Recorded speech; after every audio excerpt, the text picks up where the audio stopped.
up sometimes on Ancient, sometimes on Dust 2. Even I saw a couple times on Dust 2 picking up a second op on the T side. So I think when he decides to make those decisions and how much impact he has with it, those are going to be the critical moments. And then, look, I think the other thing is this. It's just, you know, do well enough. Just don't be a burden. Like, I'm not expecting this guy to just tee off and pop off and drop a 20 bomb or be a star player, but you do have to at least not be a burden, especially whenever he is anchoring some of these bomb sites like A on Ancient or, you know, B on Mirage, where you're going to be called upon to at least get yours, you know, to at least get one guy down and give your team a chance to defend. And so that will be very critical in this matchup, of course.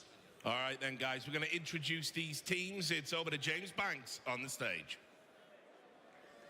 Hello, BT Arena. How we doing?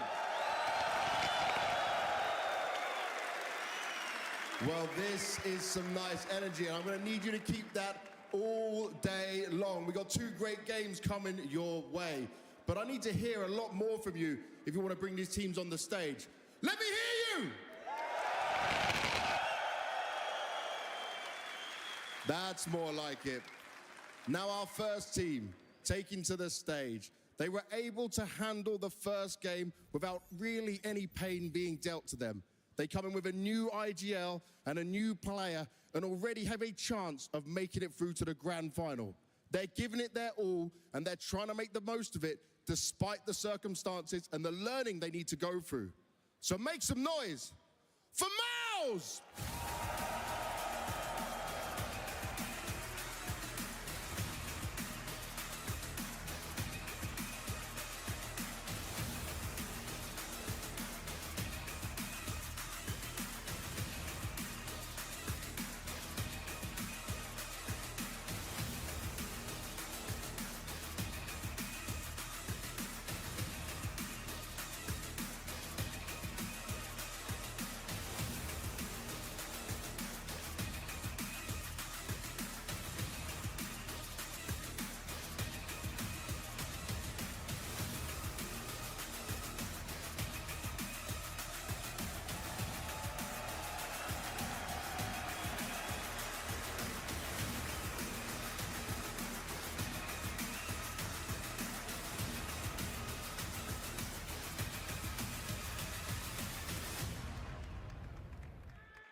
And their opponent, well, you guys booed them like crazy yesterday, but they used that to fuel themselves and power up in order to take down the Mongols.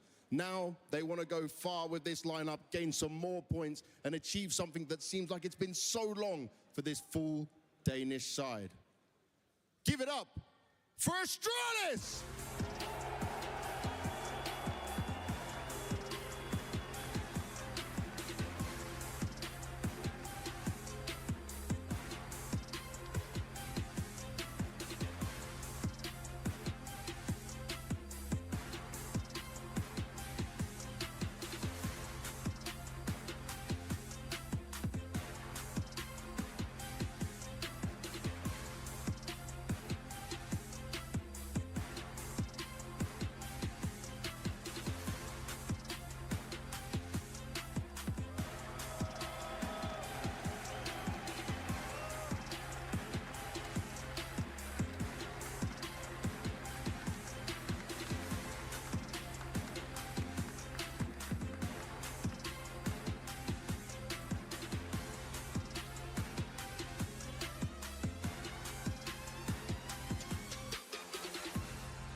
Well, our teams are on the stage, and you still didn't give them a warm welcome.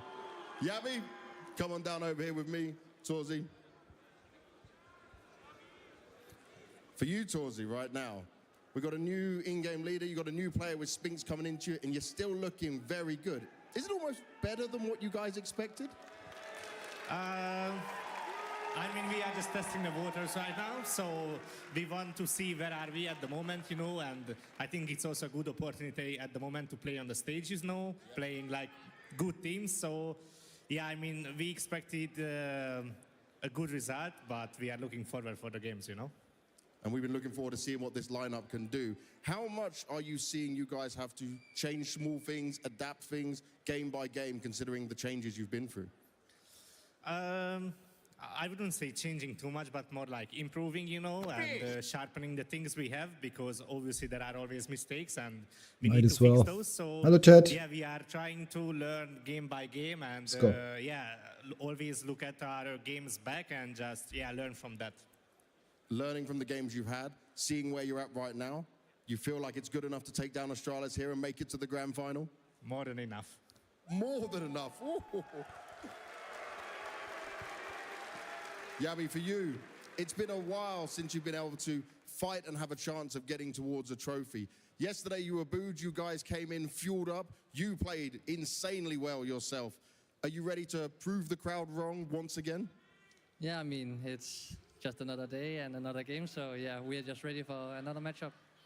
And in terms of being ready for Mouse, this is a team that's obviously made a lot of changes. We saw yesterday how well prepared you were for the Mongols. Do you have a good read on what you expect from this Mouse?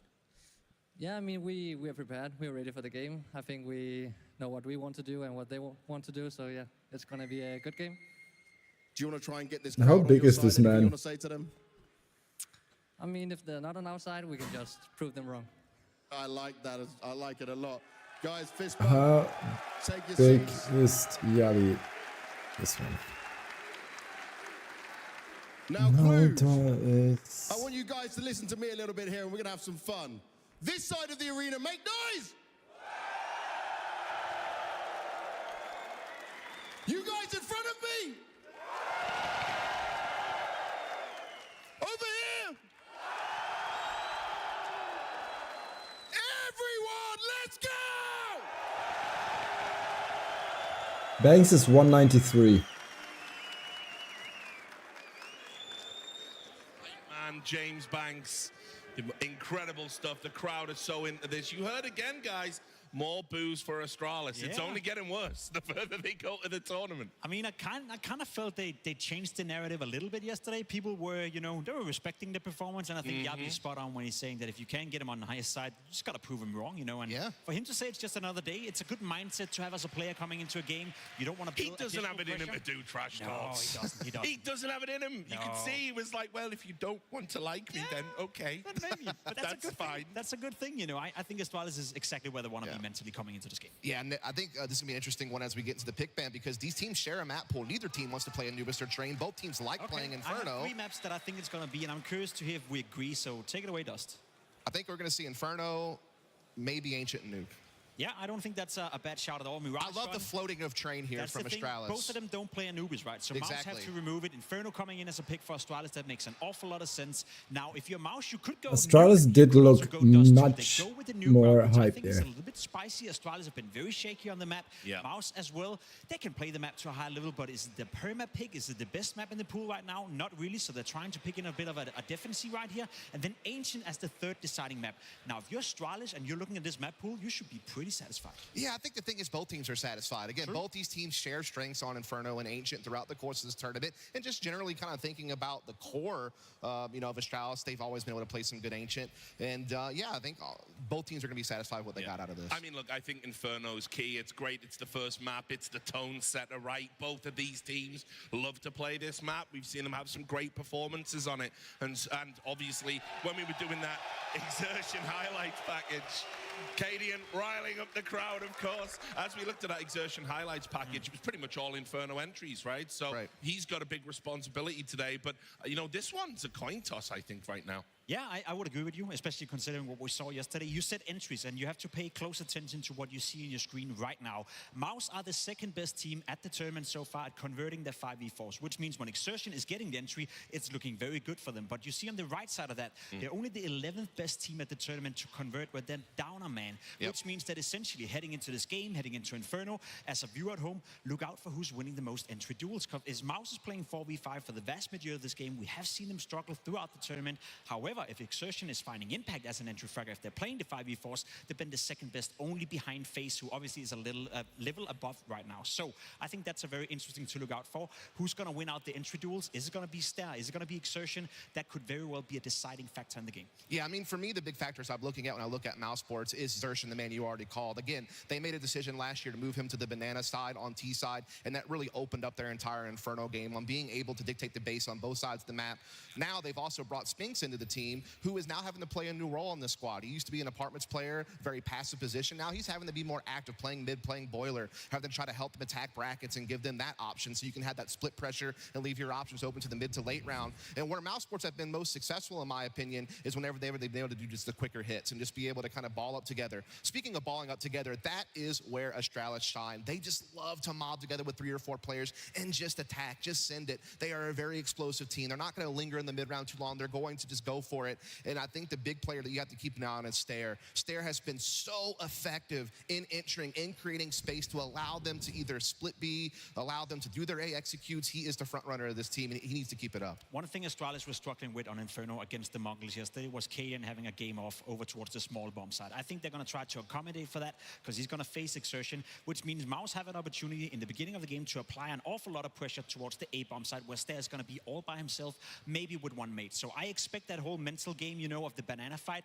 If I'm Astralis, I'm going to stay as much away from it as I can. No one can match exertion, but you can eliminate him or not give him free entries or not give him the impact he's desired by simply using an awful lot of utility by having 3 men towards that position from the get-go. So that's what I expect to see from Astralis. All right then, guys, it's ready for the action. Astralis' motto is to the stars. I'm now going to throw you over to 2 bright shining stars. It is Scrawny and Launders. Thank you, Richard. Thank you, gentlemen on the desk. Thank you, Cluj, because it's about damn time y'all came back well-rested. Awesome 4 quarters yesterday. But I present to you the very first round of the first map, your inaugural semi-final, Mouse and Astralis. Back here after 10 years, man. You guys have been great sports. And now we'll see who will continue this journey. It's an unlikely rival to Mouse to see Astralis in this semifinal. But they have certainly earned their place. They played their best CS of the event yesterday on stage. Finally being able to do a playoff win, Astralis, a match on a stage that's a victory. So elusive.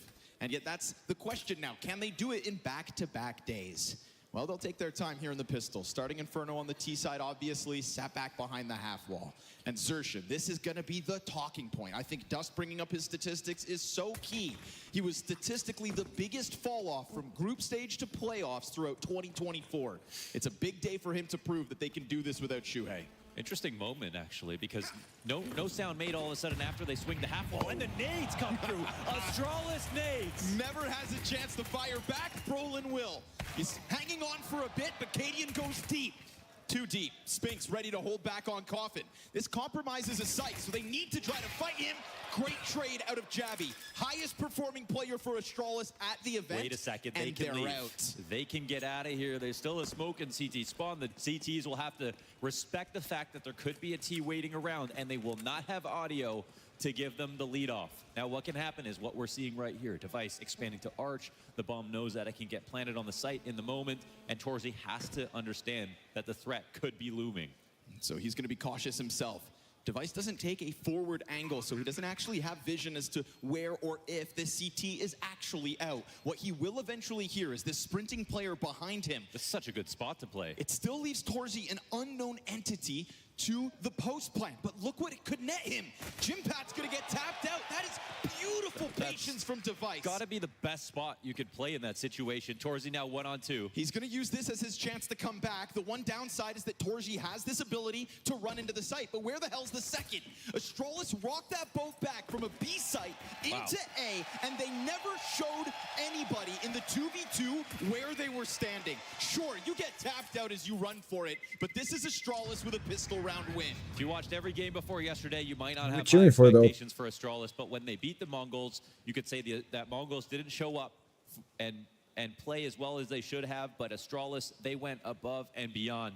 And when we talk about stage players, the interesting thing is the Mongols have had some moments where they aren't at full strength on the stage. The same can be said for Maus last year. That was the thing keeping them out of a lot of trophies. They have great players, but they're young. Astralis, however, they've got actually more trophies between a lot of them, especially Device by himself has more trophies than everyone on the server.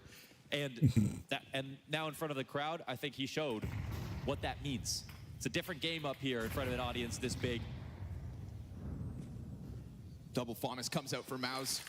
Force Buy featuring those rifles, you know, it's definitely, I'd say, more eggs in those two baskets than spreading it across. Sometimes you'll see buys with way more nades or MP9s, but this is really, I think, fixating in on Spinks and Torzy. I like this combination between gloves, the neon green 5.7. I don't know what that 5.7 is called. You've got Torzy peeling away from short side first, and they're wasting no time here.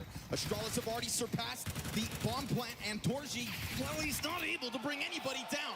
That is a Jabby Mac-10 in with the double entry, and you've effectively cut off enough of this pack so that Maus have to go ahead and save again. I think Dust mentioned that we see Stair, who will be Neon up kimono, B site. starting at 330 bucks. Usually it's towards B, where I think Stair shines. Because on the it's T Rising side. Sun Over collection. on the A site, it's Yabby a lot, because he ends up being a lurker who the pack will meet up with, and he's the one who's usually in front. His aim has been fabulous. When he finished out the Mongols, I think it was on Mirage, 2K, 2K, 3K, 3K to close the game.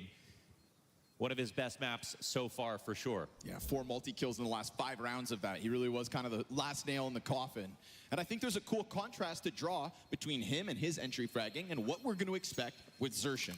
You know, two guys at the tip of the spear, opposite teams, and a big responsibility to kind of exceed expectations. Coming forward with a new roster, will Xerxin's ability fall off? These were questions we were asking ourselves a week ago.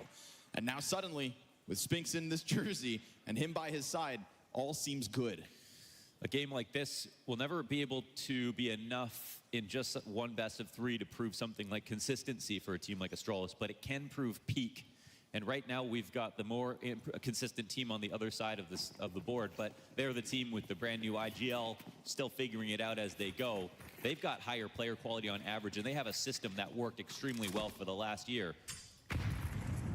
But again, watching actually, Astralis not play versus ouch. the Mongols has you thinking. -1. If not for that That game, one I'd say hurt. no chance.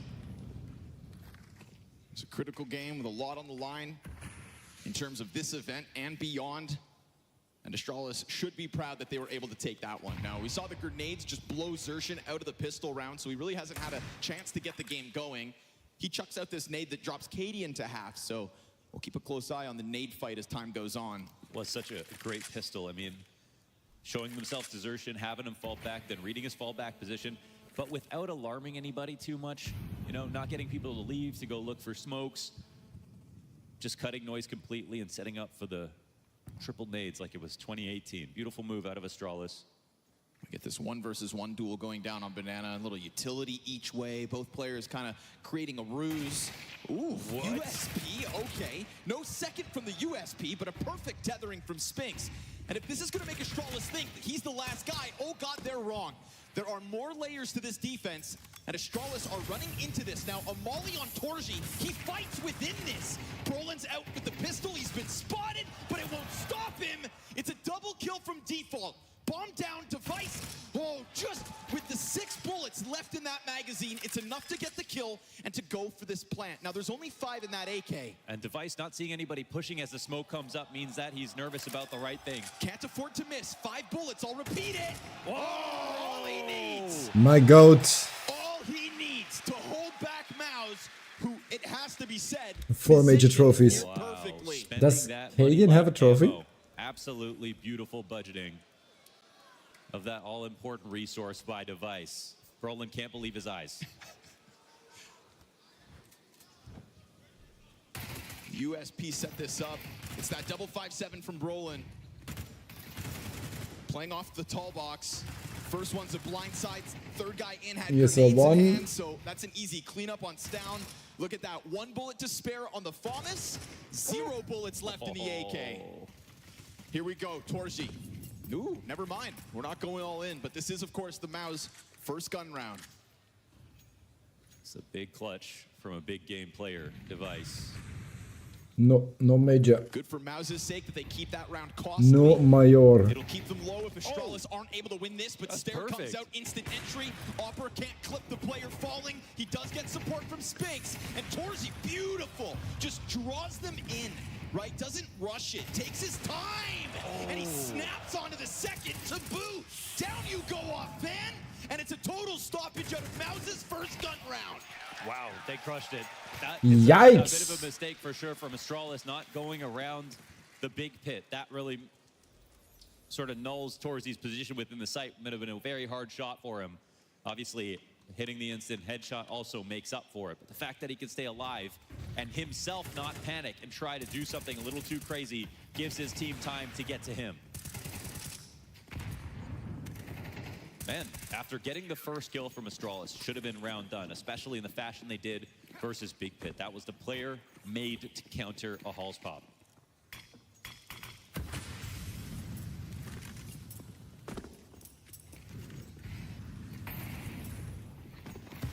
Ouch. Wow.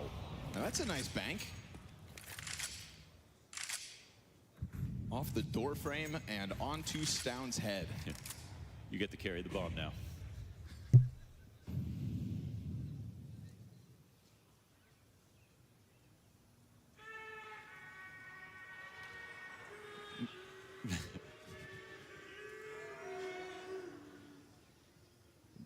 G2 aren't here, guys.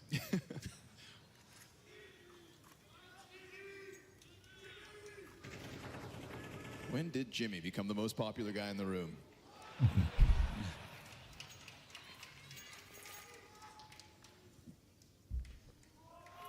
Quiet approach. No challenge has been offered up by Maz, barring that one frag grenade, and that was early days, so 45 seconds.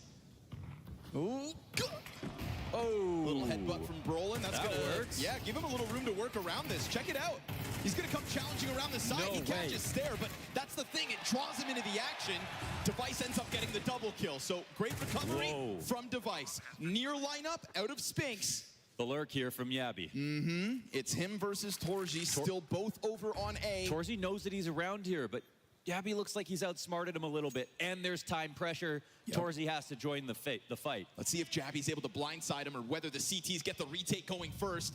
Jabby taking his sweet They time. missed a molly. No way. Hello. That's round done, unless... He's turned. You've now at least Jabby got missed. Jabby occupied. Jimmy's gonna go down to the sight hold. Down goes the flank. Torji as well. missed. And you know where Spinks was this whole time. The best part about this lurk Oh, is they actually now... let their guard off, and so he's gonna keep the pressure up. There's no time Wait. to defuse this. Everybody settle down, but it's still cost effective.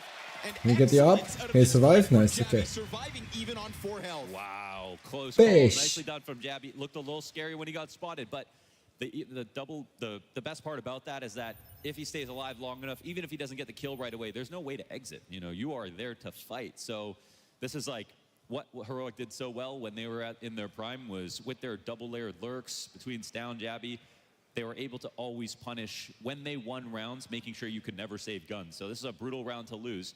But because Torzy handled things on the A site in round Test 5, 3. they still Potato, have good to enough see money you. to put something together. It's not a lot. And they might even consider... Actually, just Potato, I passing thought about testing. you because you're one of the most regular YouTube streamers. Should here I we see set him up a searching vertical for canvas all for his YouTube nades, and stream on vertical on and they go YouTube? in for full Because I guns. can now. Shout out Device one time for being able to bring that back. It was effectively 3 versus 5. That smoke grenade that gets head bumped by Brolin, you think, is this the chance to shut down the attack? In reality, he kind of gets stuck within the edge of that smoke spam. Check it out, right? Limitations both sides. So this game is definitely teetering on a narrow margin.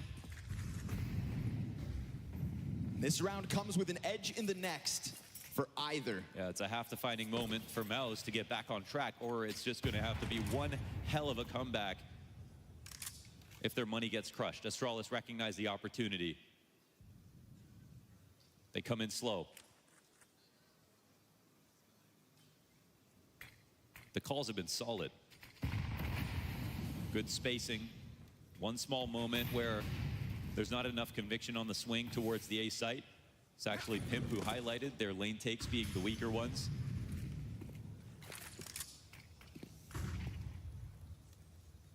See if that comes back to be true yet again here in the 6th, but we do have a bit of a challenge queued up. They're in the front door right now, but they don't have the bomb. And point. Don't worry about it. Drive safe. Bomb, actually, so it's not We a talk small to you thing. once you're done driving. What a view he's got here. Yeah, just peeping over from the neighbor's place. Waiting for somebody to walk it up, and sure enough, it almost catches him fully. Nice!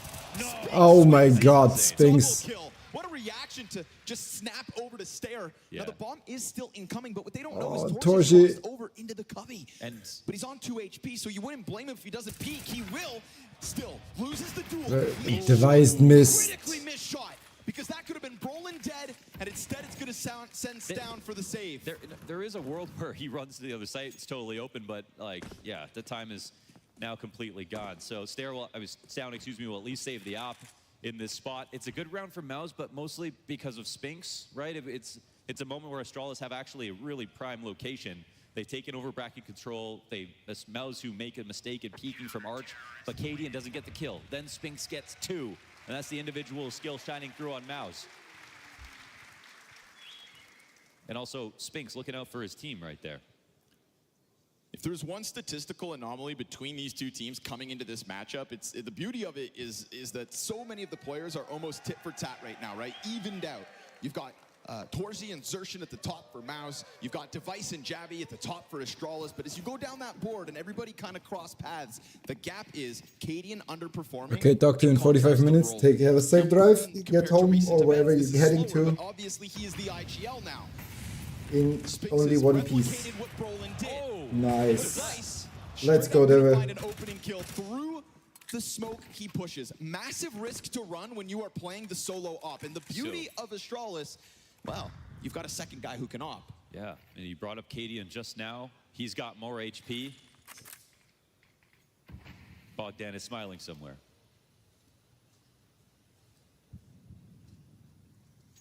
Isn't Bogdan's law the opposite? Thing is, we've missed Cadian hitting shots a little bit throughout this event. Obviously, it makes sense to put it in his hands, to give that M4 as well, the rifle they just earned into Stounds. Perfect. And CT is playing pretty far back in a spot where they're 5v4. Yes, it's still just an anti-force buy, but the sheer numbers can be a problem. I mean, Stair right now, he's just trying to be a thorn in their side, give them audio cues. Yeah, that'll keep Torzi busy. And yeah, he is close enough now to make some noise. All good. Torzi's gonna hold this back. Oh, he got by. Kind of frazzles Torzi a little bit because you know that Tech9's gunning for you, but it can also allow the Mouse players to focus on Banana. But here we go. It's a fast Nerf the Tech9, ladies and gentlemen. Nerf the freaking Tech9. Clear, just like that. Yeah, and there's no way to rotate. There's no way to rotate. There's no round here for Jimthad. He's 1v4. Astralis, what a force buy, let's go. Economy gone for Mouse. Oh, what a great round, dude. You could feel them just gun for Dever? Yeah, there's an M4 for Dever. It's down save. It's down save in the op last round. That allowed them to get this in the first place. Brought that back for Device to make his brave pick through the smoke on Banana. And I think that Mouse actually, that's a mid-round where they needed to do more. You can be 5v4 is a massive advantage, you know, almost no matter how many guns are on the board. It's situational, but at the same time, it's not a 6-6-1, is it? Can end up being a 5v2 on one site with the next rotation being 6, 7, 8 seconds away. And then your lurker on A also gets a kill. Of course, it's a wrap. I really like the way that Stair wasted no time getting up onto Arch and kind of did it loudly so they knew he was coming, but then quietly approached into Arch, and the moment he had to sprint over and switch sides, does it. Frazzles Torji. Tech9 comes running at him, guns him down, and the B players barely have time to react or adjust to CT because Jabby's already on top of them. Brings one with him, then that M4 earned by the early Device peak also has a chance to impact the round. That is a massive swing moment for Astralis in round 7. That is one that could unravel the chances of Mouse's defense here on Inferno. Hate him or love him, these are LAN players, folks. It's a newer story for the Heroic Core, but even they have picked up their chips. I do think that the Astralis love grew from yesterday to today, though. Yeah, you know, the respect will be earned. You gotta give your fans moments. And right now, Astralis haven't won a playoff game since when? Speaking of fans, Jimmy, a lot in the room. Here's the moment he offers you. Well, I still recommend being his fan after that. Try again next time.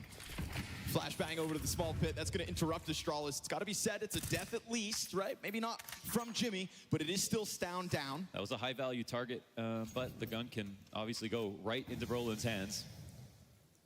But again, it's a still map here from the CT side. They don't move. Beautiful play from Jabby. I mean, you know, moving on a rifle round Tiger is something you wanted. Oh, Jabby just misses a small timing. If he dies here, there's a chance Torji cuts off mid. Cadian's walking up. It's just the 5-7, so it's all good. And Cadian seeing that could lead him to believe the rotation's already happening. Guess what? Wouldn't be wrong. You've got Zershan's rifle here in sight, and it's an uncomfortable amount of time to go back. Zershan's going to lock this in. And as long as he draws attention, we still haven't talked about Spinks. Oh, but they clear out both. And that is what they had to do in that moment with the little bit of extra time they had. You could see the nightmare coming. Yeah, and the T-side attacks, like the way that they try to scale, and it's not an easy thing to figure out. Most good teams still go B most of the time. They are kind of struggling to have that chemistry when it comes to joining.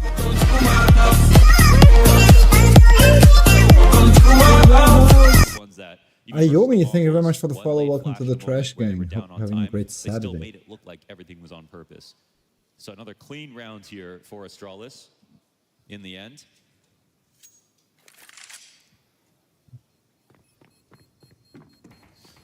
I don't know. Getting boosted up on quad, it's I mean, even How are you Astralis doing? is I'm trying to doing do that. great. But I am I just don't enjoying think it's as good as it the looks at the co-stream off of angle. PGL It really feels Cluj-Napoca like right now. even as you swing, it's not that difficult to Looking clear like a credit decent on one gamer right shot now. sometimes.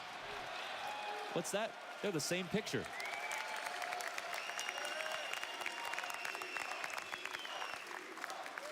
Well, this will be Mission Impossible. Kind of for wondering Astralis, what but that winning AK this is after that I beating the was seeing the whole Mongols. time. It looks like it's the IBP Holo Titan Holo, but then it's a 9. It's not. With the Sean Garris heart, I think that's. But the one is on a banned account. Finally, a chance for Last Mouse to updated all 4 have days rifles ago. across the board with grenades. Nice frag down mid. Down goes Device, dropped by 50 HP. Cadian's looking to pounce. Mac 10's got the opening. Great It's a man flash. advantage for Astralis at a minute 35. Every tactic is working. There's no denying that they've had that. Tactics and strategies for Astralis so far in this half. Yes. I think Dust also brought up, or Pimp brought up opening duels, just how key that is because of 4v5 percentages. Well, Astralis have been coming up in spades. Utility over the top. Torzy trying to set up Jimmy, who's next to him. Both Do you stream players on the short consistently? side. Not as consistent as I would like to, but I'm trying to, yes. Oh, Jimmy took a little too much time to peek and What other games do you it's not as stream? easy as he thinks. Now, who threw that? You know, we'll talk about the analysts and what I they stream a brought lot up. of whatever I Dustin want. highlighting It that is Stairs' CS and entry League. has been super Some TFT well. every There's a once in a great while. example of it, getting past that Even though the two-man webhooks are risk broken right on a now. single side of A site, 7-2, Yeah. near confirmed. And Jabby, easy. Jabby dead, but the trades come out. And Brolin's all good to try to go ahead and save. I don't have a fixed schedule Astralis can currently, no, definitely go because for it the also hunt. They've got a bit depends of like on extra what cash. my day life is bringing. What Mavs now need is some sort of a CT side. You know, there's like work and there's other real life things that sometimes have priority over streaming. Crowd's gooning for Jimmy.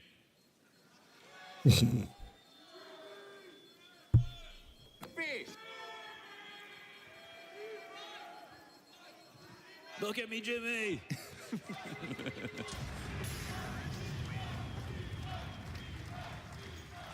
Brolin afforded By the way, save. it's this All right. AK. It has to be that. 5 rounds, best case for Mouse.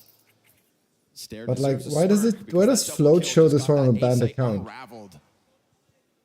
Oh my god, dude. Hey, I'm he's been pretty sure going it's out for this 30 one. years. Ooh, and the Ema signature.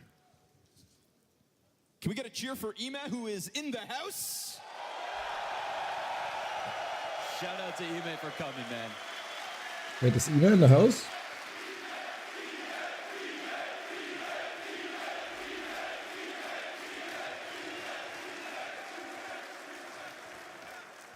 He didn't play because he didn't want the easiest win of the year. Yeah, that's the Would thing. have just crushed it. It would have been spoilers. Gotta let somebody else have a turn. And right now it looks like the Danes. Here's that double kill. Yeah, doesn't let his guard down for a second. Spins around just in case there's a third. Never easy coming up through brackets when all those corners can be occupied by pesky CTs hiding.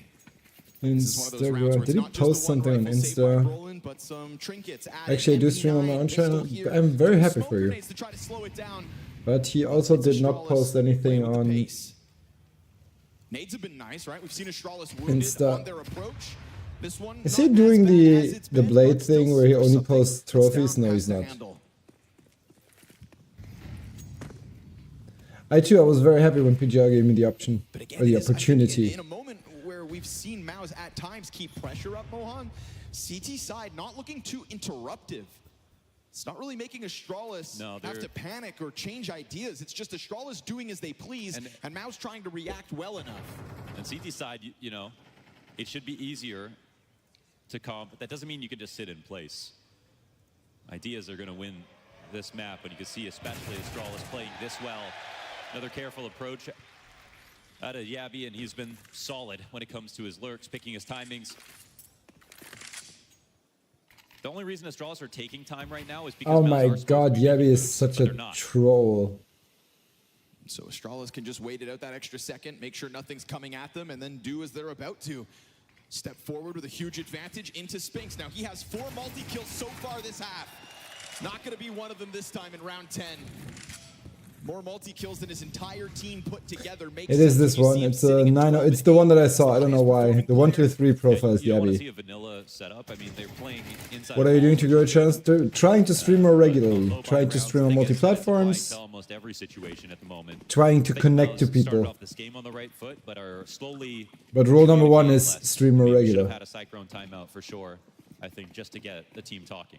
Even though we can't see how much they're saying, the way they move speaks for itself. Right, yeah, it's kind of stale, a little stagnant.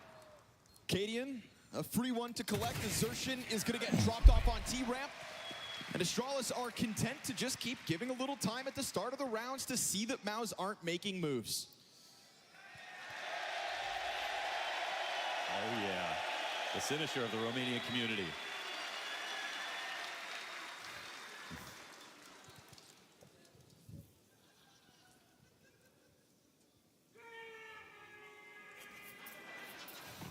Two rounds left in regulation. Astralis breezing through this and doing here it is. This is like when Mongols for a while they weren't doing anything. Then they threw their bottom mid smoke late into the half. Okay. When it was time to make something happen. Difference being Maus don't actually make a move behind it. Not making a move behind it is still a move because you block vision. Now you can see that even when Jabby's approaching, he has to come and clear out mid. But you're right.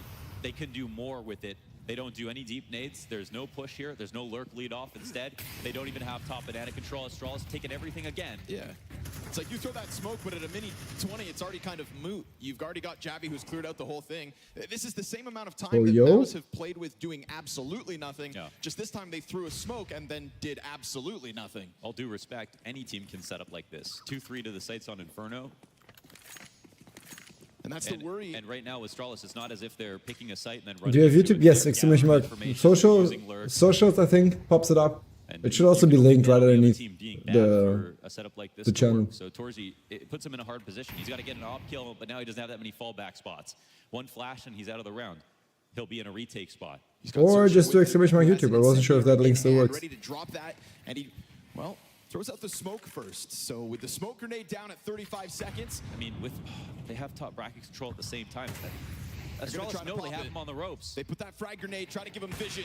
You're going to tiptoe your way in towards he takes it. They have options. Jabby's able to at least wrap over into arch side. So now suddenly we're going to get this 2 versus 3 inside A site. You've got that pit player waiting for the Jabby contact. Time Utility is a problem. thrown out. That's going to tell him where he's at. You've got a player still hiding sight. Critical pickup here from Spinks. Me neither, Kappa. I think it's actually like the same command for exclamation mark YT and YouTube. No, he got him off. He got him off. Fuck. Final few bullets of that spray. Maus find a lifeline. All right. Torji hits his op shot. They go to A with not enough time left over and make it hard for themselves. I do not have YouTube alerts yet, though. I need to set those up. Nice though from Spinks again, mechanically. But somehow Stream Elements doesn't like having 2 on the same thing, so I would have to. Very solid stuff. Snow Cowis, Biguzera, NQZ.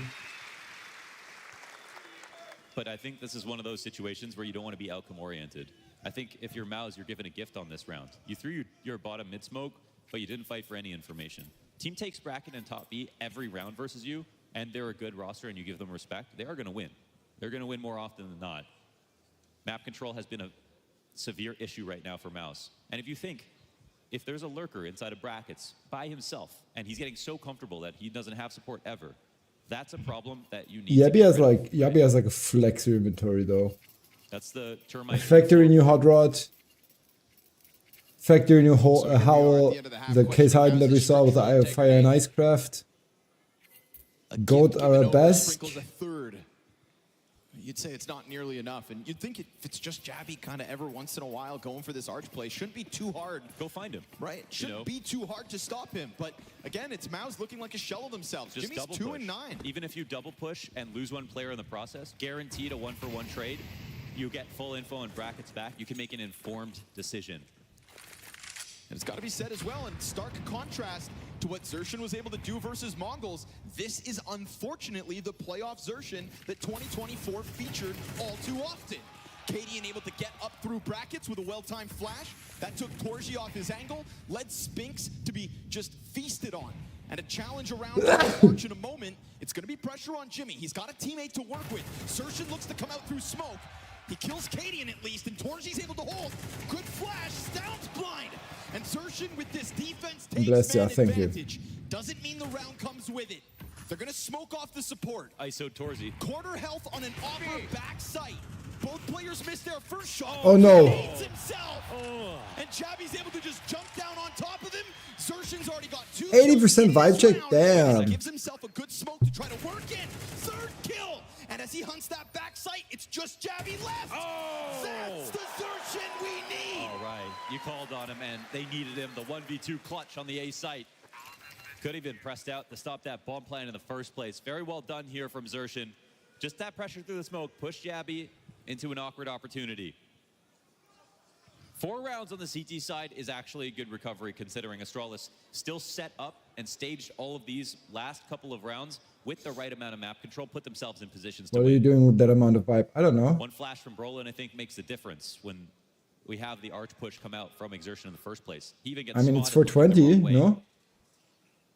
Can I see this, please?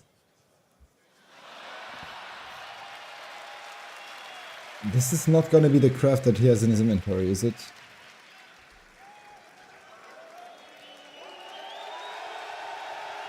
Cadian's here to win some fans back.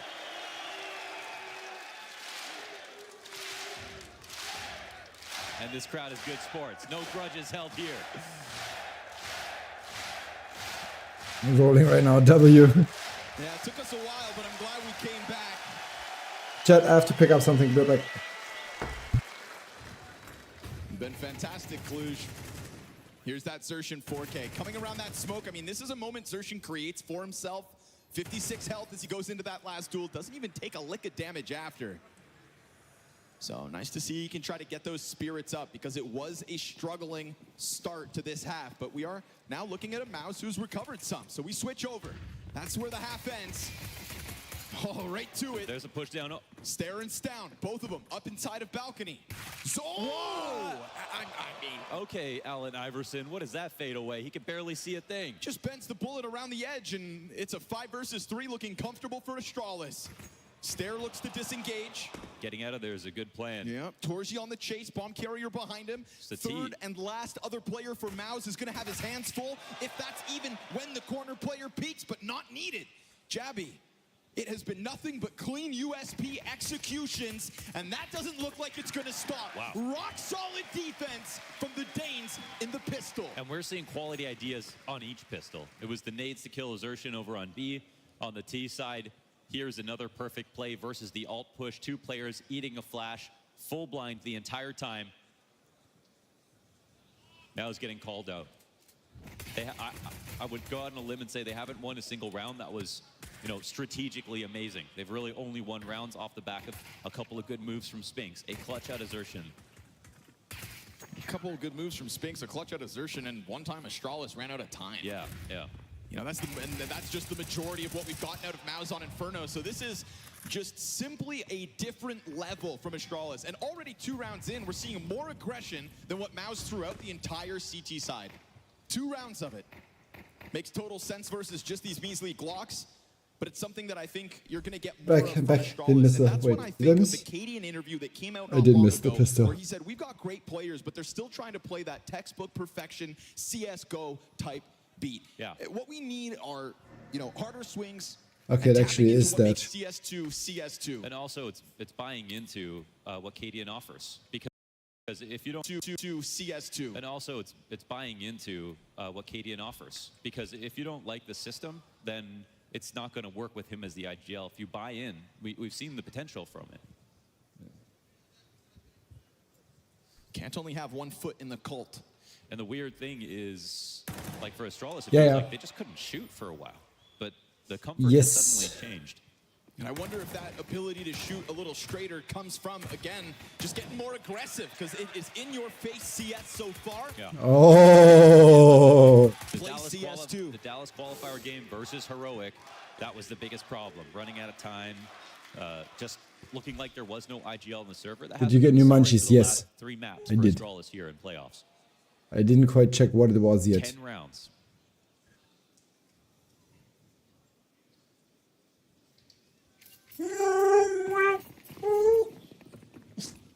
'25 was starting to look very bleak for Astralis up until that win over Mongols. You were so exhausted. You didn't even want to run anymore. A good chunk of the season. Runter. Now it's all about confirming them in grand finals. It's a tempo and a type of action that's looking good. Boom, boom. Again, this is that good pressure.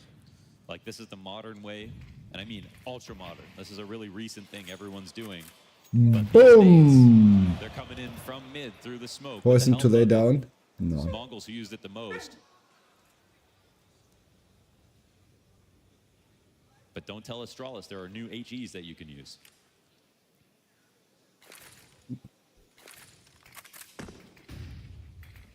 And so look at the bit of map control right now. Mouse are going to try to disrespect this quickly. Looks like a great idea.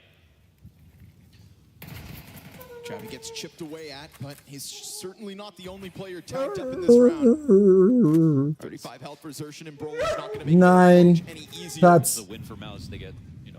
So is Thing is, fine. there's still only Platz. one over on the B site. Easy cleanup for Katie, and he's just confident enough to peek off of that stare flash. And unfortunately, Spinks was just a bit ahead of this pack. Device also gets a chance Device to come only in gets and assist one. it along the front. Oh, huge. And that MP9's looking good in his hands tonight. Jimmy, 2 kills to his name, 15 rounds into regulation. That is not the Jimmy you know and love. Yeah, but he wasn't chilling like before that. Here on the stage in Cluj. I just did it the next time he got annoying. Just looking to walk away, but already surrounded. 9 Platz. With a statement. I was thinking that was a small win for Mouse because of the map control. But if you look at it, 9 actually, Platz. they had Yabi staying on B. Everybody else went over to No, the A it's site. fine. So even Platz. though they feigned aggression over there, which is what you're supposed to do for Mouse, Astralis simply don't fall for it. They have to better read the better setup, and they went in to take over back and control because they know that Yabi can't make that move on the other side of the map. Yabi's probably saying, I don't have vision right now. You guys need to figure something out or rotate back to help Enjoy. me." And they go with the former option. Works out beautifully. Astralis hit 11 quick. And the Galils are coming out for Mouse.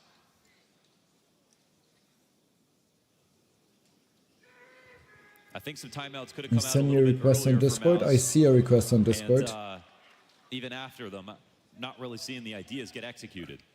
It's 10 opening deaths across the board for Maus. 5 of those 10, all Jimmy. Really just hasn't been a mainstay of these moments. That's not going to give him a chance to catch up on the scoreboard. At this point now, Katie is just starting to have So a I little assume fun. your next Katie ID that is I having found fun. is a truthful pro marketeer. Device, why would you be nervous? Oh, Yabi gets one. Oh, Katie and even. Oh, this one's for 12. It's just an off-peaking down mid. I mean, it's a mid-control that's paying off. Dude, this Why did round, Mouse do that? with all of that 9. charge, nets them 3 kills, just catching them at the top of ramp. 1 round ago, it's all the frag grenades. You had 2 players at less than 50 health, Also, same position. Are they running down mid? No, they're peeking from safe positions. They're just using the beginning of the round more effectively here. Well, that's the minute 30 save. Yeah, seriously, because if they don't, what are they going to do next round? Jimmy's going to be rubbing his 2 flashes together for the next minute.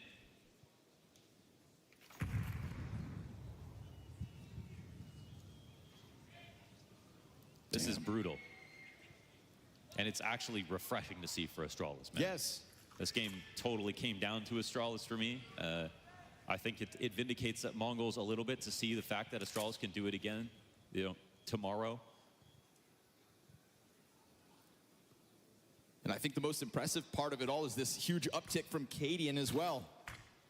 Because even versus Mongols, he was calling, but he wasn't farming. Not And like why this. do you 14 send me a frags. Discord request? Right up there with Device at the moment. Wait, if they're not going to save at 15 seconds, at All least right. the site is open, but they're coming in with no flashes? Easy trade frag, and that's going to take 10 seconds left. all the steam out of it. He doesn't even have the bomb yet. He can Spinks has still got to walk leave. out for it. He could have, but now you can't. You're done. You're toast. Lucky not to die after time. I mean, that... Tell me Mouse haven't fizzled out. Felt like that for the last 10 rounds. Look, everyone loves Astralis now. What happened? Are we sure? Does everybody here love Astralis? There's like one guy over here that's got the biggest boo. Other than that, I mean, the tides turn because I think at the end of the day, you just got to respect the Counter-Strike, and Astralis are finally playing a Counter-Strike that we can respect. The last time that we were in Cluj was also probably the last time Astralis were good, so.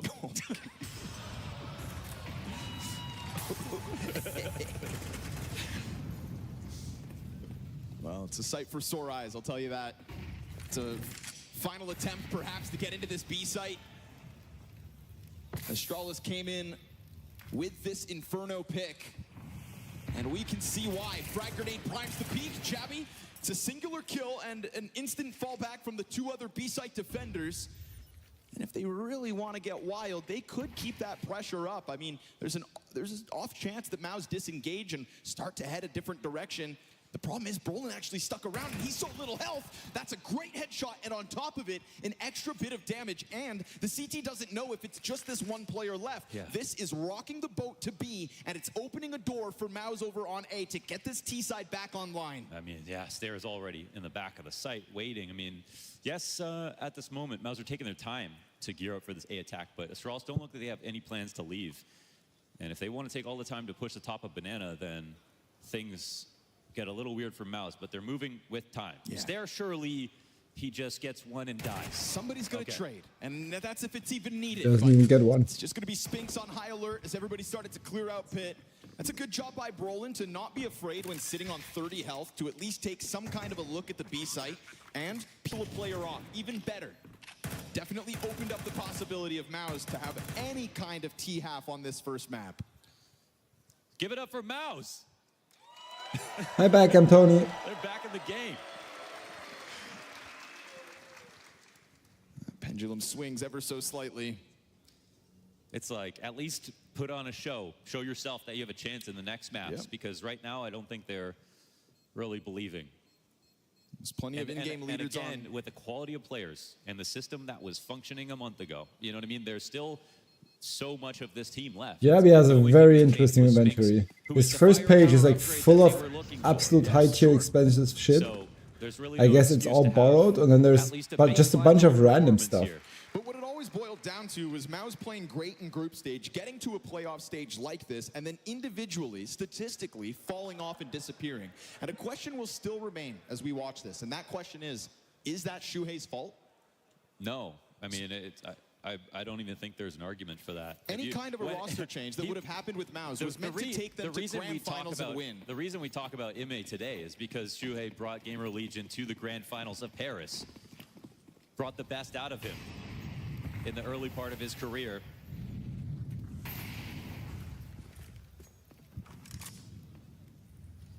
And then what did Mouse do? They got him back. So here we are in an all too common looking Mouse situation, but at least Spinks is currently being Fully that flashed. guy. 16 frags to Ayomi, his that name. name on your bio doesn't work Every man because takes I advantage tried to for search that Astralis to name have as to well. handle. That account does not Sounds exist on easy. Twitch. Convert the 5v4. Cadian leans out, grabs that. And aim. on your Can't Ayomi find Pro anything on account, Frag, you have but never there's also streamed, the question so as to whether Astralis will just start to shell up. If they keep some kind of pressure up, that's how they're going to clip somebody outside of this A-bomb site.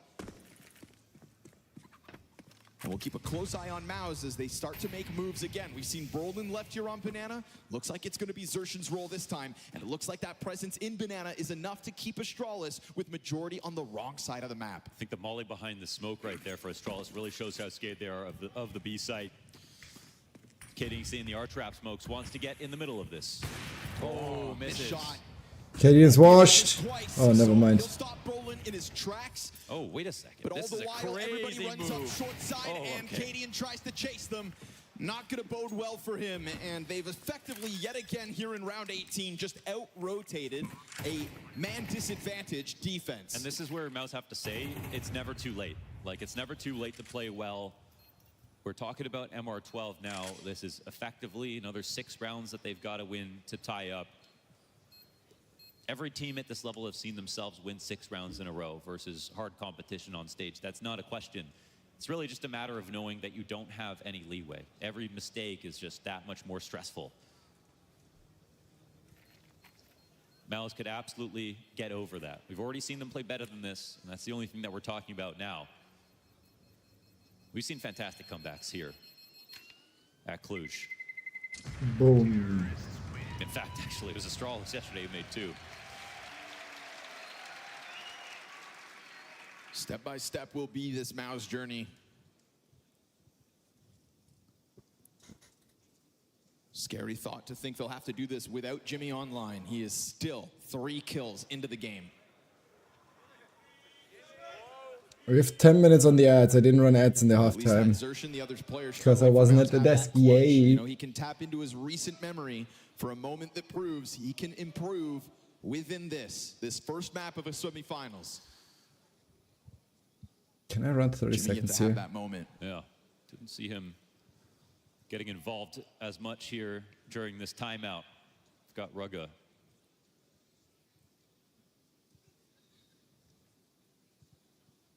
Now he's deliberating a little bit. They might already have the plan of By the action. way, for whatever reason, Cluj-Napoca keeps multiplying in my alt tab. It's 4 windows now.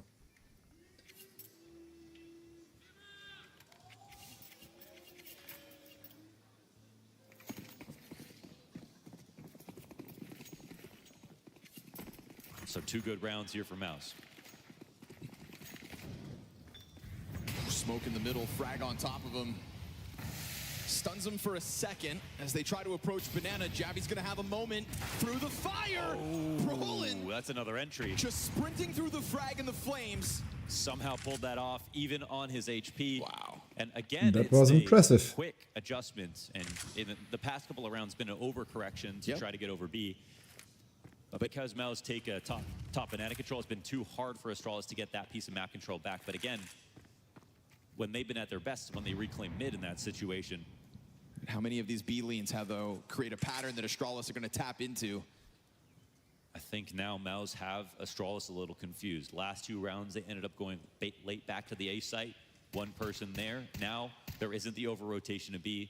Mouse looks like they've conditioned them a little bit. Brolin setting up with these entries. Grenades come down from Cadian. No Frag tag on the grenade now, molly. all that he's got left. Would have loved for that to have really connected, but it's just a bit of chip damage on the 2. And Rotation's coming over. Astralis gonna try to stack this before the full-blown execute comes out. And honestly, the timing here looks like it could still come up Astralis. You've got Device in the front. That's one more. And already that bomb starts to run away at 30 seconds. So now the question will remain, can Astralis rock back a second time? Yeah, this is a good move. but Inside of this A site, we do have Stare just locked into his corner. Jimmy's the key. He's only got 3 kills. And right now, Jimmy over on Arch side, he's waiting for some kind of a rotate. Oh, big pickup from Spanx, and then out from the corner, but the bomb goes flying. That bomb went soaring into the middle of the site. It gets picked up just in time. Cadian 1v2 queued up. Smoke's gonna cover Jimmy on the follow-up, and then that frag forces him back. Cadian catching his breath for a second. Oh, if he thinks it's Pit, I mean, how are you going to get back into this? Going for the long round here. This is crazy. Smoke grenade that was on Moto has now faded out. Oh, Cadian, do you think you can get this? Because he's going to have to somehow scoop up a kit while he does it. Bombs past the halfway point. No chance. Canadian's washed. Jimmy's 4th frag of the map. Oh, and it's a big entry moment from Spanx as he clips the wings of the guy over in Library. Yeah, killing the site player on 20 HP. It could have been 2 and just 1 extra bullet to end the round and end the map right there, but they narrowly escaped. But this is still a great call from Mouse. It's great use of the map here. It's great use of the entries out of Brolin. He's been a stud when it comes to opening up the B site on these rifle rounds. And even though there's tons of time pressure, they keep their cool. And these gun rounds just keep coming from Astralis. No one said this comeback was going to be easy, but 5 rounds the difference, 12-7. And now we've got Device, the front runner of Banana. Tries to get a snapshot in, doesn't connect. Xerxin continues to test these Banana corners.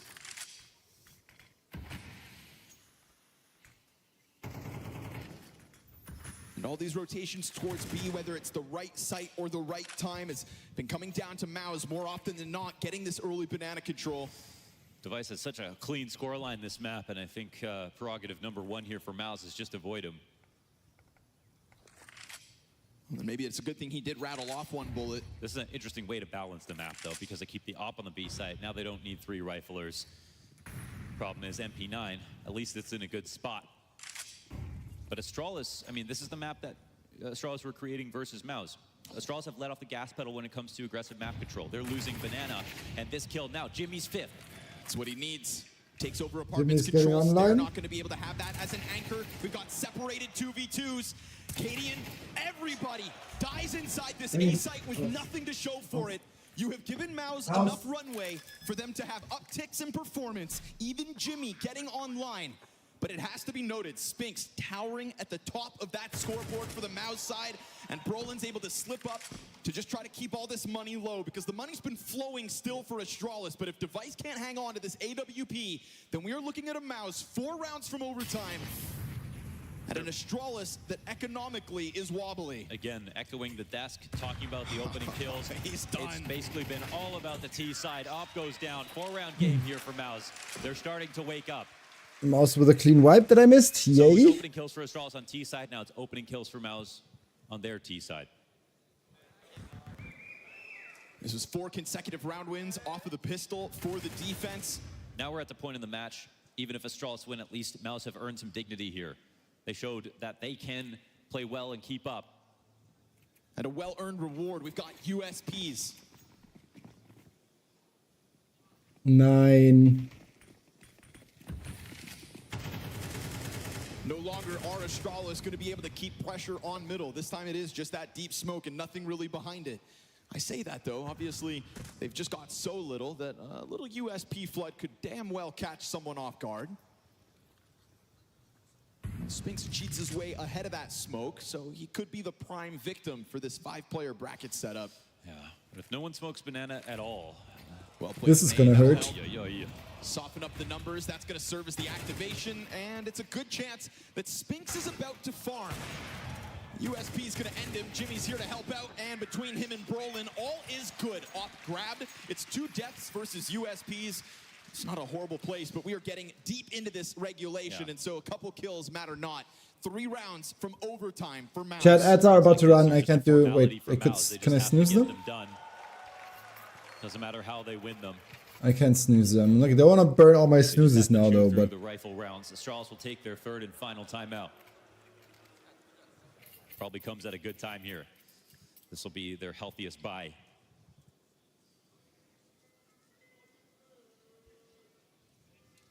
Chap, you want to hear something funny? Ayomi added me on Discord, and his Discord name is Truthful Pro Marketeer. In halls, that's it. Right now they're having trouble losing. That's literally all that it says. They can win Banana control because in his MOUZ are profile. aggressive. But if they have halls, they have Sure, a late bro. round option to punish the rotation back to mid. They have a way to safely stay in boiler and listen for a lot of stuff and fight bracket. And just that alone will help the rotation on the rest of the map. Right now, if they want to keep fighting Banana early and losing, I think that's going to be the biggest issue. That's what MOUZ should probably keep going back to, because they seem to have all the answers over here. But Astralis are a lot more timid in these last few rounds. Trying to get their grenades down Banana again, but not quite on the mark.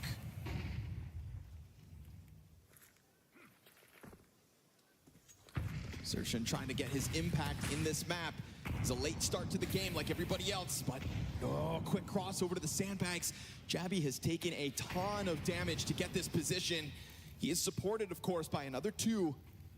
Down with the bank nade. It's chipping away at Xerxes to try to even out this gunfight, but he actually peels off away from it. It's the first time they've actually won it, and they keep eyes with Device. Xerxes takes some utility damage as he falls back. Device up to the plate. He's going to let the first two cross over towards Arch. This rotation's going to be on high alert. We've got both Oppers holding this angle. No! Kadian turns. Oh, he runs through the molly. Gets him, then Stare doubles back. Can't hit the shot. Mouse have control. Mouse have this site under wraps. Uh-oh. Just as Device has to turn to deal with a completely vacant Arch, that's when Torji walks up middle and wins the op duel. I think he also That's ran a through. save, no? He has taken no damage, but there was a piece of utility that came down a bracket. I thought it was a molly. Maybe he was just in front of it. But that's the play that needed to be made.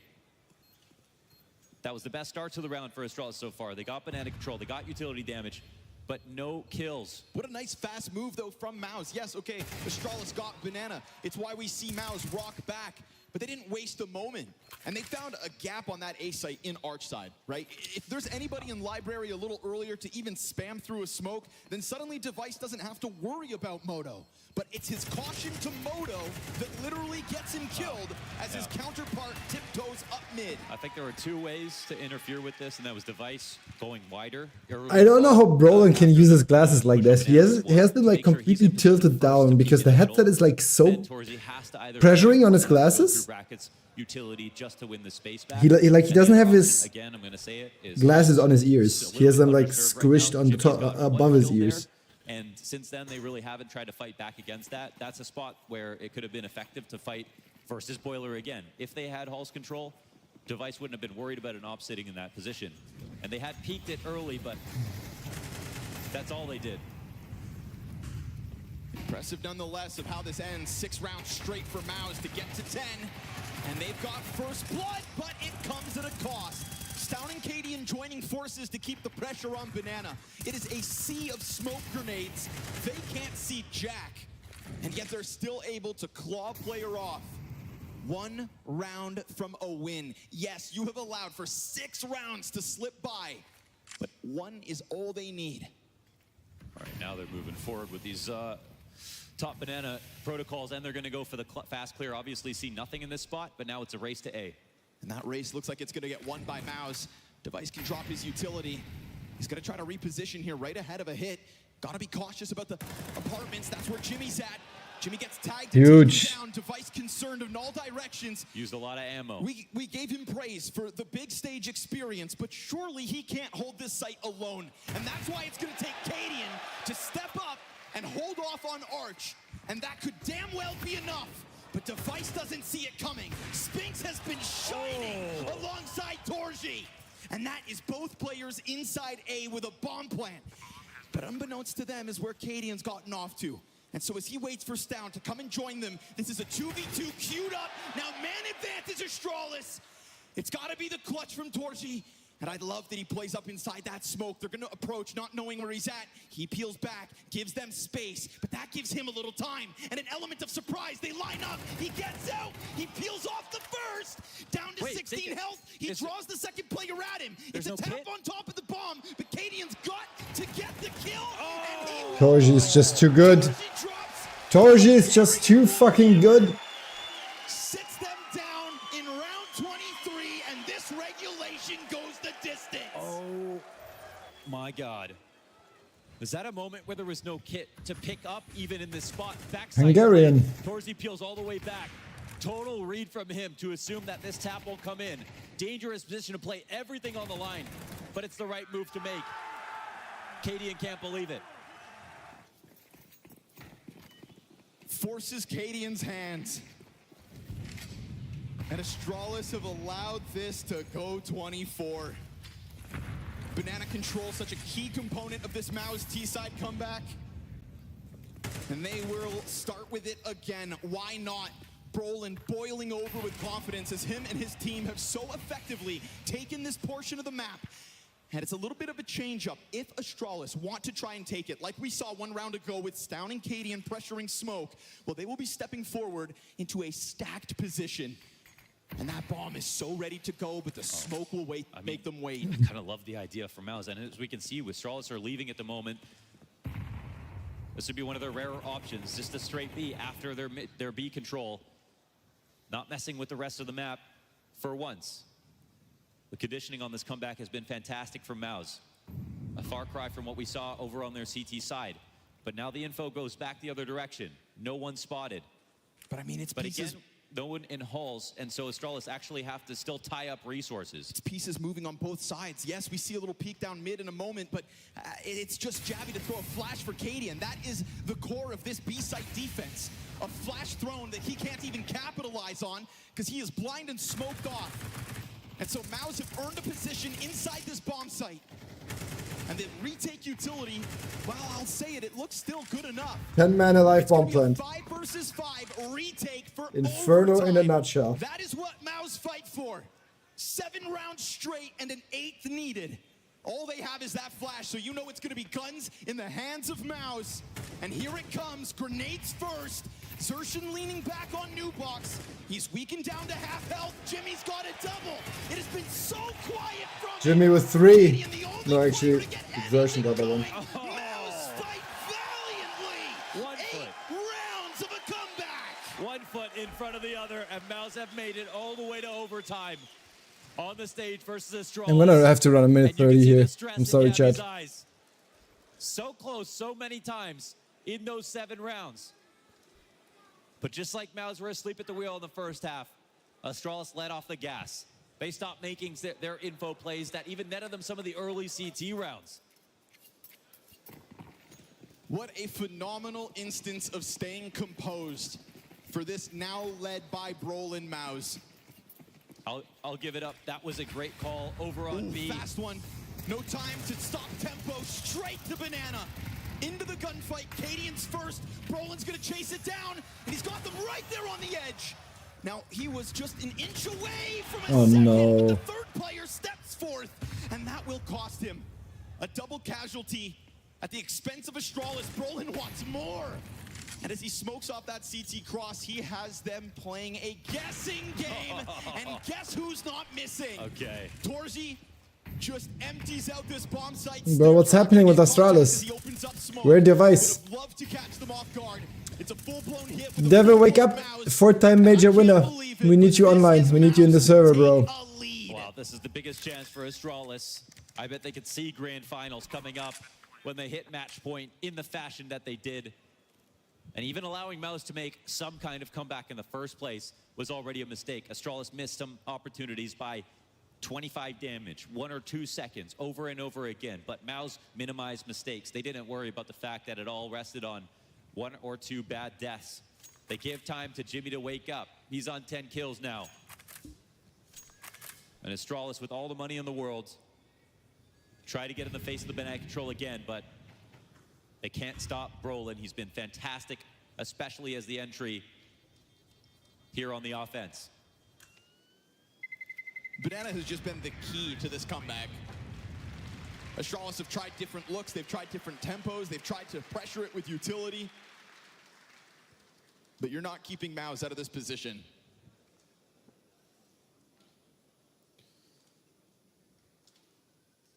Now, Astralis are not participating in their full range of options. They still are focusing on what MOUZ want to focus on in the beginning of the round. They want to win aggressively with utility, with their peaks on Banana, but they aren't beating Brolin out, and they refuse to. Again, there's a vacuum of space. If you've got T's pushing Banana with supporting utility, window flashes, and 2 players behind, there are other parts of the map that are weak, but Astralis are really not exploring them at the moment.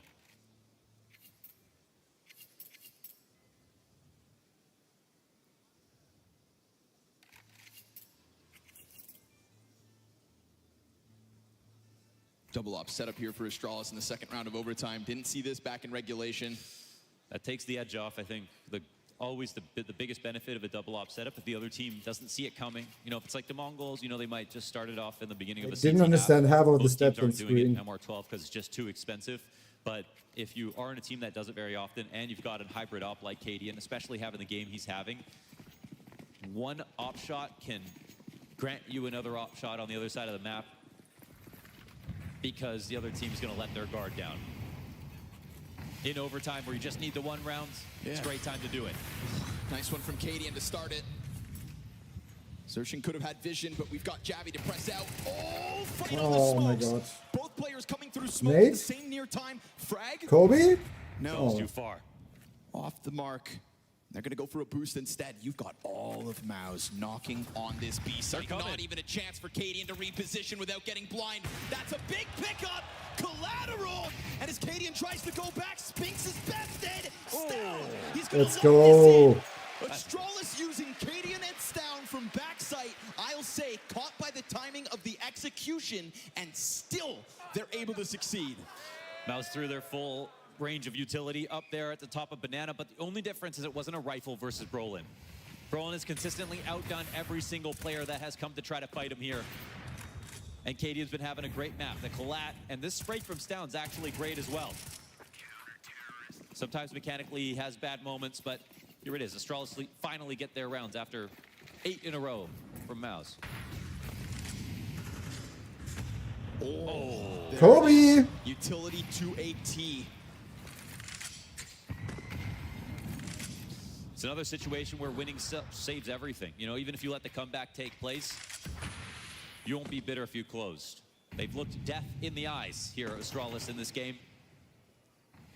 And you can see it on Jabby's face. Now they know they have to do it the hard way. But if they do, they'll at least win some confidence back. Sitting here with 8 volt. All right. Back chat. Back See chat. what one kill does is a difference. Back Jabby's check. sitting out here at a minute. When's the last time they did that on B? Device would Check have just your seen the PC. shadow, so they're going to be careful about a bracket's presence, but that's fine. He's supported. Balcony's being held. In fact, they're dropping utility now, Astralis. At the 50-second mark in a 5 versus 3, you have no excuse to lose this. And you'd think Device hits this shot every day of the week. They're going to come at him. He can see that util coming out from over top. Perfect He will dodge. bring one down, right? That's really all he has to do. You've got an additional defense layered up. A little awkward. Stair falls. Cadian slides out with the second dot, 5-7 in hand. Torzy's going to try to get him and will. This is a 1 versus 3 with a single kill found. Stown can try to keep the pressure up. He's going to come through that smoke. And now Torzy knows it. Oh no! Way he's able to get a second clutch. That's a massive risk from Stown. Smoke back over to the Moto side. Doesn't know which end of this bomb site does the retake come in. He's ready. He's ready. He's ready. And as he holds the timing, when's it gonna come? Jabby's out there taking his sweet time, and now he's making No. sound. Oh my god, Jabby's so good. Drops the ball. After all that time, he seems so confident right there. It was lane, but Yabby somehow found a way to be patient in a moment where there was nothing Numa left to look at. Femati Mamas, Just in whatever case, that means. Just in case Torzy came back to clear him. And he still had the advantage in the 1v1 in the end. He's already got a massive clutch this map, but he couldn't pull off the 1v3, maybe even bigger. Stown nearly sells this round by trying to push through the smoke before Yabby's in a position to trade or get involved at all. He's still very far away. Oh. Yeah, that's frustrating, but the game still continues. Still only a 1-round lead here for Astralis. They swap over. 16 for the win. Sertian first blood. Oh, that's so smooth. Woo, what is that move? Talk about slick. Well, the fallback not so Hey, clean. Job's done. Okay, Right? 2 players left. Is it though? Is it? Device and Stare could get this man advantage attack into the B site. They do just want to go through this. Right? I think they have a feeling there's only one person here for now. Thing is, Torzy gets in position fast enough, doesn't actually open the smoke up. Flashbang should fly them on the approach. Brolin's been found out. They're going to try to close that distance. Brolin's trying to serve up a distraction while this boost comes forward. Stare's going to kill the player back sight, and then he gets into cover. Now he knows there's got to be 2 more on this cross. He's got so much time. But that flank up from Banana, he reads it, and he's not able to get the spray down. Right. It's a Maus that swarms and ties the game at 14-all. Man, who's better in the chaos than Xertian in moments like that? That car fight Are was we getting 4 more of these extraordinary. maps? Moves No, 5 more today, right? around those barrels. Tie game, this one's wide open. Good to see them going back and forth as well. Finally, instead of both teams just streaking rounds. Brolin with the flashbangs, has to be said.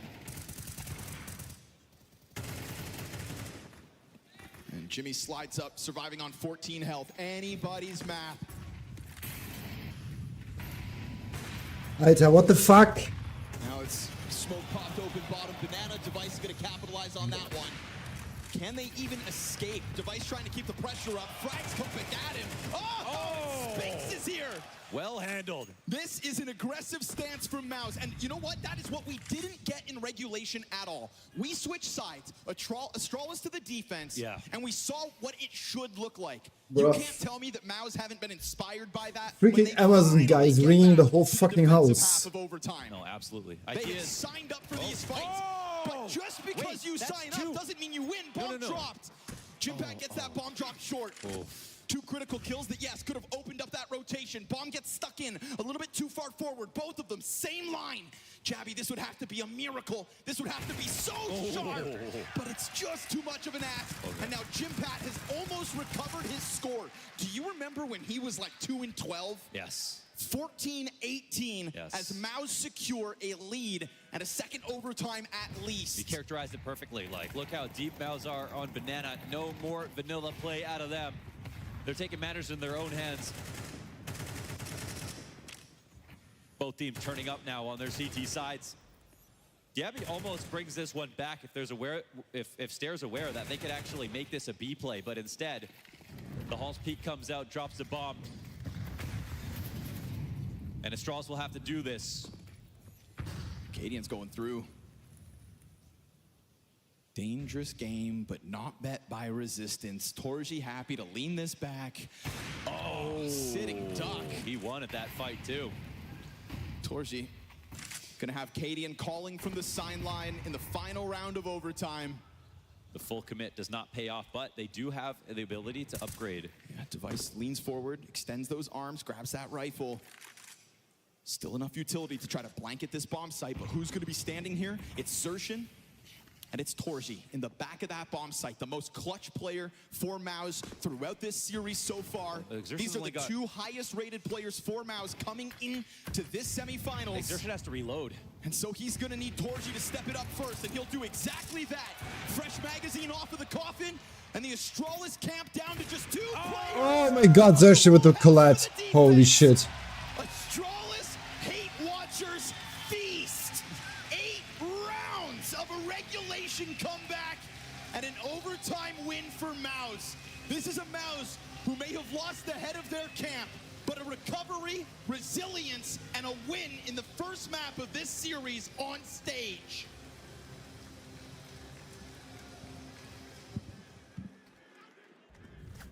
She said she loves you, but she can't love me. But I love you.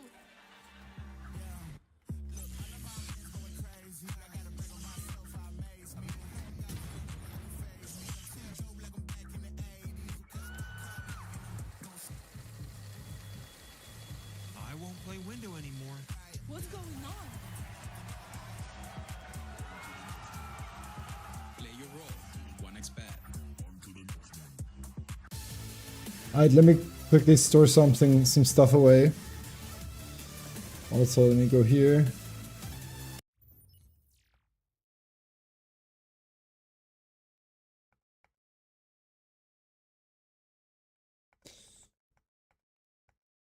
This is funny.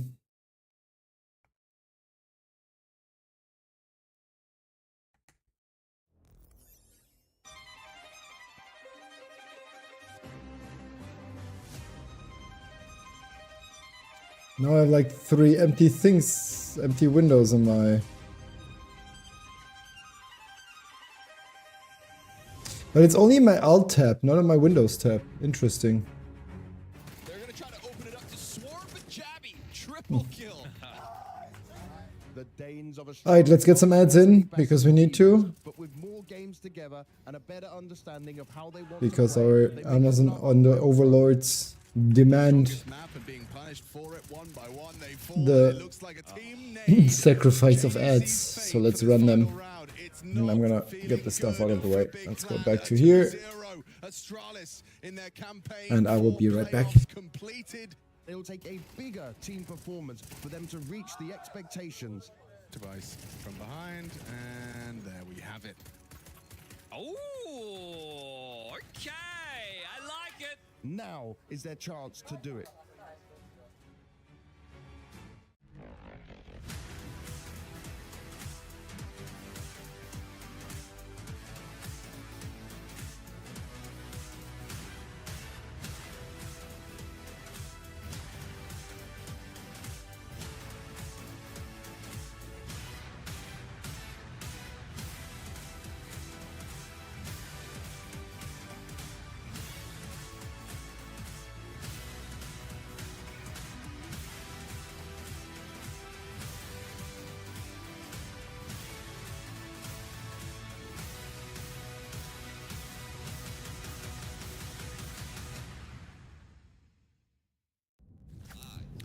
Well, what a start to the semi-finals today in Cluj-Napoca. A crazy comeback from the mentality monsters of Mouse. A sentence I never thought I would say in an arena, but here we all are. Guys, let's start breaking it down on the desk. I mean, are you not entertained? Man, that was a wild one, dude. I mean, that was looking like a good old-fashioned ass whooping is what we call it in the southern United States, okay? I mean, they look like roadkill on the side, man. Mouse Sports looking so timid. Good old-fashioned ass whooping. Separated from the ship, looked like he was rusting on the ocean floor, man. Like, they were just getting nothing done in this first half. Astralis, meanwhile, everything they could have possibly won out of the half was going their way. Stare, beautiful entries, great aggressive up-tempo play style, constantly finding rounds on the board. But then, Richard, it happened. The international sign of choking. The rounds were slipping in. And they forgot there's EMS personnel available in this stadium right now that could have helped them. Yeah. Me, actually. Yeah, it turns out. Yeah, but you're all right with the Heimlich maneuver. Yeah, you know, whatever needs to be done. But anyway, Pimp, like, what happened there? I mean, I could be really mean because I was going to say appropriately because your career's been on life support. But, ayo, we move over to Pimp now. Yeah, I mean, that was a game of T-sides, to be completely honest. You know, a fantastic comeback, obviously, coming in from Mouse. A fantastic T-side from Astralis as well. Let's not forget the fact that they were really dominating in that first half. I know it was 8-4, thanks to Exertion, who on the screen right now pulled off a nice little clutch. But overall, it was Astralis dictating the game in the first, dare I say, 16 rounds. And then from that point onwards, it was Mouse taking over with a very cool T-side. I like the change of pace. I like the, I guess, confidence going into that T-side despite being down 12-6, and you could just see how that built round after round after round. And one of the most impressive things in this comeback from Mouse was that a lot of these rounds weren't even close. You could argue that had it come down to a 1v1, a couple of 2v2s after plan scenarios, it would have been, you know, one of those games where Astralis, they felt like we should have closed it, we could have closed it, but a lot of these rounds were Mouse dominating pretty much from the get-go. Yeah, you could see them warming up, in particular Torji, the Lanimal, the guy that always does it in the stadiums. Okay. Yeah, I'm taking that one away from Woxic and giving it a Torji now because when it gets to the big stage games, he always seems to pop off and just win them the hard rounds. But look, there are these teams that say, oh, when we're losing, you know, in these 12-4 situations, we just play one round at a time and we see what happens. But they don't really believe they're going to come back. You saw there, Mouse actually played like they were going to win this game. And I told you at 12-4, I said, watch this go to overtime. You did. And lo and behold, it came to pass. With Astralis. I do want to tip my hat to Brolan as well. You know, just keep that same energy when you, I guess, allocate him, when you look at him. When the T-side didn't work against FaZe in the group stage, everyone was after him. You know, that's because of Brolan. He's a bad in-game leader. Why would they ever think that could work out? Now, Brolan on a big stage, down 12-4, just called Mouse back into a game with a fantastic T-side. So whenever you want to do that, you know, one game here, one game there, just keep that same energy, because what Brolan did in this isolated attempt was calling at a high level. No, not even just calling at a high level, fragging at a high level. In critical rounds in overtime, Brolan found entries on that banana area that made wonders happen for Mouse. And also, I got to give props to my main guy, Xertion, yet again, showing you why this positional change to banana has been so instrumental in Mouse's success in Inferno lately. He is so natural as a T-sided player on banana, knowing how to dodge and get through utility, how to find gaps between the fire and the nades and find ways to have impact. And he had so many critical kills to help bring it forward. And then Spinks, I mean, look at the consistency he had there in that second half to kind of help them push this into overtime. And that's the thing, because you see the highlight package here from the first half. A lot of these kills are in rounds they're not going to win. Hello, motherfucker. Where he's obviously trying to help them out, but most of them are not really that impactful. You looked at the scoreboard in the first half. Look at him, how cuddly he becomes. 8-3 for Astralis, and he has 12 or 13 kills. So you think to yourself, that's nice, but a lot of the kills that Spinks was setting up in that first half, we saw them winning the rounds. However, in the second half, the entering, the impact, that's when he came alive, and that's the Spinks they bought into. That's the Spinks design in terms of the raw upgrade of firepower. But that's not the Spinks that we saw in Vitality. Spinks was a timid apartments player on this map for Vitality. He was called upon to play a new role when he joined this team, and it's a tough one. That's a big transition, to be more of an actor, to be more of a guy taking openings, but he delivered, man. Beautiful entry work at times on those lane wraps, on those mid pops, and you have to give him a lot of credit for showing some versatility in this series. Yeah, let's look at some of these rounds that were put together when we we were on the comeback trail. So I believe we've got round 12 first, right, Jake? Round 12 would be the first one, because that gave, I guess, Mouse a chance and a little bit of life. Again, first half, Mouse is being dominated, yet they still get away with 4 rounds, which essentially is not that bad. Comes down to Exertion, obviously having a fantastic round. He gets a quad kill in this one. Astralis, again, doing a good job with the spacing, making it very tough for them, and gets into a scenario where they can allow themselves to plant the bomb and find the kill on towards Torsi, who for some reason decided to nade himself and make it very tough for him. He has to jump up here, he has to die, and leaves Exertion in a 1v2. And retaking this bomb site 1v2 with the bomb down and a smoke like this, that's tough. However, aggressive in towards the smoke, proactive, and then he's aware that the last player is on the bomb site and he's winning the duel. Now, this gave Mouse a little bit of leeway, I guess. It gave them a chance of making that comeback into the second half, and I think that's where we jump into the next round, round 29, if I'm not mistaken, when we get all the way into overtime. That's where we see Mouse dominate the game. They dictate the game. They're the one being one step ahead, especially this banana duel. Look at all the aggression, look at all the nading, look at everything that is transpiring right here, and look at Roland, the guy you called out for finding impact. He was everywhere on that T side and CT side for that matter as well. Yeah, he lived up to the second half of his name. Broland this time, big time. And look, it was, again, from a calling perspective, again, think about the weight that is on Broland's shoulders. Fresh IGL, first Tier 1 tournament with this full lineup. You're down 12-4 in the semifinals against an Astralis team that has often struggled, let's be honest. This is a Mouse Sports team who has the pedigree of being a top 5 contender for such a long time, and now all the pressure is on you to make up for the fact that Shue is gone. You're the one calling the shots now, and the fact that he orchestrated this beautiful comeback, not only with his calling, but also his fragging and his tenacity. That is some guts being shown by Broland right there. Let me just quickly summarize. I'm sorry, Chad. Your Astralis, you win both pistol rounds, you convert both pistol rounds. Your Astralis, you're leading 12-5 on your own map pick, and you still find a way to lose. If that's not a car crash in plain sight right there, I don't know what is. That's going to hurt them so much. This was their chance into the series. This was their map pick. You had everything going for you. Everything you could ask for, winning pistols, converting, getting into a big lead, playing well on the T side, and you still find a way to lose. Let Astralis, of all people, to find a way to snatch defeat from the jaws of victory. Yeah. I mean, it's crazy because it is the quintessential losable map for Astralis. Like, I've seen this happen so many times with this iteration. You know, we talked at the top of the show about how they're energized, rejuvenated, they're feeding on the heat.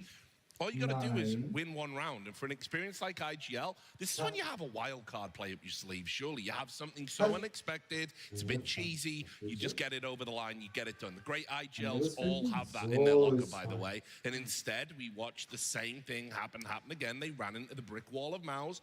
And here we are. I will say it was the CT side that let down Astralis, and there's only so much impact you can have as an in-game I leader. gave him a fresh To the T side. I'll also say the man on the in der screen right here was just Kopfhautknochen. looking into the stats.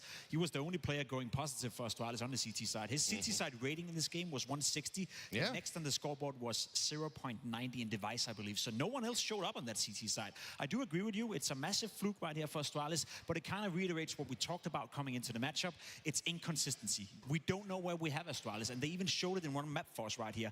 You know, one moment they play beautiful Counter-Strike, they play Counter-Strike that is a grand final worthy. The next moment they lose. It's always funny because he usually has like 2 to 3 somewhere in that dimension that he has, like laying around, chewing every once in a while, and then every once in a while they just all disappear. I don't know. I just realized that he didn't have any anymore. In my opinion, they had one bright spot on Nuke, And then he immediately, when I was in this frame here, where they did come top 4 and they actually beat Mouse Sports and Navi to get that top 4 finish, and Nuke was a part of both of those series. Now he's there laying happy. That kind of caught everyone off guard, that Astralis was able to win Nuke of all maps to be able to get that deep run, that last world final. They're now going to have to call upon that again in this situation, but they're up against a Mouse Sports team who have been comfortable on this map for such a long time. They have such a great track record. They've won the one game they've played at this tournament, but over the last 6 months, this core group is 14-6 on Nuke. They have always shown a lot of strength, and a lot of that comes down to, yet again, I'm going to talk about him. I know it's a broken record, but it's Xerxin. Such a beautiful yard player on both sides of the map, always has massive impact, great intuition, great entry power, great defensive power as well. He's going to be an absolute maniac, I think, on this one. And you take that, you know, and you add a bit of Spinks, a player that always liked to play Nuke as well, that finds an awful lot of impact. I will say, Astralis' CT side, there's one big question mark, and that's the conversation we're always going to have with this iteration of this lineup. That is KDM playing the rifle and KDM being pushed into positions on the CT side. B side on Mirage, Ramp on Nuke not necessarily positions Cadian like to check play. He's something. a caller that likes to feel out the game, feel out the rounds. And when you're playing ramp, you are as static as you possibly can be. So you rely a lot on Stown, you rely a lot on Device. Those two guys are the ones involved on the CT side, and those two guys are the ones having to make the callings for the rotations. Cadian cannot possibly do it when he's playing ramp. He doesn't have the information, he doesn't have the feel for the game, and that could be a hindrance for Astralis. There's a name in there that I just want to talk about quickly before we get into it, and that was going to be Device. Obviously, I think we haven't seen vintage Device yet. We've seen very consistent Device. Obviously, historically, that's what he's been known for. That's his best attribute. But I think they really need a monster performance from him here. I mean, he's been better online than he has on LAN so far, which is kind of crazy to say about Device, but that's been a fact of the matter.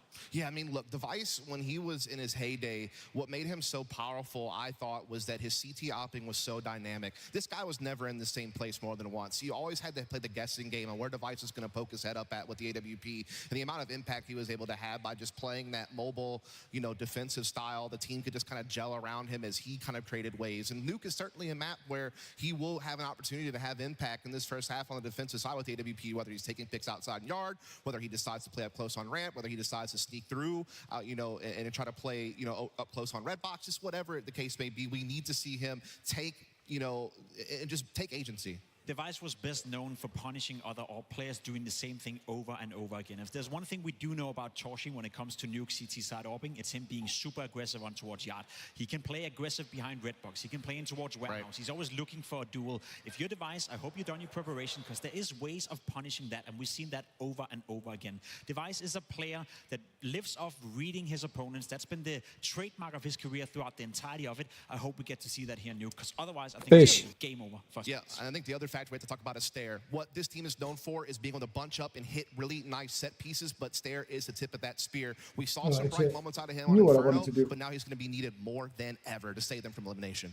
Yeah, I can agree with that. Again, I think it comes down to Stown and Yabi and how they're going to control the rotations on the CT side. For me, that's the most vital position, especially when you consider that the in-game leader, Cadian, who is the biggest voice within the team, has been placed towards ramp. I know it's a little bit fluent on the CT side as well. We have these overviews with the maps, and that's their normal position. Sure. So we do see Cadian once in a while pick up an AWP. We do see Device go down towards ramp. That then frees up Cadian a little bit, and I hope that's going to be the case as well, because if you have your in-game leader and your biggest voice being stuck towards ramp 12 out of 12 rounds on the CT side, you're prone to give away that responsibility that is essentially yours. All right then, guys, we're going to see if Astralis are able to power up their game on Nuke, back over to Scrawny and Launders. Do we sit or do we stand? Gentlemen, Nuke up next. I don't think standing is the smarter thing. Not only when it comes to this CT side that bottomed out on map 1, but one, of course, that matters about the mental. Can they rebound from this? It is elimination on the line for Astralis. Timing was off again, PGL. Playoff game since Cologne 2023 until yesterday. The thought of them being able to do that 2 days in a row now seems like it's slipping away from the realm of possibility. Yeah, you don't want it to be the one a year. That's not a good stat line for sure. Astralis, especially the fashion in which they lose that first map after having Mouse on the ropes, scared, showing such great CS. I'm sure they're feeling a little deflated now. We'll have to earn it back. And Mouse, on the other hand, well, I don't really have a question about whether or not they can play this map.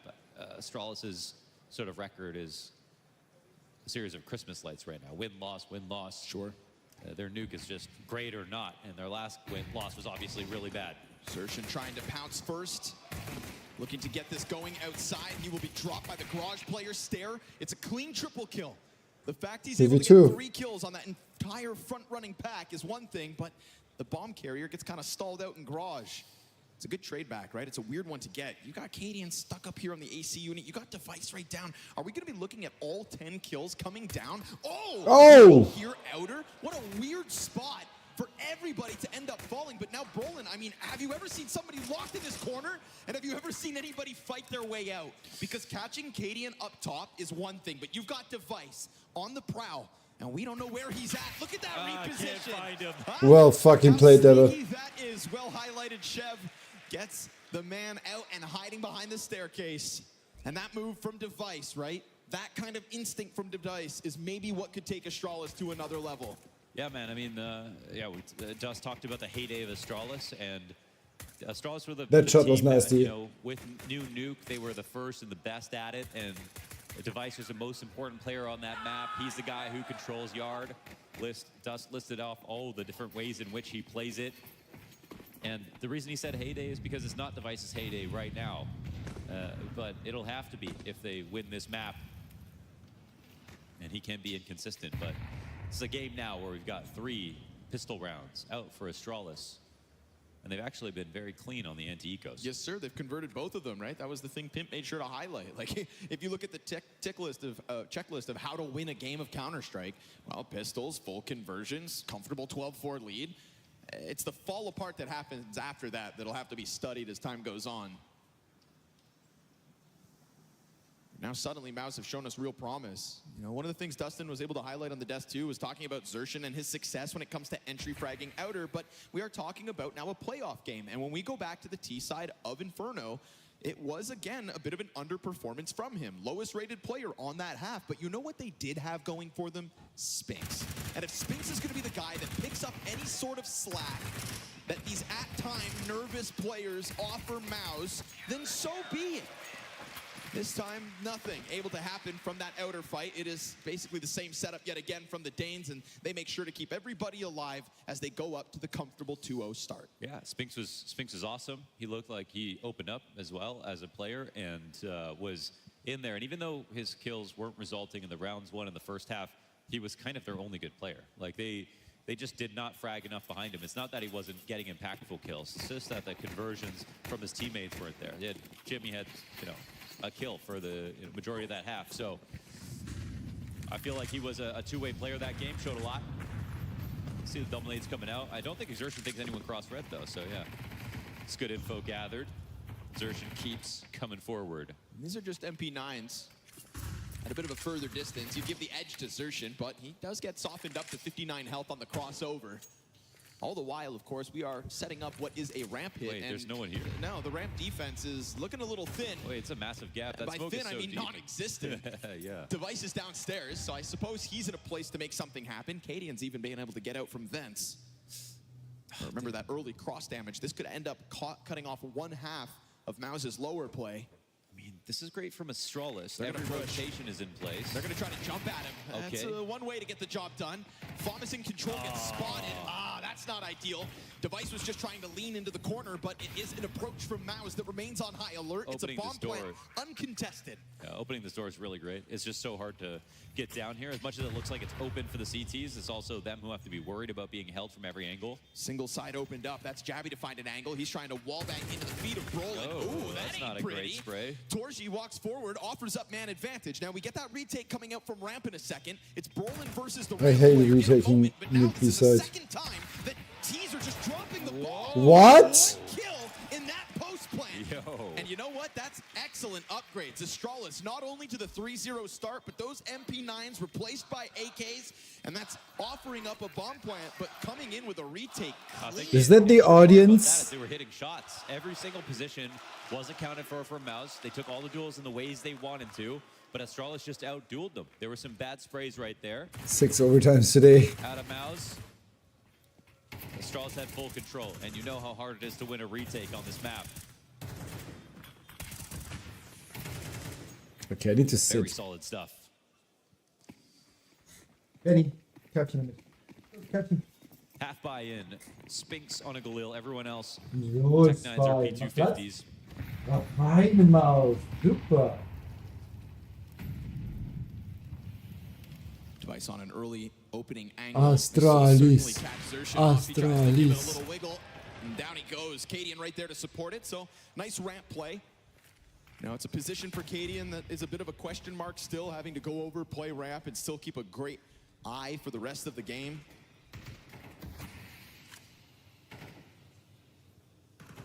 Brolin just spinning his tires in the mud here as MOUZ are left with a very difficult task. How the hell are you going to get anything done with a couple flashes and a Galil versus the 5 players of Astralis? Yeah, sometimes it's tempting to just I mean, they wait have the around, most though, powerful because gun in the we game. They have know 2 that, Tech 9s. It's just too early to make a late decision like that. Down will not get caught off guard. There's a first.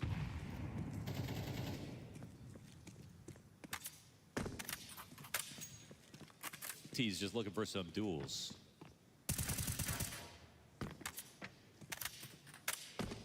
It's a Tech 9 versus an M4, so I wouldn't bet Torji. Great start for all the players across the Astralis. Everybody getting a piece of the action so far in the first 3. And Device waiting if you want to try to go for the cross. Main really their only option, and Tech 9 could have thrived here. Galil gets the trade frag, but it is a fast response, and Astralis are just ready to sign up for early fights. Don't worry, they won't let you down again. Don't get everybody's hopes up. It's a good start, that's what it is. You can't make that promise. You're right, I'm projecting. They can't make that promise. I say that nervously as we see again, quality starts. So Astralis, I mean, you get a lead enough times, you win 2 pistols in a map enough times. They'll close eventually. Mouse can't simply start slow every single half.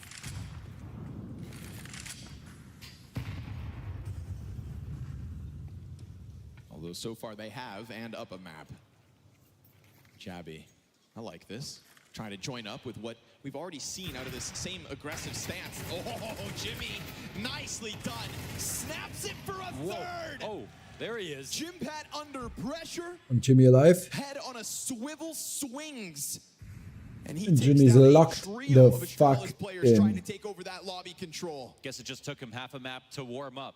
Man, we got to see that from his POV, but now only on 5 health. You think the other players from Maus are going to have to end this if they can. Device and Stown stepping forward. Torji ready for that one. And Stown so far removed from anything. He just looks for a fight outside, loses his head. Xertian's getting online, and that's Maus's first round by way of Jimmy. Yeah, there we go. Again, tough first half of the day.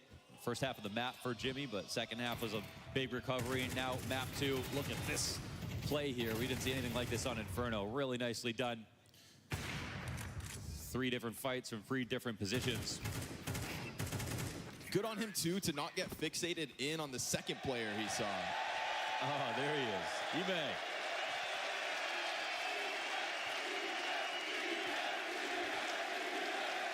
It's got to be a special moment for Ime, you know?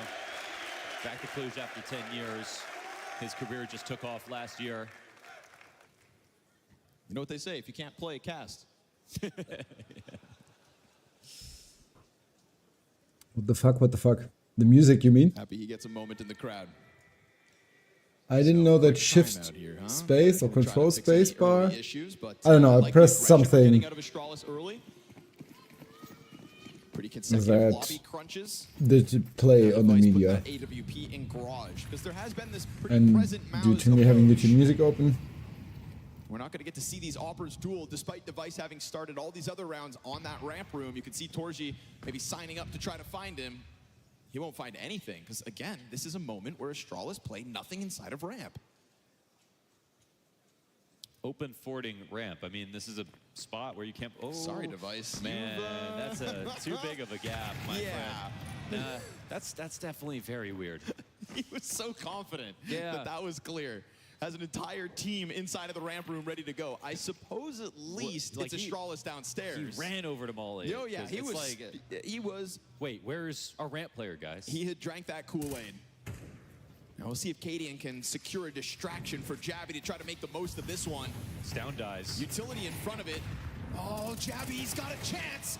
But it's a quick trade frag back, and on top of that, Cadian dead in the back of the bomb site. I really want to And we've got another freebie, so 2 free Do you have the frags door coming on so out it's from not too Maus. warm inside? Yeah, to get some air in. And a nice clean lower hit that goes well. I'm gonna close for it a second soonish. terrorist round win to the Mouse camp. You know, if you condition your Benny, opponents, then you can Körbchen. kind of... Plus.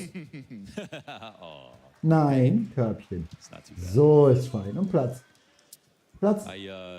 You know, if you condition your Platz. opponents, then you can kind of earn So the ist ability fein. to open fort the ramp or try to take some kind of lead. But with the amount of like guns and Where am I utility they drinking out had, of the it bottle? looked like I they just made want a to fill up my mistake. glass. Especially with how frantic that was from Device getting into Turnpike and realizing there was no teammates there. They make the early rotations downstairs, which is nice. But the reason that you need to hold on to ramp, PNC where even my though you dog can't is. plant, Good is luck. because it's an open route to get to health as well. Nine. And then if you have that gap, then suddenly upstairs player can't Körbchen. focus on the floor. They've just got to focus on the ladder. It just gets really stressed. But for Zurück. whatever reason, Mouse found that easily. Zurück. Down won't be able to get the second, but it is immense damage for Spinks to have to deal with. Jabby just trying to keep his head down while Hut remains smoked. And we got Device in transition, but is this going to get caught out? Oh, the timing was nearly there.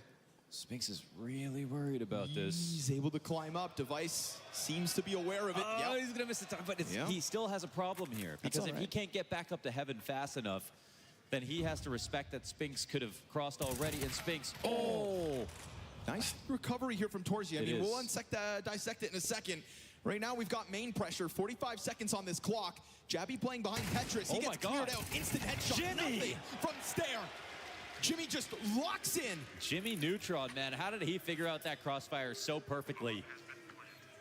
No one peeking from opposite vents. That is chef's kiss. All right, so let's unpack this one with Device having to come out to clear upper. You know the player's up there. You do a good job. You know you can catch him before Sussy Baka. I like removing the problem that way. But Device obviously just kind of lets his guard down and ends up getting clipped by Torji. That's what opens up that. Sussy Baka 27. That's why I say that letting Spinks get up there was the problem in the first place. Obviously, he didn't know he was low, didn't want to take the shot too early, and barely had time to even put that together. But a lot of situations you could have got that kill. I think this is Devil. Into hell, but you don't win. You don't win in CS. I am pretty sure that is Device. And then we just get this really silent walkout from Jimmy, who goes up 6-4 off of that double kill. That was nasty. I mean, it was a perfect read on both players in the site. I don't even know if sound was made. 4-3 lead. Mao's catching up early. Yeah, T-side comeback. Impact from Jim Pat.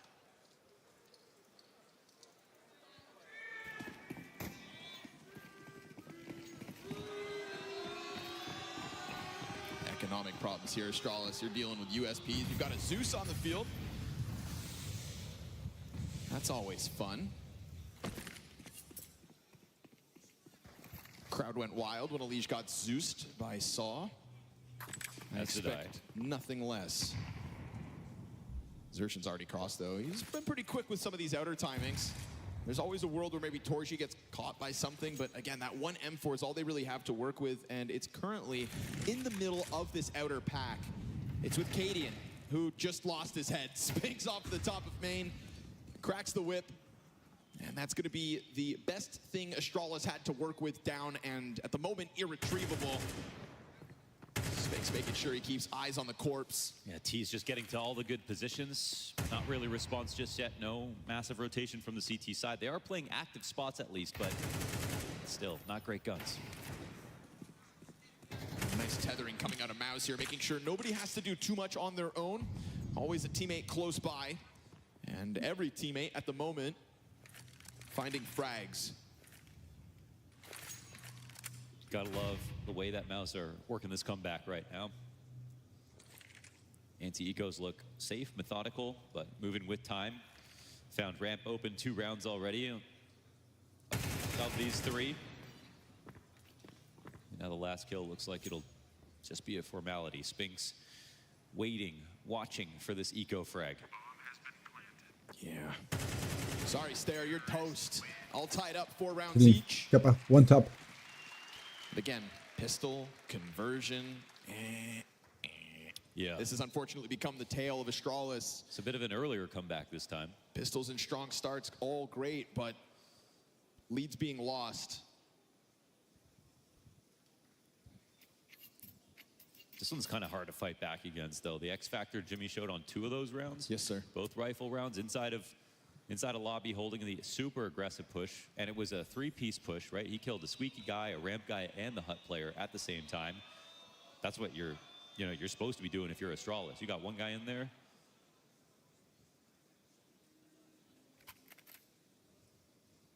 I think Jim Pat last year, he was exceptional, but he was also inconsistent, and I think he could have been even better. The weird thing with his, inconsistencies, I thought some of the weakest Jimmy play we ended up getting was once it was rumored that he was getting a kind of bigger call-up. Kind of just treaded water for a little while, but then got back to it towards the end of the year. And, nice to have him here, 7-4 so far, map 2. Such an incredible... Yeah, Stratus full buy, no head armor, but doesn't matter against AKs anyway. This one looking more like it. So fast move. Device. Nice. We've had these ops moving places. People alluded to that. This dynamic Astralis. Starting positions never too clear. But a climb down the David just went down, yeah. Back to Squeaky, careful. And Jimmy's been thinking, but okay, he doesn't try anything fishy here. So powerful to have someone like Exertion be able to squeeze outside at the same time that you're going for an aggressive pick play inside of Squeaky and make up for that kill coming down. It's not 1-1. The op is still up here for Astralis, but makes it the instant 4v4 early. Gonna make sure that secret challenge can't come out, but doesn't mean there's not anybody down there. You can see Device through the concrete. It's a matter of patience, and we know this position so great for that consistent op fallback. Control of the A site opens the door for the vent rotate, so Device doesn't need to panic on this one, and he's gonna await this. 3 players come out, but he starts to leave just as they get ever closer. We hit 40 seconds. Device gets down onto the staircase. Good. At least he doesn't get caught out in the open. He could pop up, and it will do One more? One more? Put on a show. Right there for the taking. No. Brolin, though, able to get the headshot back. This would be a 2v4 recovery. Back turn to Jimmy. So this is both positions known to the CTs, but what? Where's Cadian looking? Doesn't know the guy's right there. Jabby's inside of the vent, kills Brolin. And now things get really He's gotta weird. go for it. Jimmy's got to drop down into a vent versus Jabby. You'd think Jabby gets this every day of the week, and he will. Closes down on it. And good on him to drop bomb on B. You know, Brolin thinking that with main opened up, maybe he should come up A. They didn't Yo, know chap, about the you wanna see rotations of the Device's team. profile picture on Steam? B site was his for the taking. Astralis gave up a lot of space here. Just another reason to hate him? Secret, and I think that's because they had Device on the control Wait, she went to stairs. P and see where the Maybe dog he's is. an She's op not in the even spot around if he right went now. upper, he I'm a wouldn't have been able to stupid get into the monkey. mix, so him starting here inconspicuously is what won the round. Astralis retained the lead off of this, and it's good rifle. Ah, she is still To show around. us that they're still alive. Cadian and Device gonna have hands on the cannons. You're gonna hate him. Exertion wasting no time. Oh, slides past the off. Now it takes a little bit of extra time versus Stown. Still gets it fast. Out from Hut at the same time. Stairs been found out. Spinks returns the favor back on that one. And we actually have Xertion dying outer. Jabby, I love this. Already starting to compromise this back line. They'll never see it coming. He waits to get close. Spinks catches him off. 1v2 left, but both these players playing with ops. And Spinks has been super active. Yeah, but isn't she like the mean girl from My Hero? In a recoverable position. 2 ops for this retake. Easy to pick up, you'd think. Nobody holding this line. Spinks is able to cross right over and pick that up, and now the world is his oyster. What is his route? I think, you know, he can totally take this ramp if he wants No, to. I did but not. It just makes it such a long round. Instead, he's hoping that. But I know she was decides to being do set up. something different. I know she Delay was for being time, set up as not being as mean as she where is. you could go. You see Astralis now looking at other avenues. They cannot afford to get flanked. All Spinks is doing is opening up timings as he goes back into upper, and it's worked. It's allowed for the CTs to split up. In exchange, though, you allow them to do this. Get to new, better spots, potentially. Can he get off the site? Does anybody give him a fight before the second player is ready? Spinks' positioning's key here. He's got that Heaven player waiting, and he's managed to get off of this. And right now, Device wary of some kind of a squeaky push, Wait, but also he's not approaching going it to squeaky. Well, how could you assume? Spinks has taken the reverse route. Cadian up here in Heaven. Spinks comes back outside. His Cadian out. There he is. Contact mate. Doesn't know about Device. Device No, he starts doesn't, running. but he's got a couple flashes, and Device with that op. He's out of there. He's missed his first shot. Spinks dives back in. This is what they need from Spinks. Big ticket player. Wow, he's clutches. 1v2. Neither op able to find him. They I want to point out. But this is Spinks going map to map, back to back impact. Wow, this is so awkward. Was there? It's a custom made image with like a Stratus logo and Hummel logo here, and like the Hummel arrows on the shoulders as well. Spinks hits that a fantastic shot up into the heavens. Like that's not just a screenshot from the show. Exactly what he was looking at from his POV, but it starts off with the surf frag out of Xertion, and Spinks' entry upstairs. Just a haircut onto Cadian. Yeah. Well earned. Taking his time, split up the defense, and then he made that move without waiting too much longer, right? There's a world where he waits a bit too long, and Device finds him in transition. Oh, tag going down the stairs. What the hell is that shot? Stown just trying to get out of his opening spot. That double off that they are able to put forward last round ends up being costly. We now have limitations here. Double SMG for Astralis. Yeah, I feel like that's an advantage. You do 80 damage here. I feel like this makes it scary for the TTs about upstairs now. You know, one committed rotation has come down. They're looking to cross up and chase down this player who's low. And the CTs just want to help out any way they can. Yeah, trying their best to soften them up. It's a bit of damage on Xerxin, bit of damage on Torji. Arcadian of 2 minds, and MP9s are going to go pushing into Jimmy in a second. He better get ready. Oh, nice one from Stair. But they actually double back. Whoa, and what is the spot, actually? Yeah, right? This hasn't been seen. Device is just... What is this? This is a crazy position. Let's see if this works out. Oh, no, he's going to get spotted. Oh. And that is the double-edged sword of playing a spot like that. Yeah, he starts asking himself, why am I on this barrel?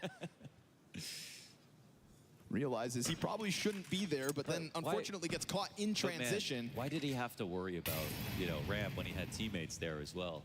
This is a crazy wrap back around. Think about the route that not one or two, the entire Mouse team was down secret, came back through garage, now to ramp. No smokes. No smokes. All right. Time is a problem. They can go for the Astralis plant. Cadian could dive it. Oh, he's going to find a big opportunity. Drops an incendiary of his own. Spinks is carrying that bomb, so they're going to have Spinks with hands busy, and that's just enough time for put this bomb down. They're going to rush at him. Cadian comes out with another kill. Then all of a sudden, the meat grinder backside. Brolin's got to go big. Drops down. Whoa. Can't snap it backwards. Ooh. A 180 needed, but take a bow. Cadian, the only piece downstairs, just keeps that pressure up. Sure, Spinks is allowed to plant, but Cadian comes swinging out that door with the second frag on B. Yeah, again, no smokes going lower. It's always a really tough thing to do. Upper, you can plant just watching heaven with one other player or whatever the case may be. Lower, you need control side or you need a smoke for decon. In this situation, I thought Spinks made the winning play, though. Being able to cross to the outside of the site. This is just a weird moment for Xerxin and the team for not hearing the decon door open, because this was the only way that Astralis could win the round. Yeah, and I mean, Torzi just ends up looking a little foolish. They're playing on the Astralis plant, staring at the double doors. Don't even know how they all died right there. So Astralis, once again, they keep the lead. This one's been scrappy, back and forth. Nice sudden burst out from Cadian to try to get Astralis not only back in the lead, but to maintain it. And it is him again to get aggressive. It's not as strong of a performance as he had back on Inferno, but it's definitely being impact felt here in the final 2 rounds of regulation. This 12-round half looking for a 7-5 lead. Cadian again into the kill feed, helps out Outer. Man advantage for Astralis. Mao's gonna look to keep this one simple, challenging. Stair, incredibly awkward. Torzi's gonna capitalize, open A site, nobody to stop this bomb plant because they've got vision deep inside of main. And they'll smoke that off to give Brolin a bit more of an option. Now he has an entire belt of utility. Another molly, another smoke. And they have hut left over here. CT's roaming around. They've been pretty good in these retakes for the most part. Just refreshing the smoke on main causes a problem. They're gonna try to burst it open. Brolin almost caught as he decides to go over onto second vent. That CT smoke taking away his original position. Heaven flash. Torzi remains fine in front sight to hold back on Device, who eventually has to come out. And he's gonna try to charge through smoke, but it's all good. A tied half after a 4-0 start. Astralis is gonna lose this game. Slow, but Mao's yet to get back into these halves. Yeah. Studio from the last match and how well Mao's played, and we know if we look at the what's it called again? Game, it's Mao's who should be favored, but Astralis showed they could keep up. For me, this half is still good from Astralis. It was successful in the comeback from Mao's, but we had a lot of rounds with ideas. I don't see them getting lucky in winning some of these plays. Some of the earlier decisions to leave ramp open were a little strange, but they didn't continue to do that. So, I mean, they kept up. It's a CT half that obviously you'd love to have it 8-4 or even above that, but I think they'll take it. Astralis on their best day. Oh, it's fine. Oh, fuck, I need to run ads. It's just, it's hard to pinpoint what's just a quick one. Just a minute. 30 we should be fine. Yeah.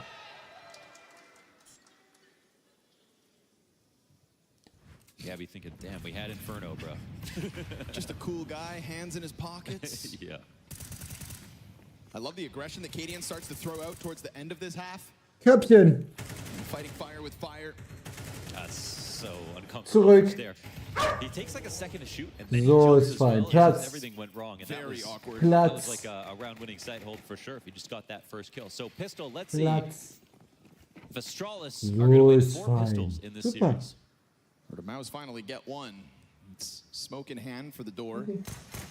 Oh. 9. Love a P250 and a pistol. Yeah. That's Torsi tapped out of the round. Ooh, Zershin gets aggressive with Berettas. Compromising the lobby control is going to flush Astralis forward. Looking good for Maus, at least for a moment. Oh my god. In between a couple more, Jimmy's got one out from heaven. There's that P250 back out of the hands of Device. Jabby trying to find impact somehow. He is swarmed, but that's still not going to stop him. 1v4 demanded of him, separated duels, player up in heaven known to him, and now this guy behind is on a reload. They're coming at him, and that's gonna be enough. 2 kills into the 1v4 cut down. Maus find their first pistol of this series. That's curse broken for Maus, and at a terrible time here, because again, 8-4, 9-3 CT side, that's kind of where you want to be, but Maus will instantly take the lead as they switch over to the stronger half. Nice start from Device. Couldn't really ask for more outer than dropping a garage player. Gotta love the way Brolin's playing. I mean, the IGL-ing on the comeback has to be noted. The T side was so good from the perspective of conditioning. I think it's the single most important thing to be regarded as a good in-game leader, and he pulled that off, especially under pressure. But also, he was such a key player when it came to the kills, and the fact that he can focus on his crosshair, hit the entries that he did, I think speaks volumes. Brolin definitely will still need to think about himself as an individual. Ooh, Zershin trying to challenge top main, actually drops an M4. Ooh, this one could be a great moment for Astralis. That's a weapon. They can't grab that M4 though. Oh, Brolin's now been damaged. He'll get dropped by the Tech 9. They're going to try to gun for these rifles, and Jimmy's here to try to hold them back. Spinks has caught Jabby elsewhere. More chip damage done to the CT towards his spawn. Oh, They're definitely making Maus work for this conversion. Yeah, it's a crazy move, Careful, actually. Torsi, knife out! Oh, he's dead. And that is a bomb carrier in Cadian to just go sprinting down into this B site. No matter what happens from here on out, this is already a solid situation for Astralis. Stare with a Desert Eagle in the vent, so awkward. How'd he get out? But he is here with Cadian. Spink's gonna try to keep that pressure up, and all this does is buy time for Jimmy to come out. More damage, but the SMG's able to thrive at least for one more. Can Stare post 3 kills in this force buy. Yeah. Jimmy is on top of that bomb, and this is a He's just sticking it. And that 10-second defuse beyond the halfway point, you got him off. Just that one step at the base of the stairs is enough. Stare is going to be found out eventually. Jimmy comes at him, but he doesn't have time No to time. get back to that bomb. He's got to get out of here. Astralis breakthrough with the force buy. Wow, okay, well, Astralis. 3 pistols, and they deny the conversion even when Maus take it. That's a great look for them. Astralis! Astralis! They were booing them when they came into the arena, by the way. Expand through CT, take fights on the way. But when he did that, I think that looked like an opportunity to Astralis. He's kind of out of the round because if he comes back, well, then he has to worry about a big garage lurk. Then he has to worry about someone on Unbreakable waiting for him, someone who's trying to cross up the heaven. He could stop them from getting to hell from there by keeping range with his weapon. It's a great spot to play to start. But when you get spotted, this is a moment where Astralis are like, all right, you're getting farther away from the sights. I'm going to take this secret. Astralis jersey is so boring. Yes, absolutely. Yep. Tech 9 to the face. And Cadian, like you're saying, I think read the situation well. The moment he gets the Torji kill, he still remembers Jim Pat out of the moment, sprints that bomb down to the B plant.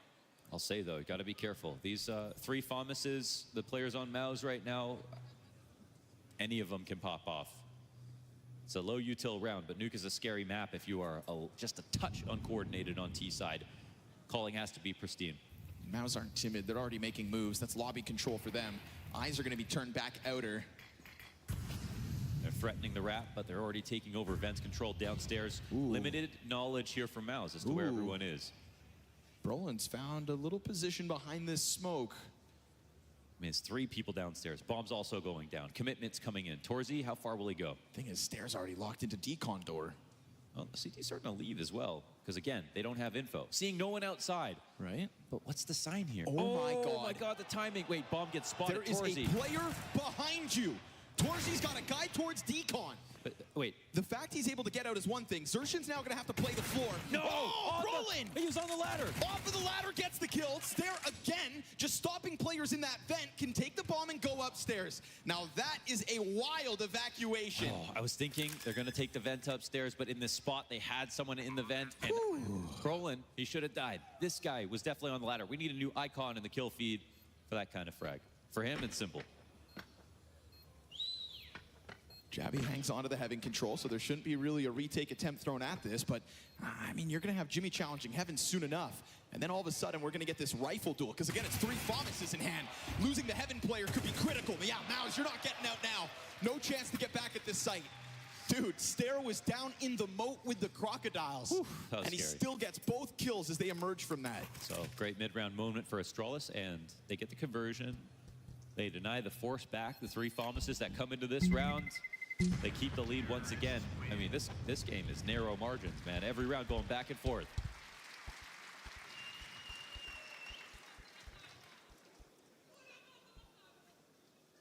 And eventually, this is going to set up a perfect moment for Astralis to just have a clean advantage over a bye. And it looks like this round's that.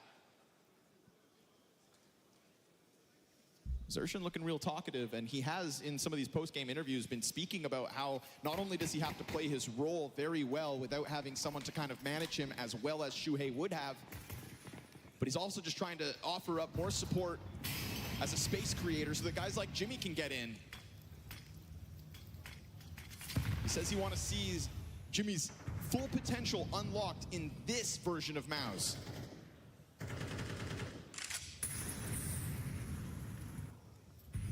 Right now, it's just Spinks, 5-7 in hand over towards that ramp. No one Turnpike to take attention away. I mean, decent protocols make sure that Spinks doesn't get a kill. We'll see. There's, of course, that one Galil floating out there in the hands of Zershan. Spinks, Jabby looking very ready for this spot. 5-7 bested. Torres going to try to spam a smoke with a USP. They don't give a damn about that one. Man, Zershan always finds a way to answer back on another part of the map. As soon as the first kill goes down. Ooh. Oh, be careful. And he's always so fast with it, it's actually impossible for us to see both kills, because it's instant. He's desperately holding on to this information, but the smoke and decon is hard to disrespect. Perfect Nice call move. here from Astralis. They take upper, yeah. What's wrong there, Launders? Nervous? Understandably. Stair has been remaining a key piece, I think, to keeping these options open. We saw him last round down towards decon door, even though Torzi did get by him. Able to recover. Coming up next is the full strength buy here for Mouse. We'll see if Zershan can rack up any kind of a cost. No. Nope. It's in fact 4 players to survive here for Astralis. 9-7 on the lead. Fish! It's only 7 o'clock.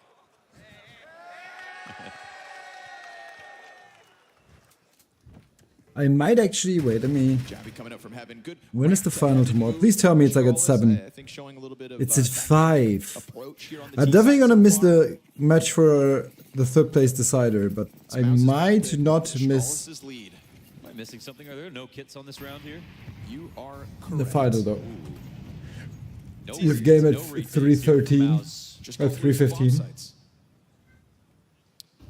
Low on grenades anyway, so I guess that sort of makes sense. Sounds simple. In a sense, we'll see if this round continues in a way that isn't comfortable for Mouse. They will play to save with majority. They're really just hoping a mistake gets made for the opening kill.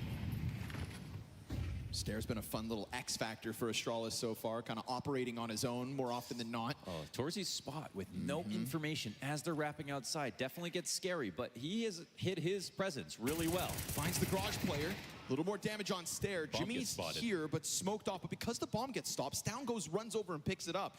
You've got a player still climbing up into Heaven slowly but surely in Stair. But you've got Jimmy waiting to get the ball rolling somehow back in the favor of Mouse. Meanwhile, players dying elsewhere. This is looking like a prime chance for Astralis to pinch down onto this A site soon. Not yet. They'll still have to cross back over it, and in trying to do that, it was a great chance for the Finn. Brolin also bested. What a shot, And Jabby. these are CTs dropping with nothing to show for it.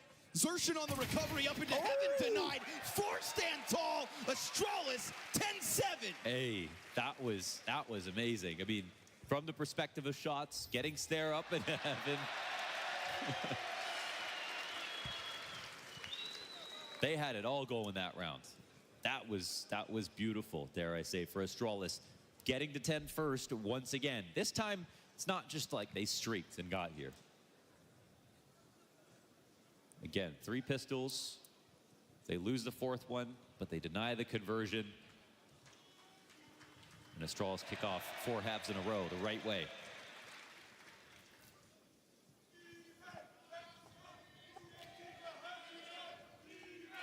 If they give up that outside control, there will be moments where Spinks can die in mini to an up, where a trade can happen like this to Torju, who doesn't know what's going on.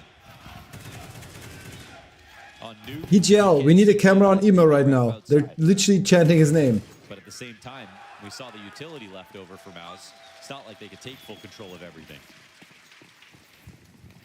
Shouldn't be able to take Also, I don't get it why they have like the Astralis and the Hummel logo like in the center above each other. It just looks awkward.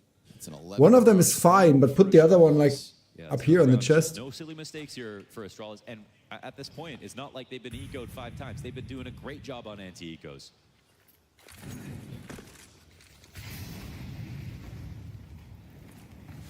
Setting their sights on this A site. Brolin's in a smoke with a 5-7.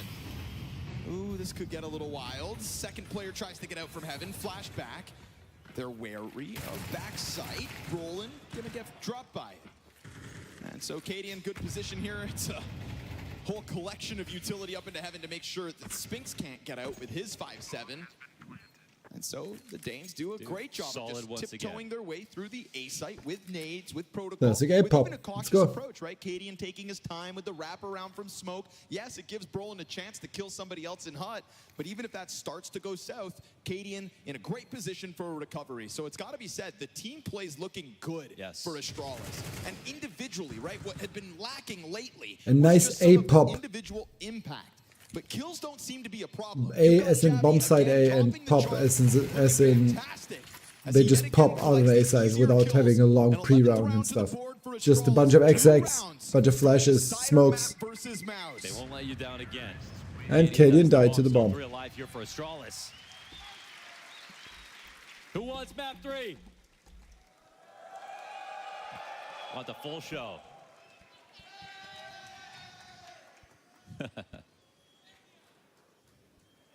And we are ready to welcome you. I mean, Astralis, I think at this point you kind of just keep it calm, like keep working. Good ideas coming out off the tack pauses. T side's looking sharp. CT side maybe wasn't what you wanted, but you make up for it by denying the second pistol conversion. Put yourself in a great spot. Careful now. But again, the last time Mouse didn't have the utility to make all the moves they wanted to. Now they have that utility, less of an excuse. Just click, Jimmy, just Jimmy's click. gonna have his hands full. Utility coming at him. And they pop that smoke open. Jimmy's good to go. Torji, can he recover the control of ramp? He'll bring one down, and then he uses that as a chance to escape. Big pickup. Stair has been good in these mid rounds in just getting that edge back. The moment Mouse had a man advantage, it gets taken from him, and I love this reposition. I find Stair one of these guys who's so What is hard Devil to holding? keep track of. And that's such a cool dynamic to the Is that Astralis lobby? T-side It has to be when lobby, he's right? able to He's working thrive back in those towards moments. lobby. But speaking of keeping track of people, Stown has this crazy route up into heaven, gets found out. Oh, that disengage is beautiful. Brolin can't deal with it, or he's not supposed He to. looks away! I mean, you would have had to hurt the player drop out of heaven until you had to worry about it. I mean, the disengage is fantastic out of Stown. He doesn't need to win that duel. It's a spot where he could have taken it. Where's Devis up? That's Devis up. Gets the hut player dead on his side. There's a guy who's overstressed in that spot. It's more important they take upstairs than fight the extremities. And look, now Spinks, all he can do is fall back. 12 rounds again. Astralis on 12, aware. On 12. With 5 rounds to close this map. Where have I seen this before? It's an easier comeback than last time, actually. I want to put it that way. Mel's already have him scared. Yeah, but to be honest, man, this CT side has been non-existent. Yeah. It was a pistol round for Mouse and then a choke to convert it. Yeah, 1 rounds. 6 rounds ever since. 0 rifles. 8-round T-side comeback over on Inferno to get us into Nuke.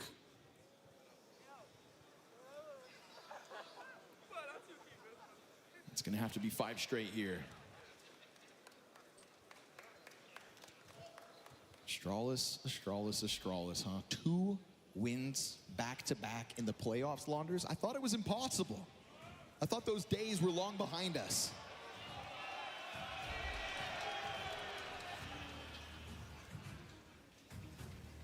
But it seems to be an Astralis that's figuring out CS2 on an individual level, just looking clean with these kills.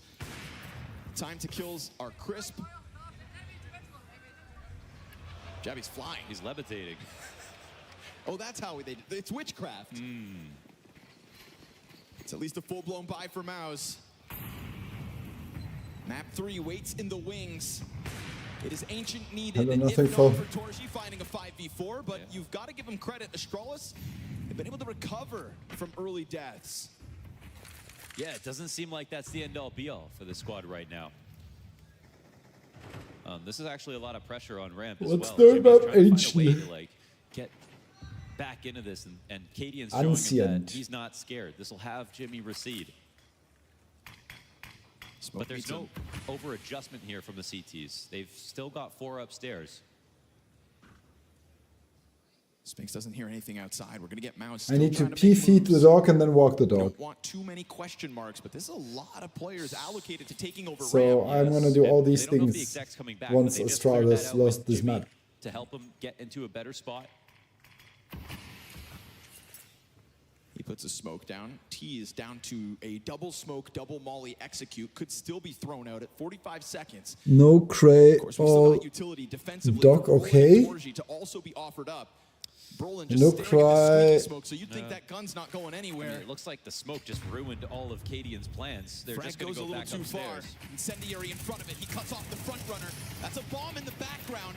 It's great damage offered up by Stown. They try to open up that squeaky smoke. Here comes Cadian, and that's going to get caught by Brolin. A third. Wow. But all the while, we've got Stown downstairs, but it's all good. Jimmy, cold as ice, sits on top of sight. 5 alive for Mouse. And those are the sorts of rounds that they will have to piece together for the next 4 to push overtime for a second map in a row. Yeah, that one furrows your eyebrow a little bit here from Astralis. I mean, it is a round where they start off 4v5, so it's never easy, of course. But once it comes to the ramp play that happens, I think Mouse are the ones who make the better move. They have 2 players come and help Jimmy re-clear the ramp early. Then they come back upstairs with a lot of confidence. And again, no overcorrection. They just left Jimmy downstairs the entire time, just in case it was a threat.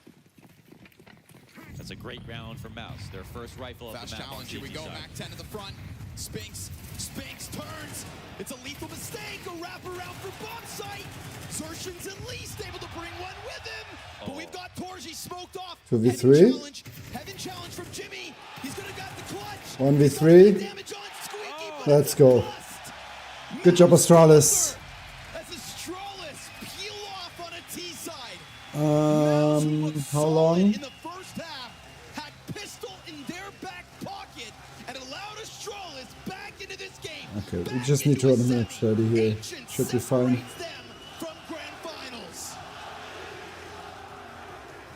Alright, chat. I'm gonna leave you here. Let me turn on the be right back thingy again. I'm gonna be right back. Chat, I'm leaving. I am leaving chat in your control. You have the power now.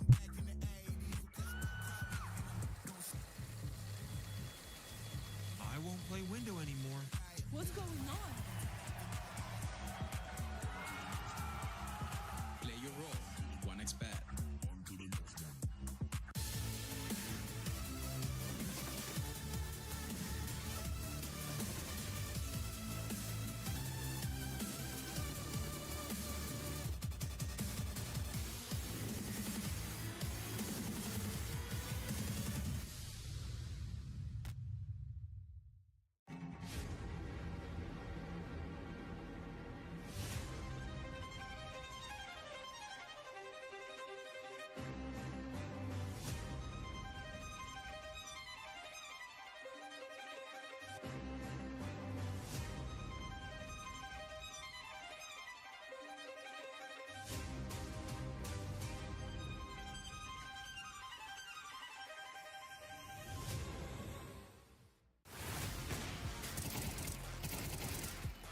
Mouse. Under new leadership from Brian, looking to show us all what he is capable of and grow as a player to bring them glory.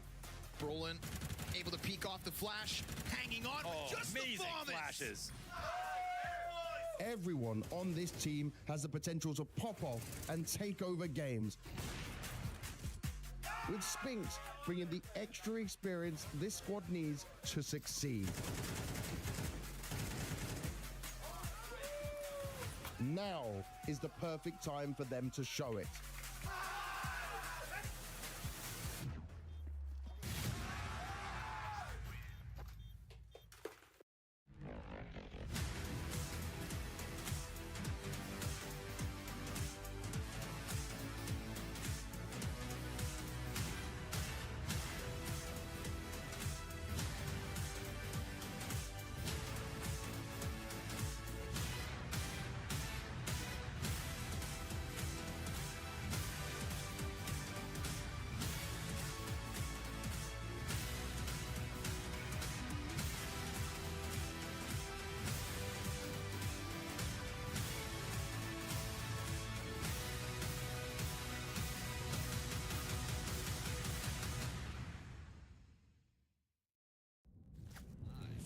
Well, we've got a semi-final on our hands. Astralis able to tie things up on Nuke, which the desk thought was a distant possibility. We're going to talk about that. So, I mean, look, you saw the reaction from Cadian at the end as well. He's trying to win the crowd back with performances, with trying to get some love going on. They'll still probably boo you tomorrow if you're in the final, but whatever. We'll talk about that later. I thought it was a really, well, just a much better performance than I thought Astralis were capable of in this map. I think it was a very mature performance. Yeah. I would agree with you after what happened on Inferno. To those of you just tuning in now, Astralis leading, 12-5, missing winning that map, missing winning their own map pick, then heading into Nuke, you thought it was going to be over. They get off to a good start, they win the pistol, they convert, and then what happens again is that Astralis lose grasp of the game, so they constantly had to find a way back into the game, and they did that. So for my money, that Astralis were able to show such a maturity as a team. First and foremost, shake away the Inferno loss. Second of all, reinventing themselves and refining themselves in that second half T-side on Nuke. I think that was hella impressive and something I did not expect coming into the season. Yeah, I really want to key in on that second half on Nuke, as, what I really thought they did well was just play diverse Counter-Strike. They did a really good job about spreading the entire map. They were constantly applying pressure to all various points, keeping Mouse always guessing on where the hit was really going to be coming from. I thought particularly what they did very well was they're one of those teams that when they get outer yard, behind that typical smoke wall that everyone uses, they don't just always want to creep down back halls. They're very good about breaking three players off and, having one guy threatening heaven, having one guy threatening mini, and just keeping the upper split option open while still threatening that they could drop lower at any point in time. And I think that becomes very hard on Mouse Sports, who are dealing with it. Spinks is a new player defensively, Brolin is a new caller defensively, trying to figure out how to manage those situations in those mid to late round moments. Yeah, and I mean, look, there was some really good individual performances in this moment, in this map for Mouse, but ultimately it was Astralis that really kind of came together cohesively as a team and executed on that T-side. Yeah, I think the T-sides for Astralis so far tonight has been fantastic. The man, obviously showing the most emotions right there, Cadian, is the architecture behind all that going on. He did. Be careful with Yabi's arm. You don't want to break. Yeah, exactly. A lot of that going around. No, but I mean, Cadian has had a fantastic game so far. I mean, he's bottom of the scoreboard right now, 80 hours, but look how close it is on this side of Astralis. Everyone is chiming in, everyone is chipping in. Everyone had moments in the game where they were making the difference, in particular Yabi in that second half. You speak of T-side impact. I think he was the guy that you could point out that really stepped it up, find an awful lot of impact early on, as you can see as well. And for this man to continue the trajectory he's been on, he's been Astralis' best player at this tournament, and he's had a decent showing so far. And if he's only going to ramp up into it, that could be another issue at Mouse's hand. Yeah, I think he was the 5th highest rated player coming into these semifinals. It's also one of the best ratings he's shown on Astralis since this lineup has come together. Really, yeah. What is it? It's the best out of Tier 1 tournament. Yeah. Oh, wow. Okay. Yeah, so, I mean, and you can see there on the timeline just where he's having impact. And again, I thought a lot of it was just how well he kind of helped them start off on the CT side, helped them get those first few rounds, but also credit just on the second half. He's kind of one of those guys that's more of a roamer, right? Stairs kind of your main entry point on the yard, but Gabby, kind of has that tendency to kind of just be able to roam around with Cadian and with Stout and try to just, kind of find little, edges or openings or create a new angle or something like that to keep things fresh. And here you can see Gabby was all over the map finding frags, whether it was ramp room, whether it was helping them take control outside yard, whether it was really, I thought Astralis exposed heaven quite often throughout the second half. It was actually really huge. But isn't it fun whenever we see Astralis play well, and just keep this in the back of your mind? I feel like whenever they're playing well, whenever we give them credit, it almost reminds me of the old Heroic. Whenever they're buying into that style of being all over the map, you know, roaming, finding gaps, being proactive, pushing certain spots all the time. Constantly, when you look at the minimap, there's someone doing something, whether that's on the CT side or the T side. That's when Astralis are performing at their best, and that's what made Heroic so good. So it does feel like that whole tendency where Cadian is now slowly but surely implementing his style of play, his vision for the game. That's, you know, it's starting to work out a little bit more for Astralis. Again, we're seeing inconsistency. We're now seeing them in a semi-final. They're one map away from booking a spot in a grand final, but we gotta say, this is the best version of Astralis that we've seen for quite some time, given the inconsistencies. And I think a lot of that comes down to them finally buying into the heroic way, or the old heroic way of playing Counter-Strike. Maybe that's the final irony. You have to become the thing you tried to destroy to succeed. Look, Jimmy over on Mouse, we got to talk about that guy. That was a monster performance. Definitely didn't deserve to be on the losing team, but sometimes that is the way the cookie crumbles. He really showed why he was so highly sought after in that player break, you know, when Rostamania was popping off. He was the one that withstanding the pressure. Look at this sequence right here, getting a triple kill. Astralis again getting offensive, getting proactive with it. He's getting the kill. Fast forward the following round, he gets another double entry in towards the Zenna bomb site. Jimfat was the one keeping Mouse alive in that first half. He was the one that mainly, I almost say single-handedly guaranteed them 4 rounds to make it 4-4, which made the game competitive to begin with. Yeah, I totally agree with you. And I think that's something I've kind of noticed as a trend with Mouse Sports throughout, you know, even when they're using a stand-in at Katowice. And what we've seen so far here in Cluj is like they engage Jimmy a little bit more than what I'm used to seeing. Like he's not just some lurker kind of playing by himself, cutting off rotations or trying to find gaps. They often use him in the slot to trade, you know, trying to flex his aim in more active positions on some of these executes. And he seems to be pretty comfortable doing that very quickly, which is nice to see, and it just shows that he does maybe have a little bit more versatility than just being an anchor and being this extremity player. He can help fulfill other roles on this team. And it's hella important because he was nowhere to be found on Inferno. Again, Nuke, he had a good T side right here, a good couple of rounds, but overall not a great performance. So heading into Ancient, we gotta see more of Jimfat. Oh yeah, and he seems to be the player that is kind of maybe his personal game has been the one that's kind of faltered the most since Spinks has been added. Is there a reason for that at all, Jacob? I think it's just a lack of shape as of right now. You know, individually, he's still playing the same roles. He's very much left by himself. He is the typical anchor of the team as well. Surely, whenever you bring in a new guy like Spinks, which is also a player that has a big voice, it can sometimes interfere with you. But I think it would be dishonest of me to say that I think that's the reason why Jimmy is not playing at his highs right now. It was a player that was sought after by both G2, FaZe, Falcons, whoever. He could have gone anywhere, you know, during the player break. He decided to stay in Mouse, and maybe that got you know, maybe that played into him. Maybe it was a bit of a stressful period. He had to start over the season. It always is, sure. It always is for a player, especially at that age as well. Maybe he's second doubting whether he made the right decision by staying. But it's not like Jimmy has had a bad start to the season. He just hasn't been on the top echelon of the level that we've seen him before. Yeah, I mean, he was the best anchor in World Counter-Strike, so the expectations are high. Okay, let's talk about the deciding map. It's going to be Ancient, guys. Lots to talk about with this one. We wanted it to kind of be this map pool, this shared map pool between these two teams, so it produced an exciting semi-final, and that's what's happened. Yeah, Astralis has won both games they've played so far in this tournament, and really what it's come down to is, again, dynamic offense, particularly Stare, not only being used as a mid-controller, but also being used as a nice entry and trade fragger on executes. What I love about the attacking side of Astralis is that you never really know what you're going to get. They are so good about loading one area of the map early in the round and making you guess where that's going to be. They're very fluid and dynamic on the rotations as well. They will be testing Brolan and Spinks in that CT. I agree. Spinks is playing into a new position. He said it himself. We spoke with him during the group stage as well, asking in for it, and he was saying, yeah, sometimes the timings of that B bomb side, I can't really figure it out. I'm trying to learn. I'm trying to get better.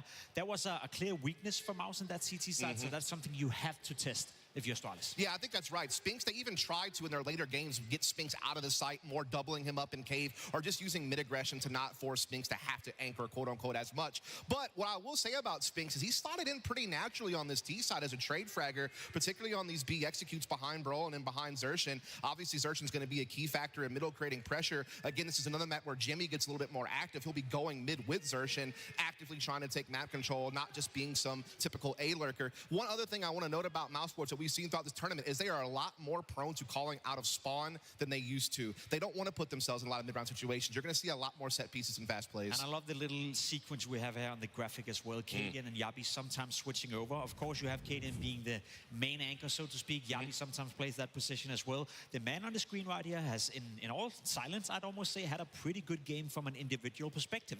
Coming into this game, he was the lowest rated player for Astralis, one of the lowest rated, if not the lowest player, the lowest rated player back in the tournament as well. And so far, he's been holding up to his own. Now, he will be tested as well. Yes. Your mouse sports, you said it yourself, a lot of out of spawn calls, especially on Ancient in the group stage. They love to do the B out of spawn, rush straight into it.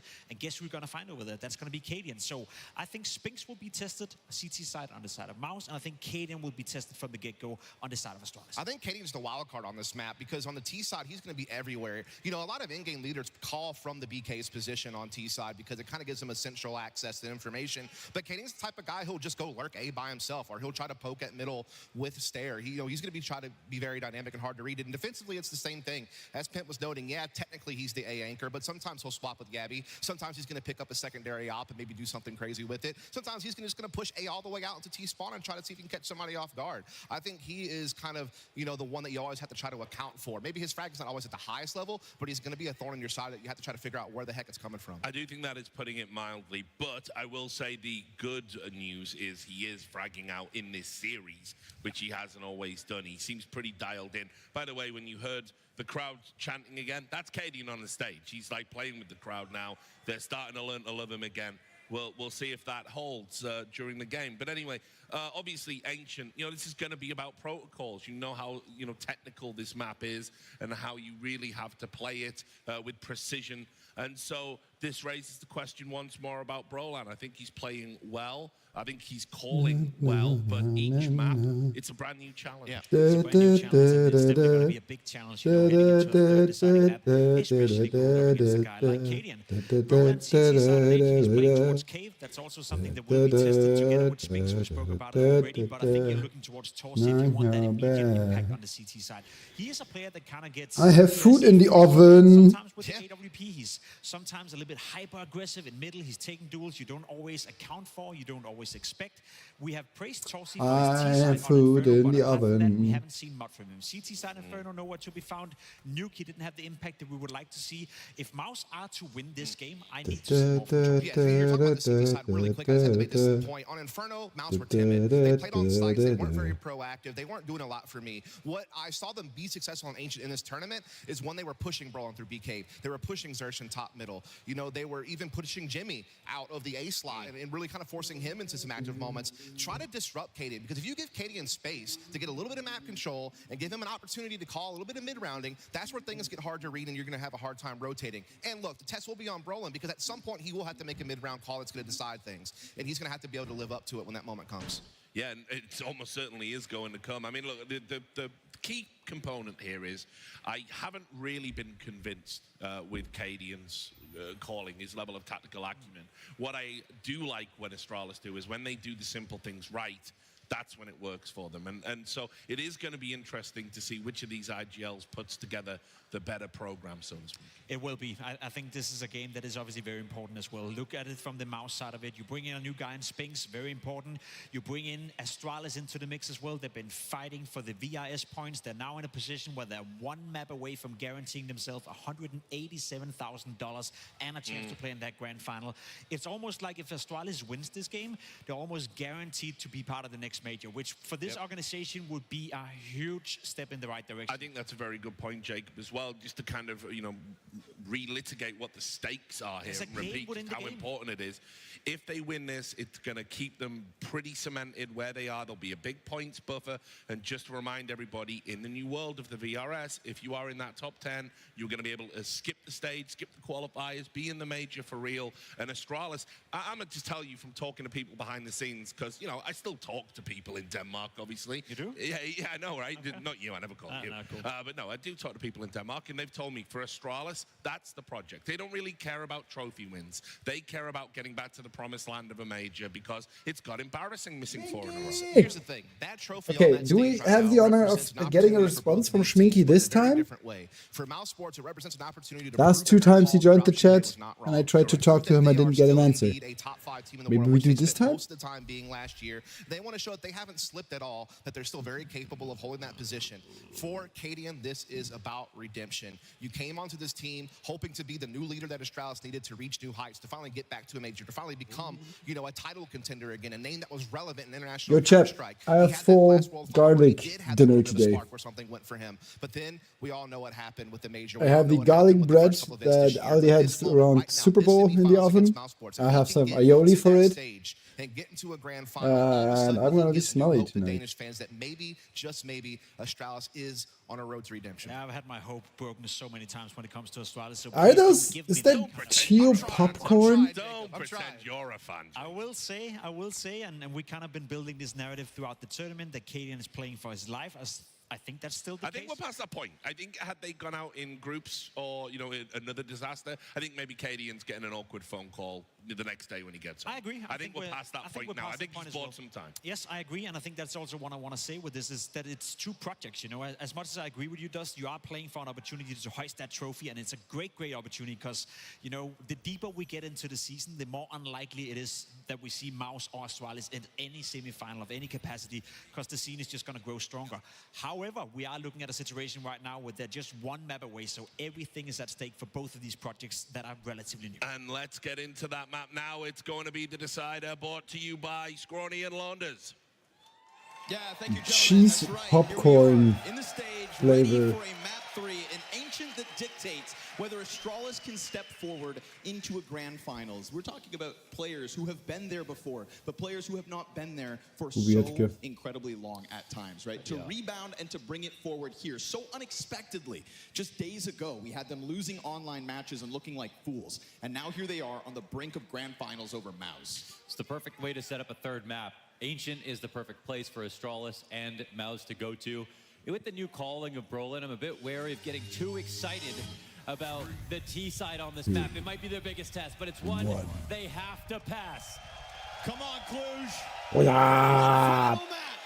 Mouse and Astralis, grand finals. Could you imagine Device back in a grand finals, Mohan? Can you imagine? Because I'll tell you, it hasn't happened since 2021.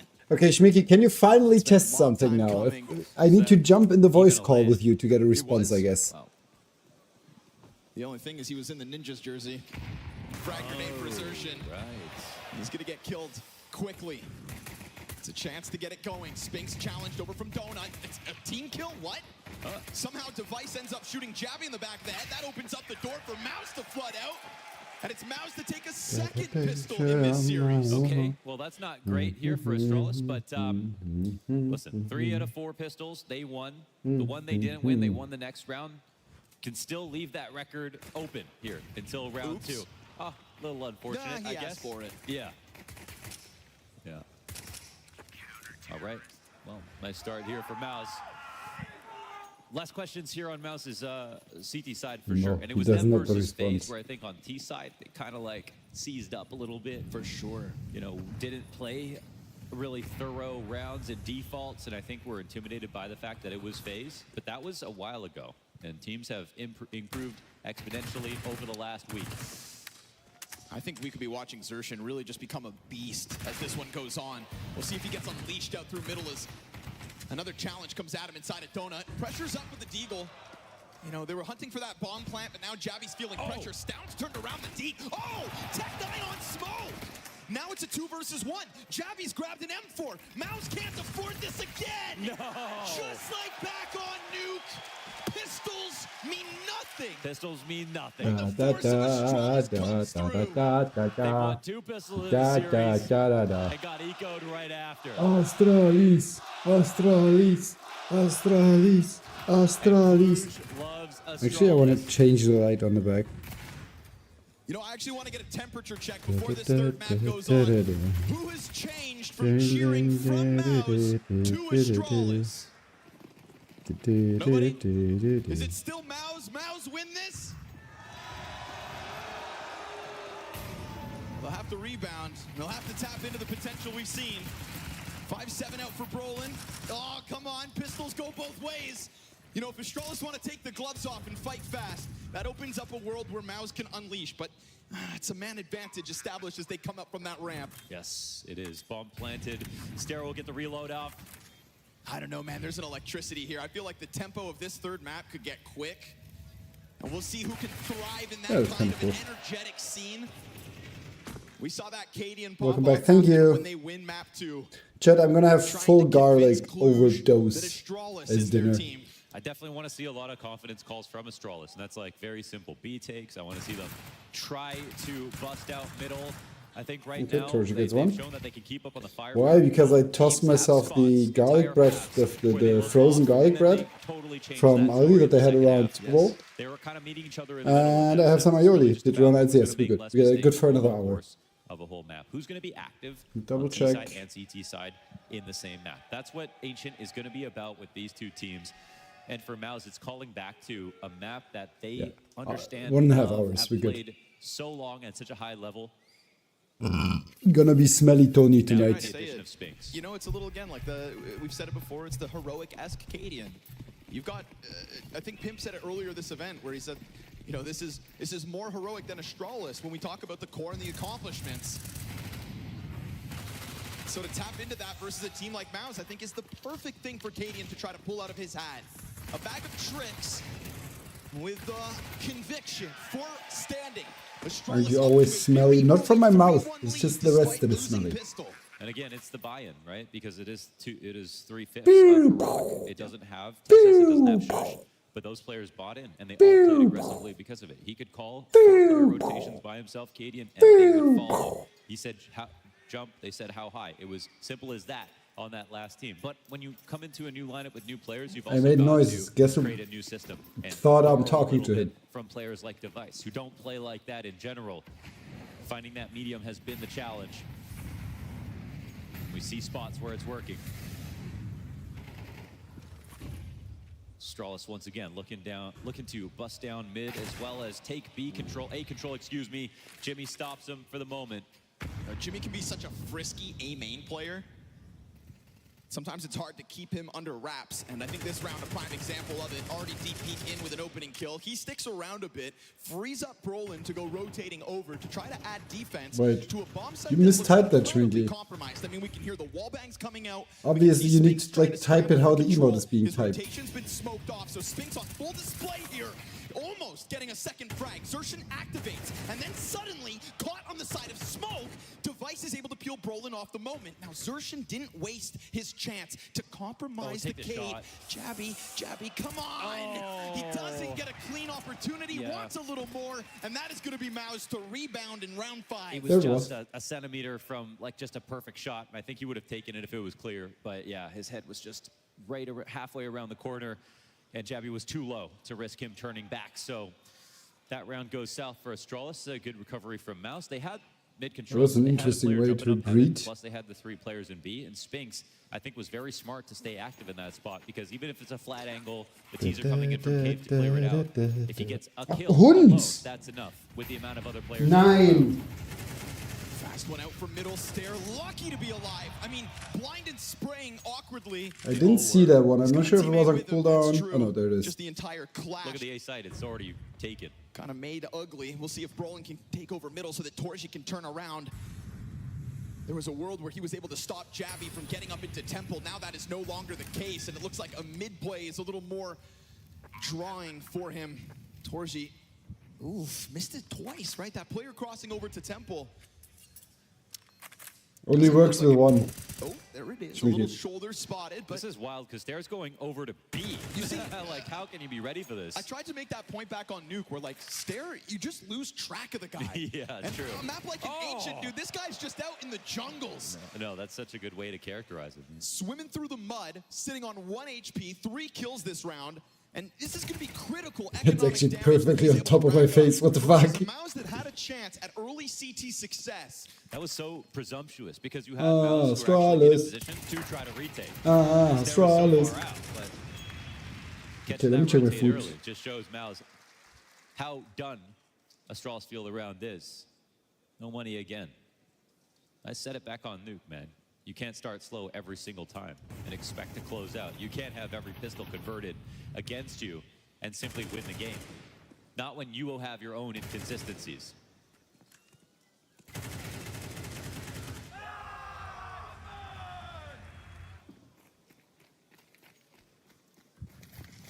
That's that kind of emotion that I think Astralis are trying to tap into. Definitely want to give a lot of respect to both teams for making it this far in the series. Brolin's a new IGL, but he's actually had some good halves. Okay. Good setup. That's a USP to just bait the M4 in. Spinks still a part of this pack. Brolin should never be allowed to get away with a USP kill, but here we are. 2 casualties out middle. Astralis remain intact. This 3-player core quickly climbing up to try and get away from this M4. Gotta be careful. Spinks comes back at it, his 2nd frag of the round. This is one of those moments Astralis are never supposed to let Mouse back in. Brolin again gonna try to test this. Gets caught on the side of that smoke. I like that Device extends up, and I like that Device is off to this type of a start, right? 6 and 4. They're coming in slowly. I don't really know if they have a world where they think they can actually win the retake, but they don't know Device is just floating out here in the open. So just looking to punish exits. But I just want to give a lot of respect to both teams for making it this far, even in this series, because you do see halves from both sides that aren't great. Some are great. And for Astralis, that's like an uptrend in performance. But it's also for Mouse, who Brolin is just getting his toes wet as an IGL. And I think even seeing the T half of Inferno where he made that comeback happen, those are the moments that are really important for building towards like a good future. And he's got massive shoes to fill with Shuhei, and well, it's in the name, I guess.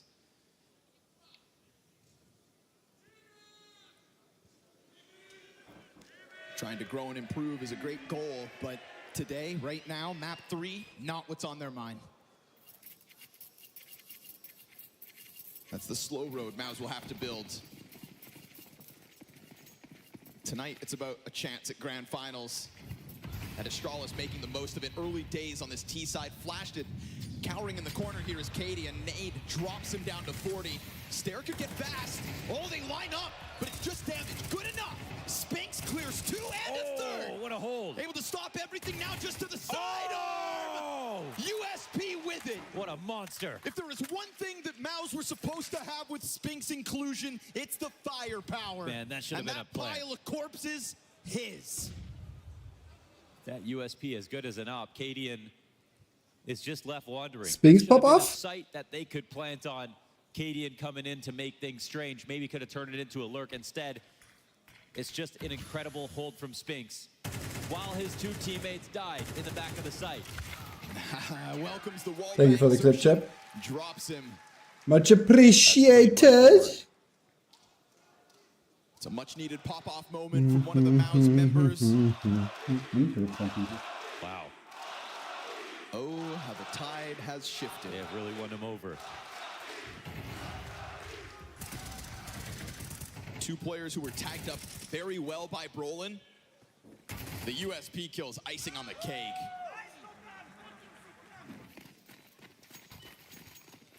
And there's a certain level of consistency that Spinks has been able to bring forward in this Mouse jersey that they need.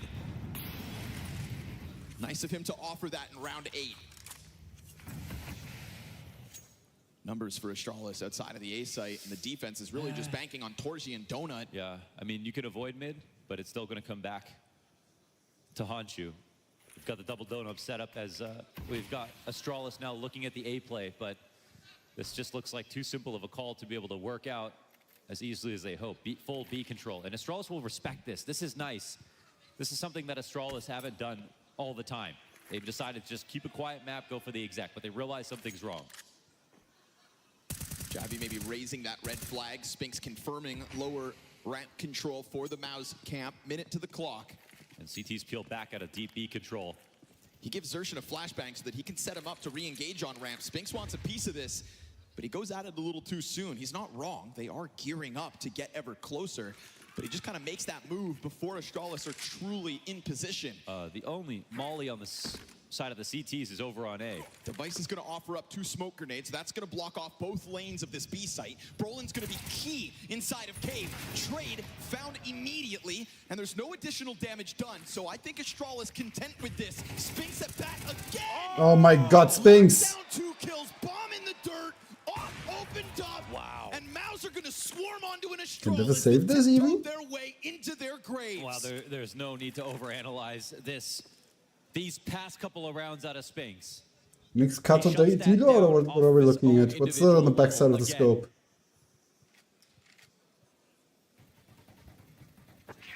This round comes down to time, a touch, but it's overall the map control that burns the clock off. Spinks supplants his teammate's position inside of Cave. Check out And that this 2K with the dodge of the flash is all they need to make sure there's absolutely no chance. Like, even if Spinks gets 1 less kill there and 1 less kill the round before, Dragon these nuts. these are situations where Astralis could plant. So maybe the round would have been lost anyways. But the fact is, now Spinks is crushing their economy as well as winning these situations. Dealer is not visible right now. That bit of momentum they earned with the pistol win. Chap spamming PP now. B-bomb site looking solid. But again, still a good look within that round, just to tap back into it. The fact that Astralis didn't go sprinting into what could have been the A stack, right? They feel aware of the threats, and prepared to try and piece together solutions. They just can't seem to get Spinks out of the way. Yeah, seriously. He takes to the top of the charts, 9 and 6. But I think if Astralis, if their approach is to try one extremity, then realize that Maus are definitely going to be taken over mid, then go back to the other, they won't have enough time to do that. It is a long pendulum all the way through spawn to try every round. And their odds don't really shoot up just because they started to go B, right? There was still just 2 players holding on A. They just had donut control and they knew mid was open. And if there was someone in mid, they would have heard it. Then they had 3 players over on the B side. Astralis need to think more about middle. Yeah, or just go for a full B attack. That's also valid. Interesting one. We've got this solo op on the field. Let's see what Device can do. Throw a wrench in the works, maybe. Smoked off won't help, but okay, go for the boost. Maybe he finds this player trying to... Oh! Hey, where'd my chair go? Luckily, he's got another teammate to stand on. Ooh. Looking extra tall. But Maus positioning going to keep players safely tucked into the cave instead. I think they fully heard this boost, so I don't know if they'll 9. swing into this. Yeah, you should know better than to take this Pete, Spinks. You can do it with a flash if you want to. Challenge here for Device. He can jump spot, though. That's a nice way to get back into it. But obviously, Astralis aware that clearly Maus have an idea as to what's up, so odds are he won't give you a second chance to pull that trigger on him. Device using this as an invitation to try to find different angles, different positions. And right now, CT is doing an excellent job of dodging him, but that does allow him to get ever closer, and that means the pistols are going to follow him up this ramp.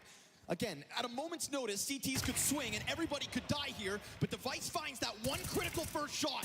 Jimpack gets the wall bang, dies right after, and that op changes hands. Now Stare has it, and Cadian's got the deagle up to try to give cover. Again, comfortable for Maus, but this looks doable. If not for Brolin, who brings it back, surely not with just the deagle. Stare's got the cover. Unlucky. They're able to swarm back around it. Maus tie this game at 5. Hey, Astralis always make it scary with these pistols sometimes, and it's a good opener from Device as well. Like you said, there's a certain point where he's got so much space. He's gonna set up a decent shot, and the pistols were right there on his heels. The game goes 5-5. Heineken Tower is complete. They're just getting started. Yeah, true. The amount of oil coming out of this garlic bread is kind of disgusting. This is the appetizer. Don't fill up. Falcons versus FaZe next. I think they're trying to make the Astralis logo.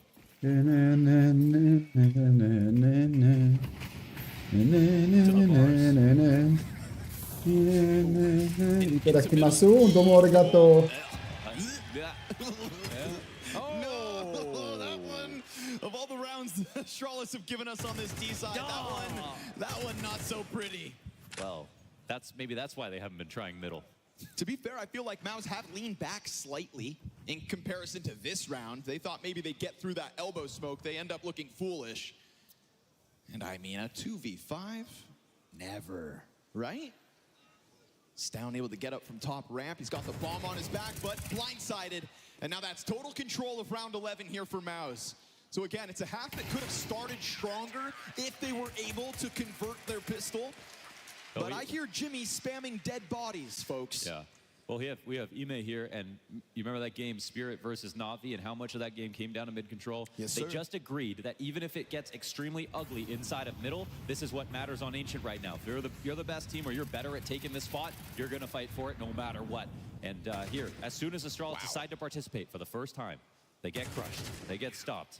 Big triple kill from Jimmy. I don't think Astralis can avoid this problem. Did you see the clip? No, but I saw it during while it's happening. They full commit, but the rotation's back. Should I check out the clip? Here comes the A hit. Gonna fall back, drops the utility. He hears Stairs stomping towards him. Smoke and Donut makes it weird. But the Opera rotates over. Nice line from Torji. Oh. We've got an opening attempt at the B side, but there's no bomb behind. I saw that you clipped it, and I thought, thank you when I noticed it. Yes. Wait, this is kind of wild. I mean, this is a full commit with these two rifles while the pistols are on the other side of the map with a bomb. I mean, this will at least elicit a bomb plant. Yeah, it's kind of working. Yeah. You'd think that Jabby is never really going to get a chance to get all the way back over, but the CTs are still retaking B, guys. Nobody has noticed. Now they have. They're starting to double back. Oh, Katie, don't. If he throws them all. Oh, no. Oh. Jabby actually still able to offer some kind of helping hand. And they're going to go. They're already running past Donut. They don't even see the shadow. We've got that gun back sight and device. He's got to offer a distraction. Cadian's able to hit the back of the head. What more can he do here? His teammate needs him. Device was trying to buy time. There's a frag for the diffuser. There's damage on Zershin. He's still got 48 health, and he's on the diffusal. They've got that. Okay. Maus Well played, Maus. Well fucking played, Maus. Posted 5 quickly. Maybe if Cadian took the fight on the first one, I mean, but either way, it's a hard decision because he's probably only going to get one in that spot. Also, Smoke's covering it. Yeah. I think that's the thing. Zershin has cover to go hit sight. True. Hell, I mean, I'll give Astralis props for even getting that bomb down. You almost never see a fake like that because the bomb is there with one other pistol. The B walk up with 2 rifles at least gets kills. Jabby does a good job of grabbing a second. They made it confusing. But Mel still get their 7th. Just like that, the half's done.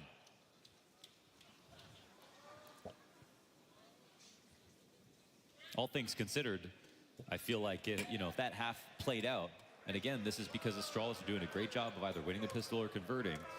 Their first half always looks solid. Mels were clearly the better team there. We saw some solid looks from Astralis with that forced buy round win. I think making the most of some weird moments too, right? Getting bombs down when it was just that one op on device, for example. But it is very clear that Maus won middle. They won middle. Spinks was the better B player. They had a great sight holds. And yeah, a couple of awkward moments. And as it all pans out, we've got Maus 7-5 in the lead. Final half of this matchup. Fish. And it's going to be a slow start out of the B gate. Look at this lean back from Astralis. Cadian is going to have his hands full. Now, he does have the kit, so if he dies, that's good for the retake. You know, my one concern is Cadian was being praised by the analysts coming in and showing good performances in the semifinals. He's sitting 6-12. How clean's that USP going to look? Not so much. That's him to drop the kit inside of the smoke. And of course, with the T-smoke down at his feet, it's going to be a difficult retake for them to try to push through. Look at the way Maus have leaned forward onto this retake attempt. They're still just going to try to burst their way through, but they're met by another smoke. And Astralis never even given a chance at this retake. Again, you've got the kit. If you really want to push, they're going to try their chances, but they are just met by resistance. The T's are up in their face, and this is Maus to win both pistols on the deciding map of this series. Okay. Torji helps as Zershin sends their head spinning. Welcome to FaZe.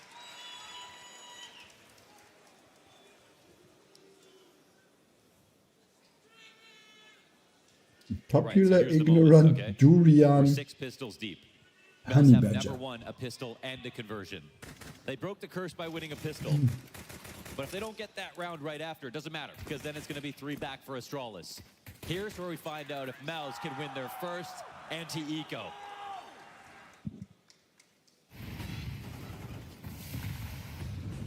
What kind of challenge do Astralis throw out? Well, it's one that features a single MP9. But it's Devis MP9. It's not one that takes control of cave or tries to even pressure lane or even takes a fight out middle. This is Astralis just leaning back for a moment. You know, it feels to me like Mouse have been able to kind of power up. Contrast to the first half of this semifinals when they were just timid in their bomb sites.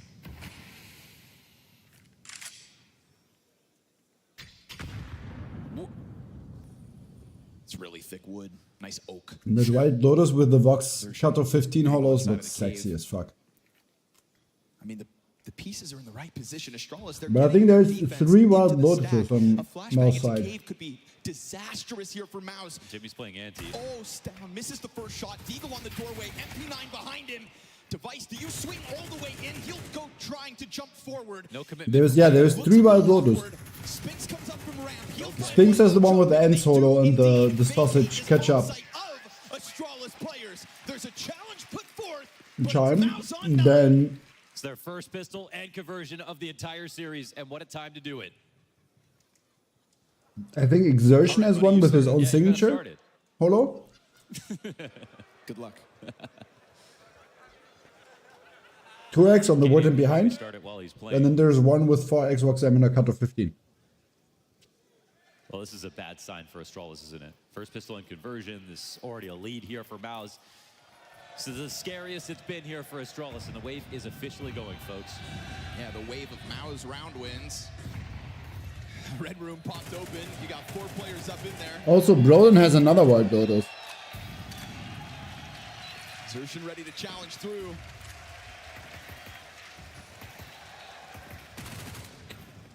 Like another more different one. It's not pretty, but he gets there. Couple taps out.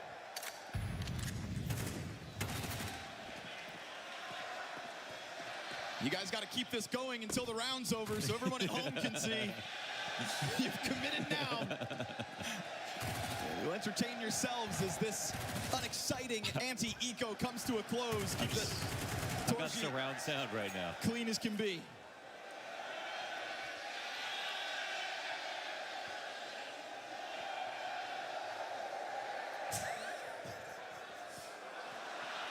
There we go. Production trying to catch up.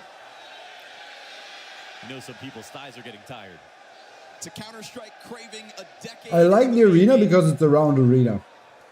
A return to a city that once held a Counter-Strike major. Gotta say, well received. Yes. Everyone's been fantastic. Looking forward to Meo Arena in Lisbon. Because it's like an actual stage arena. Like CES Arena, for example, it's planned for sport, right?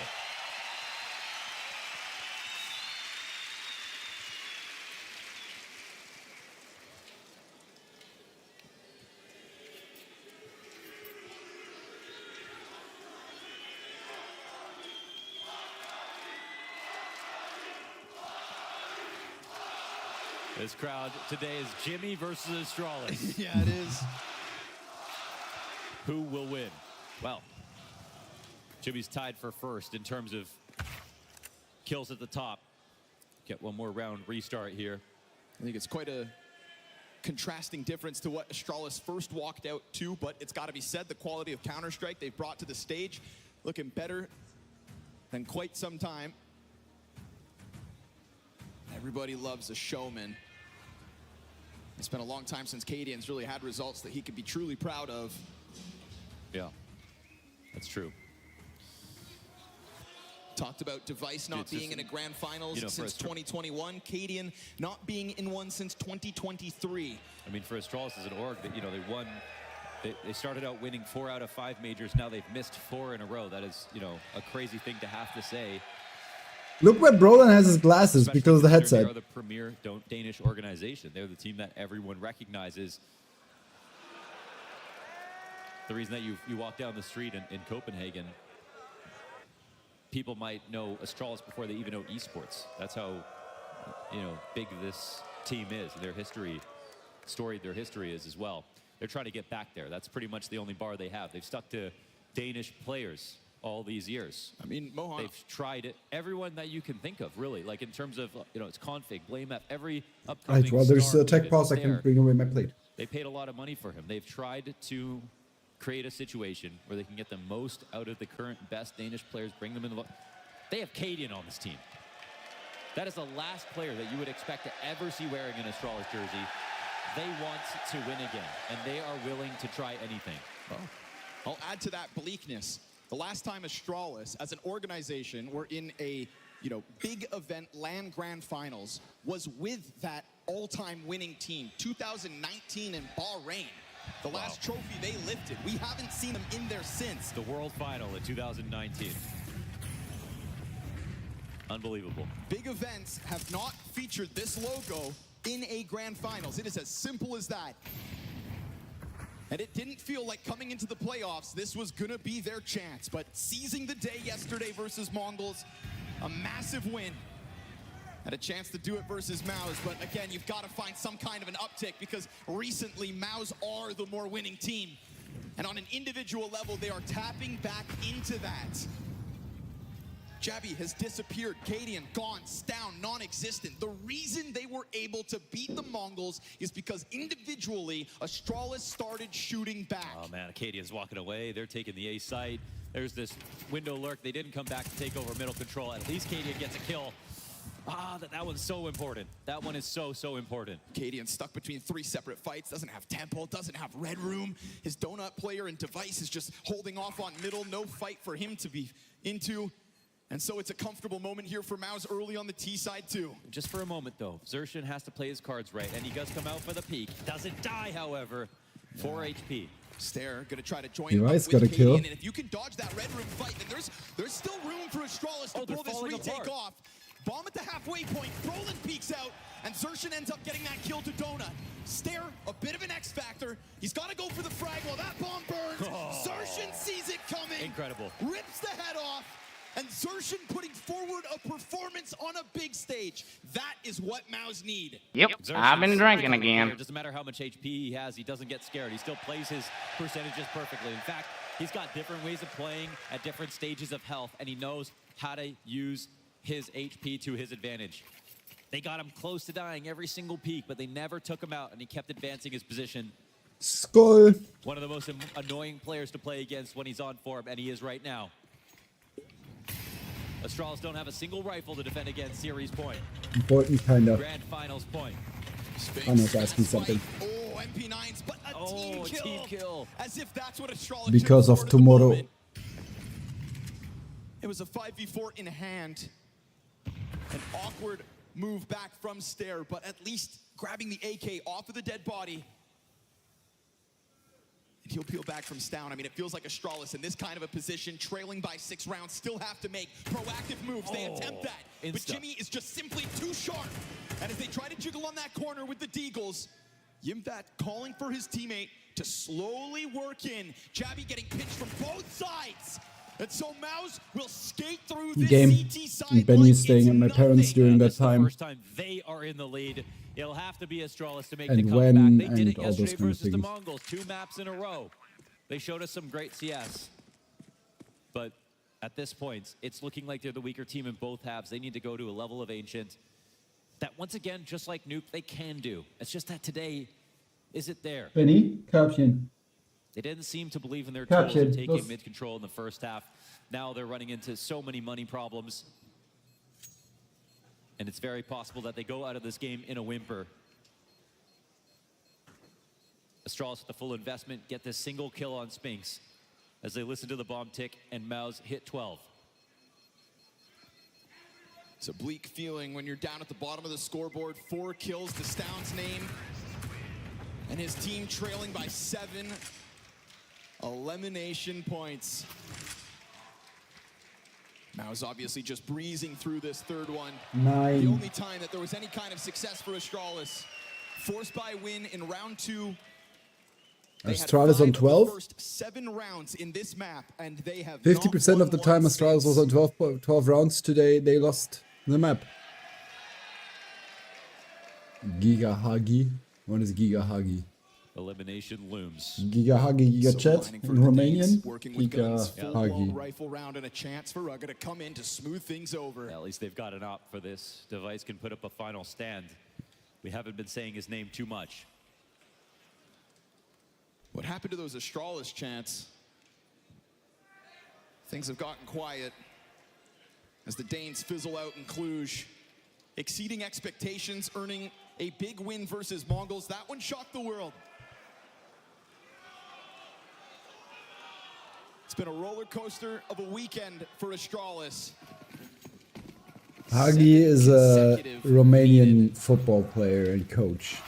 He's also the guy they've been showing the whole time. Not able to put a dent in mid-control throughout the first 12. I guess he's a Romanian legend. Try to stop Zershin, but I mean, this guy is a boulder when it comes to rolling forward with momentum. Doesn't actually follow through, and that's going to create a question mark for the Danes to have to deal with. Again, Mouse take one look into mid, see no one there. They said, hey, we'll show up for the scrap. We'll meet you in the schoolyard. There's Astralis coming in late to get some info back, and this is actually a great move from them. They'll now make an informed choice to rotate over to the B site. They still don't have confirmation, and Cadian gets spotted. Now he's in danger of getting volleyed. This boost. Yep. Sees it. Battle of the Oppers. So awkward because he allowed Torzi to see him too. I mean, that's numbers confirmed at least, I suppose, for Astralis. You understand what the Mao's opening move would have been? Yeah, but do they really realize how many bodies are behind that boost? Because it wasn't just the Opper and his one booster. Spinx is going to take some tag damage. No, they don't know that. Astralis are trying to get a bit more aggressive down in middle, trying to make a move of their own, getting active, but that's just going to put them on a silver platter. Spinx has No, they're going A. Sniff that out. Zershin with deep control into this A-bomb site. Astralis will come scrambling over as they have not been able to find a Astralis on 12 once more. critical third map. Mouse with a late roster change, the most criticized move of the off-season, and they prove that Brolin I'm stupid, it was a mouse on 12. They step forth in a mighty Mouse moment. Professional co-streamer, ladies and gentlemen. Okay, I need a break. In case you didn't notice that. Moment here for Mouse because they crushed on map 3. They showed some inconsistency, but within this series, About an hour it could have been a good. 2-0 for Astralis, and we never get to see this map. But a wonderfully called comeback from Brolin allows for this moment to take place. In his inauguration tournament, Falcons FaZe is as an supposed IGL, to start of in course, 8 there will be minutes. some consistency, but at least we already see some upside.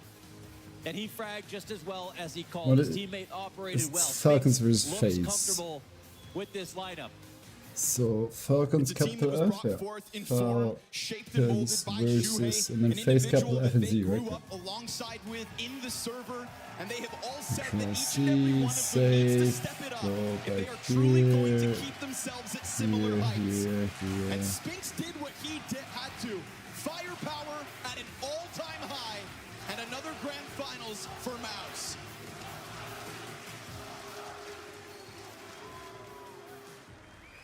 I think Scrawny said it best when he said it's the mighty Mouse, but it's also the mighty Spinx in this one.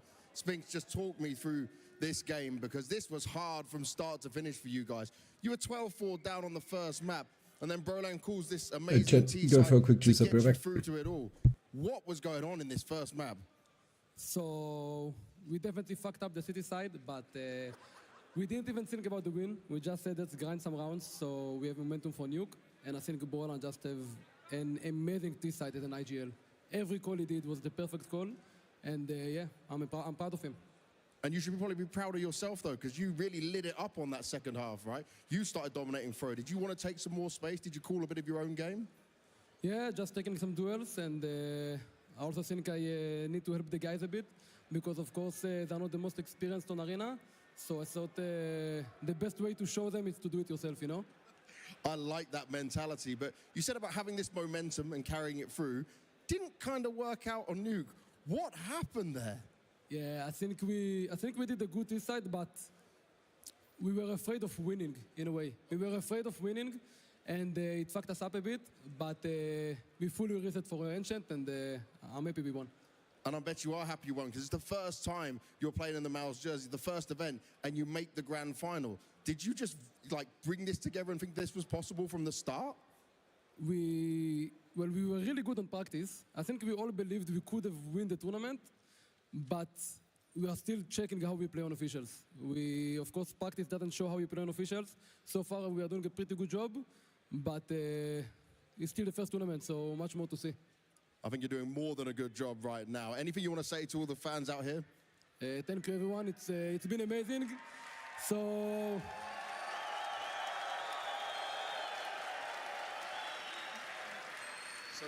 Thank you for the support, guys. It's really enjoying to play here, and thank you. That's it.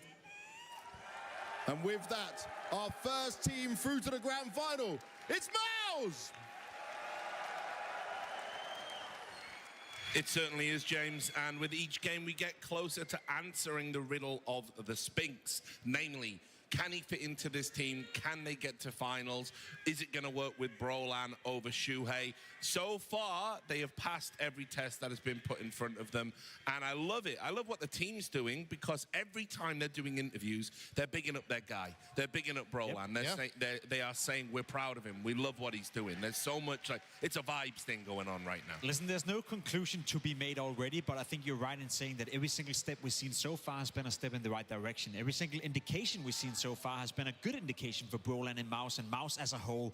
We all kind of feared that when you got rid of Shuhei, there was a big identity of the team, you know, a big in-game leading talent. We're talking about him potentially taking over for Kerrigan in FaZe one day, maybe going to G2. So it was a big capacity that they let go, and it was their own decision.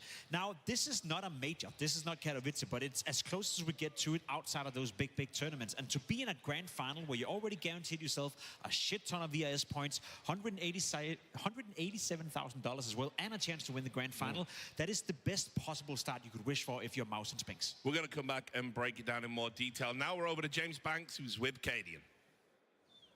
Thank you very much, Richard. I've got Cadian standing by with me here, and yeah, that's right. Come on, Cluj. Now, Cadian, this was...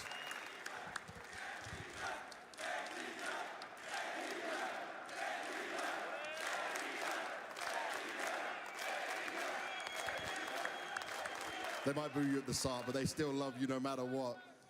Okay, this game, it was tough. It was not an easy one. You're up 12-4 on this first map, and it slips the way it did. But you didn't break after this.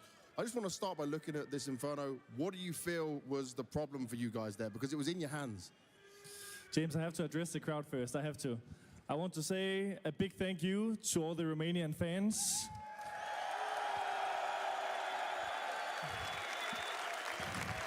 You guys have showed that PGL made a great decision to come here. You should.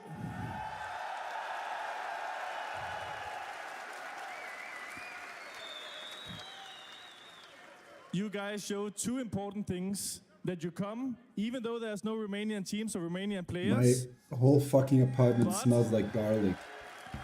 But you also showed up in the signing session for Ime. I saw the video and the queue was unbelievable. So let's give some love for Ime if he's sitting and watching somewhere.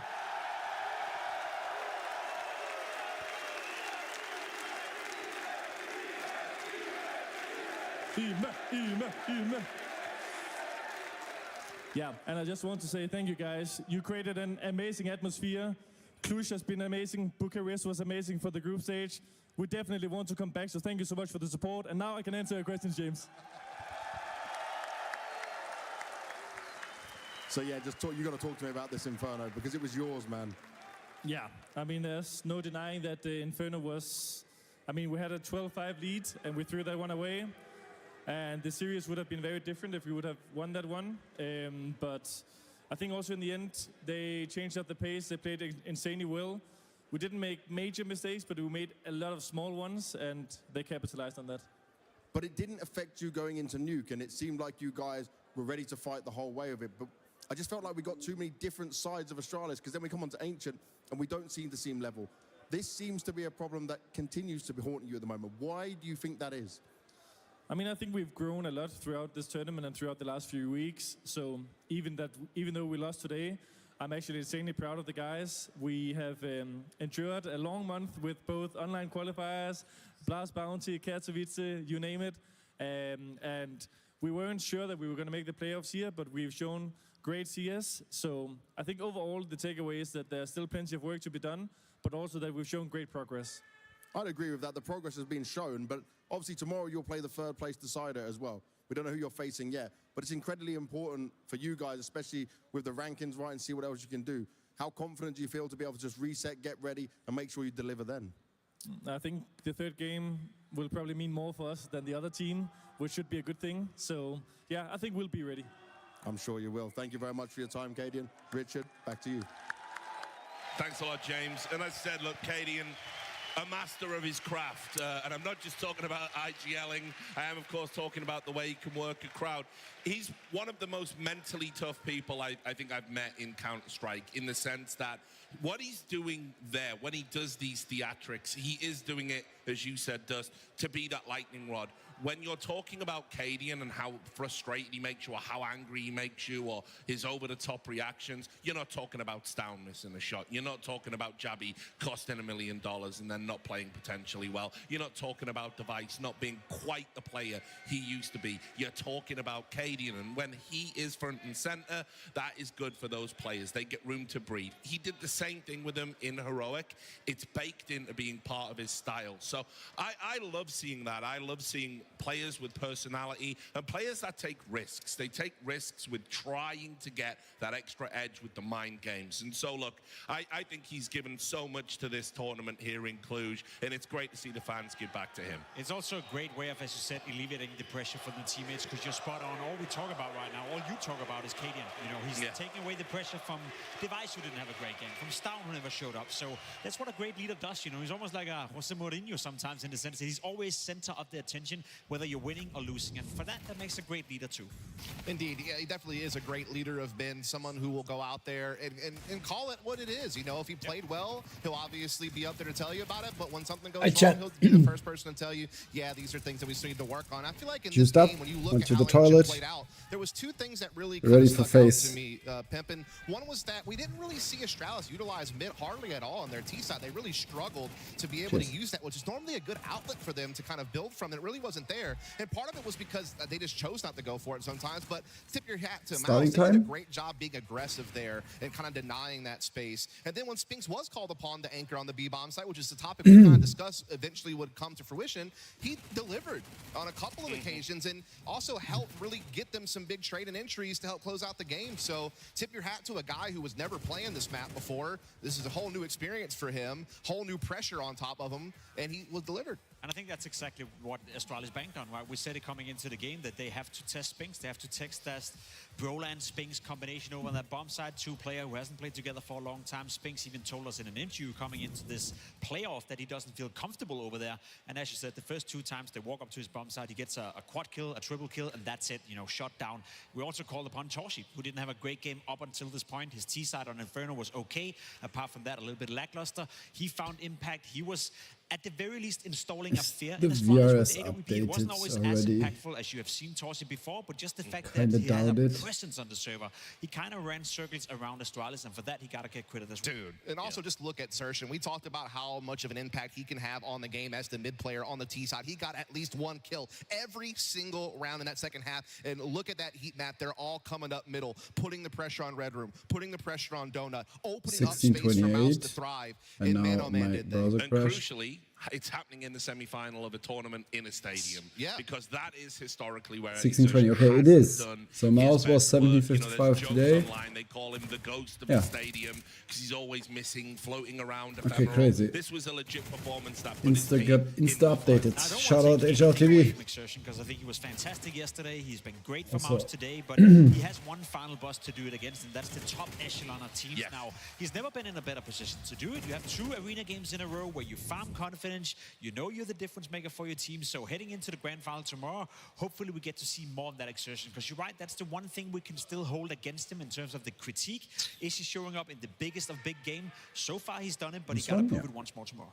Yeah, I just, again, huge credit to Mouse Sports for being able to put together a 7-round Yo, CT half, PGL, how long? despite some of the, trials that they're trying Come to on, go talk through to with me. Spinks getting and learning B, actually dealing with the team that's very hard to contain. They did contain them, and they did it very well. Then in the People second are half, setting up, it rolling, looks like. knowing that, hey, this is our chance to close I down this think third map and move on to the that's grand finals. Magisk. Yet again, called a really great game. Again, obviously we saw Xerxes controlled middle very well, but even Jimmy, again, getting more active, getting more trade frags. Spinks, he was swinging off a B cave. He was cutting off people trying to push middle defensively. So you really did see a lot of different people step up at different moments from Mouse Sports, and that's what gives me hope that this is actually a pretty nice little spot that they find themselves in right now. Timer on a guy. The segment talking about Astralis, just some final thoughts there. Obviously, we're going to see them tomorrow in the third and fourth place, playoff.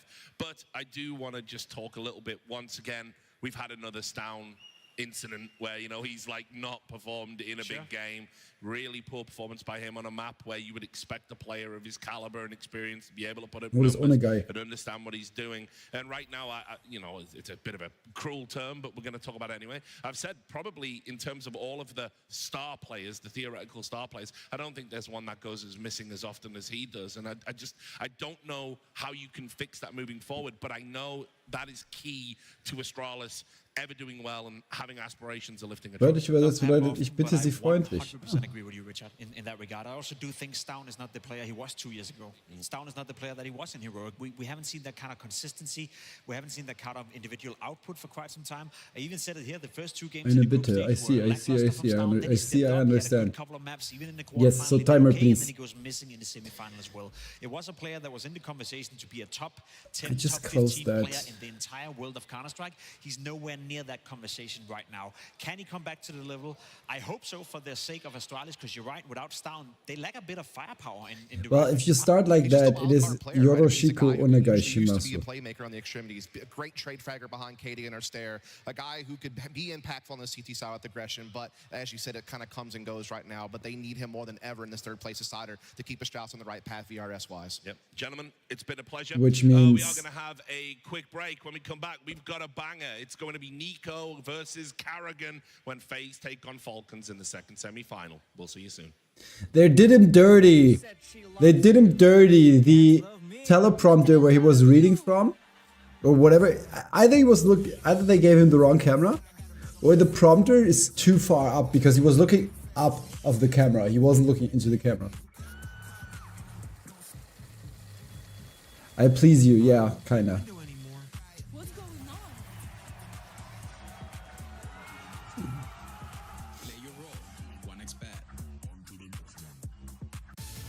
Are we on ads?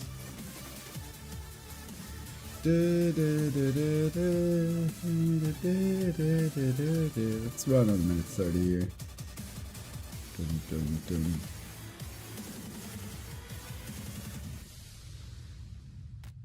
Quite sure how long they're gonna. Is there anything we could do like in between?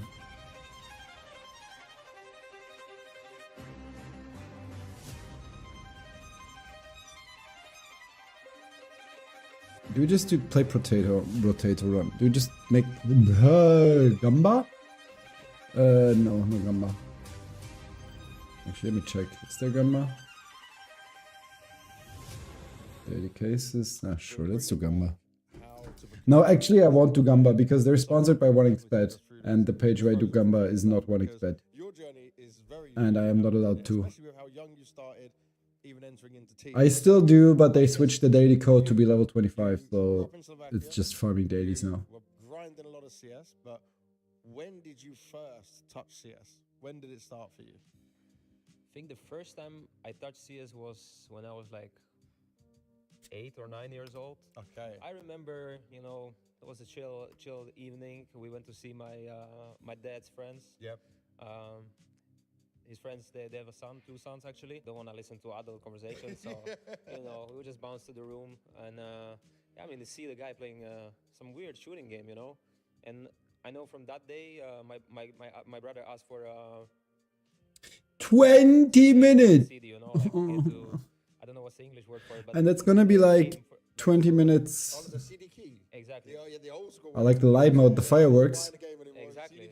So that's how we got to see us first time. And I mean, at the start, I was just watching my brother play because if you have an older brother, he's bullying you out of the seat. You're not playing. Exactly. And we had only one PC, so most of the time I would just spend my time watching my brother play. Okay. And once he had a mood to let me play, I would have my 20 minutes of fame and play a bit here and there. But yeah, that's how we started. So let me look at this then. You're playing on these public servers. It's 1.6, right? It's 1.6, yeah. So you started on the good game. You're grinding this out. Yeah, so exactly. He remembers well. But then obviously there's a time, I'm guessing, where you started to play maybe more than what your brother did. So when did this change happen? Well, there was so after we had CS, maybe like 1 or 2 years after that, I was begging my parents to give me my own PC, I really wanted to have my own setup, and I just didn't want to wait for my brother to be done playing so I can play. And I mean, my first PC was I got my dad's old notebook. It was like an Acer or something. It was. Oh, so you were playing on a laptop then? Yeah. Okay. I was a laptop player at the start. I mean, everyone started laptop gaming, no? Yeah. That was great. Hey, you don't complain. You I just don't take complain. That, I have my own laptop, so I'm boss now. I'm playing in the living room table. Sitting down.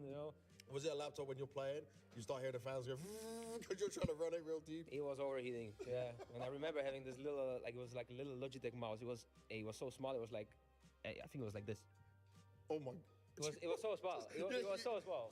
The TFT gonna take too long. That's what I was thinking about Tato. Until now, But I think at this time is also when I started Let's do Potato. like search a little bit more about CS. Okay. I would go to YouTube and see like there is tournaments in CS as well, So this is how you saw like more of the competitive scene by looking on YouTube. Yeah, that's how I started to figure out like there is actually more to the game than just public servers, right? And then I came across some frag movies.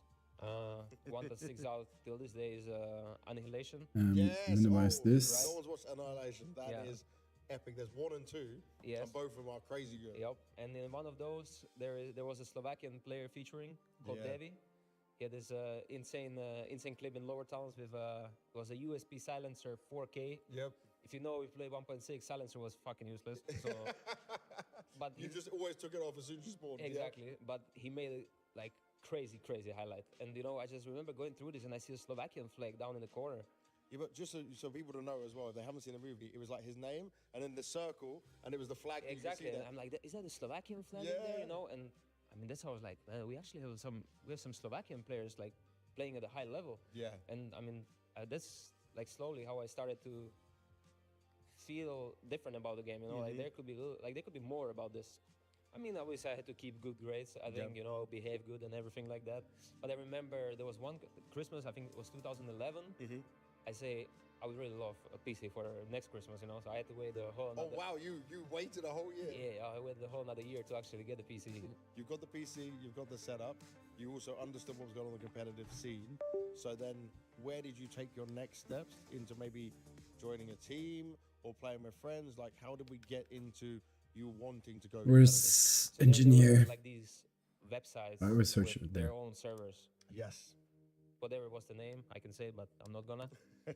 They also provided their own TeamSpeak, so where did the public server? They had like 6 public servers, so they had the different channel for every server, right, and every mode. And I remember somehow I joined the room, and there were people talking about a thing called gutter. Ah, yes. So now I started to not play public servers anymore. Yep. I started to grind gutters. Okay.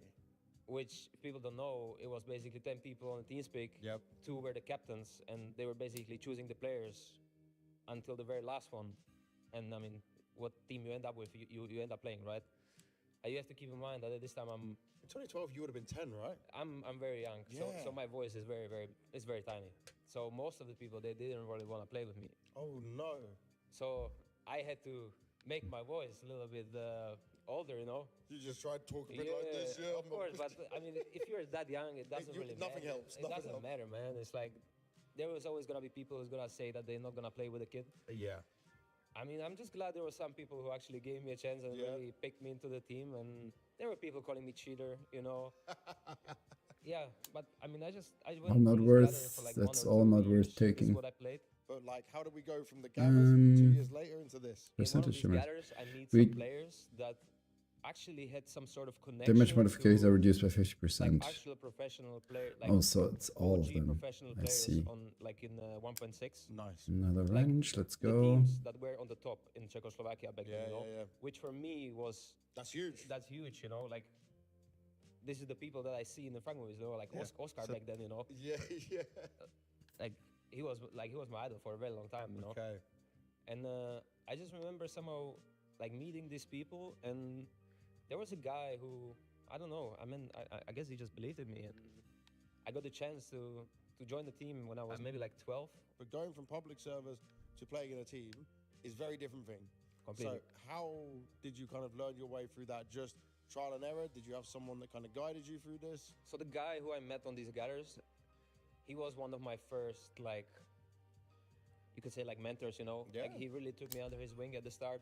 I was so young and he gave me a chance to actually play, and you know, he wasn't making fun of me because I'm young. Yeah. He took me seriously for what I was back then, and you know, I really took my time and tried to understand like what they are doing. Like if I'm doing something wrong, I try to understand it. And I mean, this is a transition already where like CS:GO is kind of starting. Yep. And 1.6 is coming to like a dead end, It was you a know? very big end, yeah. Exactly. So now CS:GO is starting. We are discussing if, you know, we should move to the other game. I or hate what. these But like again, I'm so young, I shooters don't with the have money tongue to out and come the to a different big game with googly my PC, eyes. you know, because I waited so long for this PC to Their be able to play pattern is so 1.6, annoying you know, because they get close to you, and the moment you turn towards them, they start running away from you, Hey, first and then they half start of shooting CS:GO, at I you. was playing It's only just a V really train against annoying bots. It was pattern. the first train version, you know, Or like behavior, rather. It's not a advantage pattern, on it's both behavior, sides. right? I got a little bit tired of it, you know, just playing against bots, and Down for the I was playing, XP, but I also need the engineering, I same as think. 1.6, Oh my 640 god! 640 by 480. Exactly. This is the resolution I played. That's the In start of in CS:GO. You have to- Okay. Your consoles and all the buttons must have looked so big. Bro, it was so ugly. It was so ugly. But again, the 1.6 was dying. The tournaments, there were suddenly less and less of them. Yeah. You know, on these websites, suddenly a new CS:GO things were popping out since CS:GO was growing so much. So, I mean, the only future I really have in gaming was to, well, beg my parents to get me a better PC again. Again as well, right? Because you're too young to work. There's no options Exactly. of doing anything like that. So, okay, coming back to one of the websites I played the tournaments on. Yeah. I stumbled on, so they would have these, you know, weekly tournaments. And occasionally I would see a LAN popping out there as well, which was in Košice. Oh, nice. Okay. Yeah. And I think this LAN would happen every month. Yep. And, you know, I would still appear on the, like, playing the gathers and everything. And, like, most of these people that I played with the gathers, they knew about this website. So Czechoslovakia is a small community in CS, especially back then. So there wasn't much to do, and people knew about everything in a way. Happening. Exactly. And I don't remember how or with whom, but I remember signing up to this LAN in Košice. Damage, coming armor, with, like, speed, whatever minus lineup. I crit. don't- Like, it was some, I mean, people not gonna know the names that I played with, you know, but Kinda I'm like the idea. 13 at this point. Yep. I'm going to my first LAN, which is it's in like a small cyber cafe in Košice. The PCs are probably worse than I have at home. Coming back, I'm going You've to a gone on LAN, a downgrade. bro. I'm going to a LAN, bro, and it's like 70 FPS. You know, I don't care. I'm now. You're LAN. all on the same PC, so I guess it Exactly. doesn't matter. Actually, no. Some PCs were better than the. Oh the no, others. they were like mixed in. Oh. Exactly. Some were better, some were worse. But You have to try to get the good seat. it didn't matter to me. I know I got the Ace on the first LAN. In the first game, I got an Ace. Yeah. First game on LAN, you got I got an an ace. Ace. Yeah. Oh, they can't be calling you a cheater anymore then. That's got Nope. you legit straight away. Yeah, that was my first LAN when I was 13.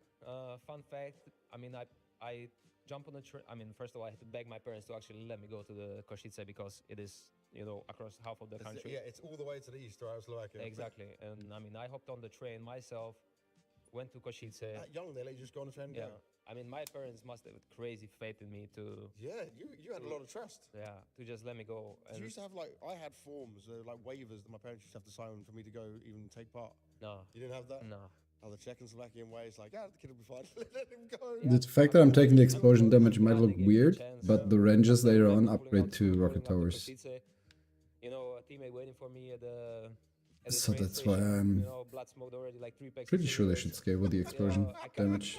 we go from a train station to the cafeteria, and now I come. Half of my team is already full drunk because it's like, you know, Yeah, they're just chilling, they're enjoying they're like, this is themselves. what the LAN party is about, you know, having Was fun. there a big age gap between you and them? Hell yeah, these guys were Yeah. like above 20, and I'm 13 Oh, years old. God. Yeah, these guys were like way above my age, all of them. Shout out to them though for taking you with this Hell whole yeah. thing, because I yeah, mean, they without took you on the journey. Without them, I don't know where I would be. To this Košice tournaments, I would go with different lineups, and you know, later on, these people, like, they would obviously be way more familiar with the whole scene, so they would, you know, tell me about the, you know, there is, you know, Czech Championship.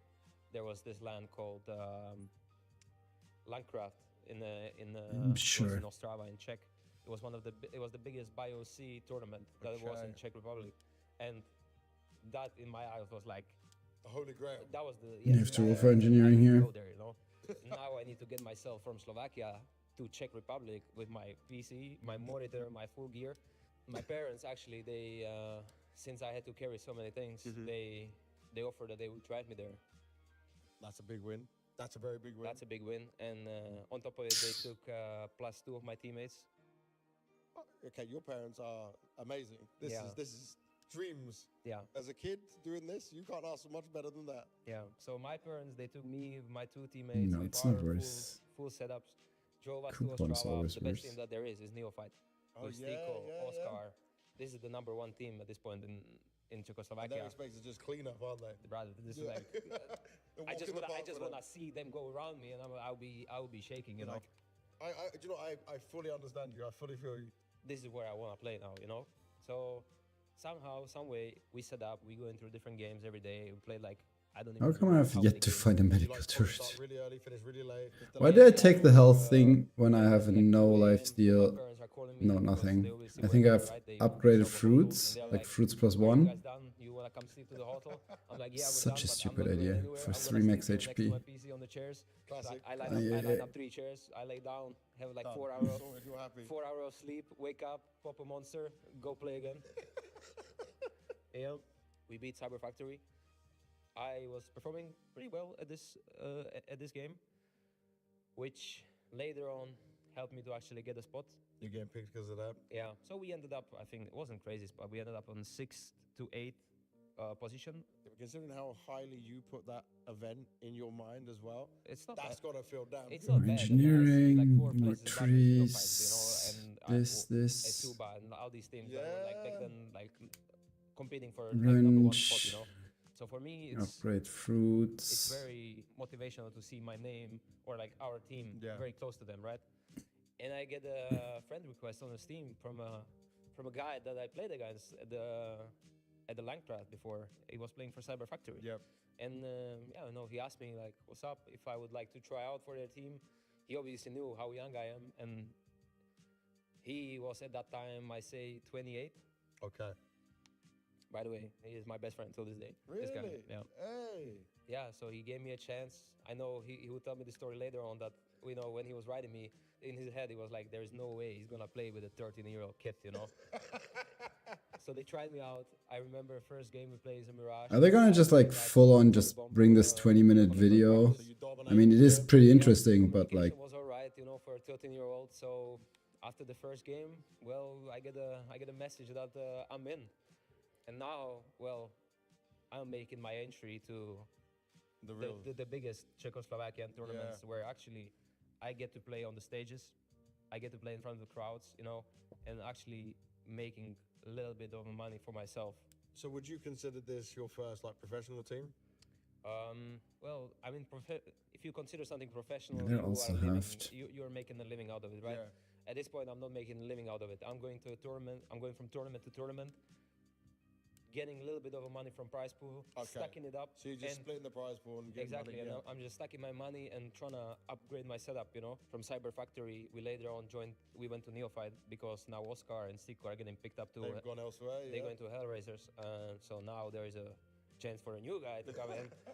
At that point, it seemed like way more serious organization, right? Because, well, back then they were playing against Flipside. They were making a good name for themselves in the international CS. In Neophyte, went to the biggest tournament in Czech Championship. We won that. Ooh. And you were like 14? 14 or 13, I don't remember. I'm definitely the youngest to win it. Of course, yeah. Definitely the youngest. Still, probably. Yeah. And yeah, I mean, from Neophyte, I do no damage with my wrenches by now. I remember the guy from Exodus. Took me forever to kill that goblin, and I only killed him because I managed to knock him back into my turrets. And I need Pocket Factory. Pocket Factory is gonna like unlock this build. And you're still at school. I'm still going to school. So my first salary joining Exodus was 80 euros per month. And I bet your parents were happy still. Oh hell yeah! Yeah, I'm it's going huge. To school. Elemental I'm HP, able to buy no. whatever I want, you know. Like I'm able At to. that point, you feel Engineering. like a millionaire as a kid. I'm good, you know. Yeah. Like I'm getting my money from gaming. No. Later on, he This actually is like, big if I go, this is like which is all you need for you know, an elemental big build. What the stores fuck? in Czechoslovakia, which is pretty huge at that point, you know, because I'm hoping they hooked you up with some gear. I'm getting PC.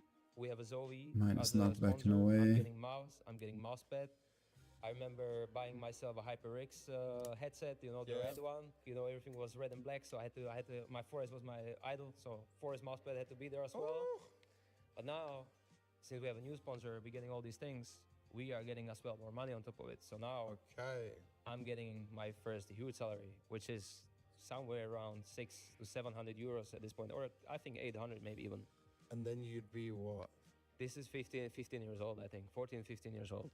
Wow. Kind of insane. So now, well, we are playing The story we from are also Frozen. close to being like top It is. 40, 30 team. Yeah. So we already How did I still not get a medical turret, by the way? Maybe, you know, picking up a win here and there. You saw the qualifiers with the major as well. For sure. Yeah, that's why the first one I saw. This Yeah. is falling So apart when right I was now. like 15, I told my parents that I would really like to move to Bratislava to go to a high school there. And since I was earning money from CS and my good friend who picked me up to Cyber Factory, Kedwar, shout out. He is my very good friend, and at this time I asked him if I could live with him.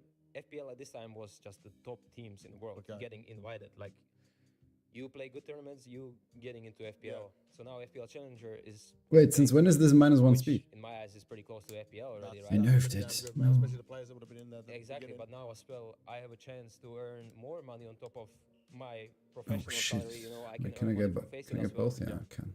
And later, as the FPL challenge is, you know, improving, FPL qualifiers are popping up. So yeah, I mean, this is basically my start to. Did you qualify first time? No. Oh, really? No. I think it was like to the second or third time. Okay. I think I even beat Robs in the qualifier. Yeah. That's not bad at all. Hey man, these qualifiers, like the pressure I felt there to make it there, you know, and the relief I had once I actually made it. I think I almost cried that day. Wow. Rip me. Because now I'm in a. That's how much it means. Rip me. In the world, and I'm so young. Okay, we do it again. So fucking much to me. Go again. You We go again. Still at that time? Yeah, sure. Yeah. For sure. This is a different background, no? Breaking new ground. Yeah, no, you've been.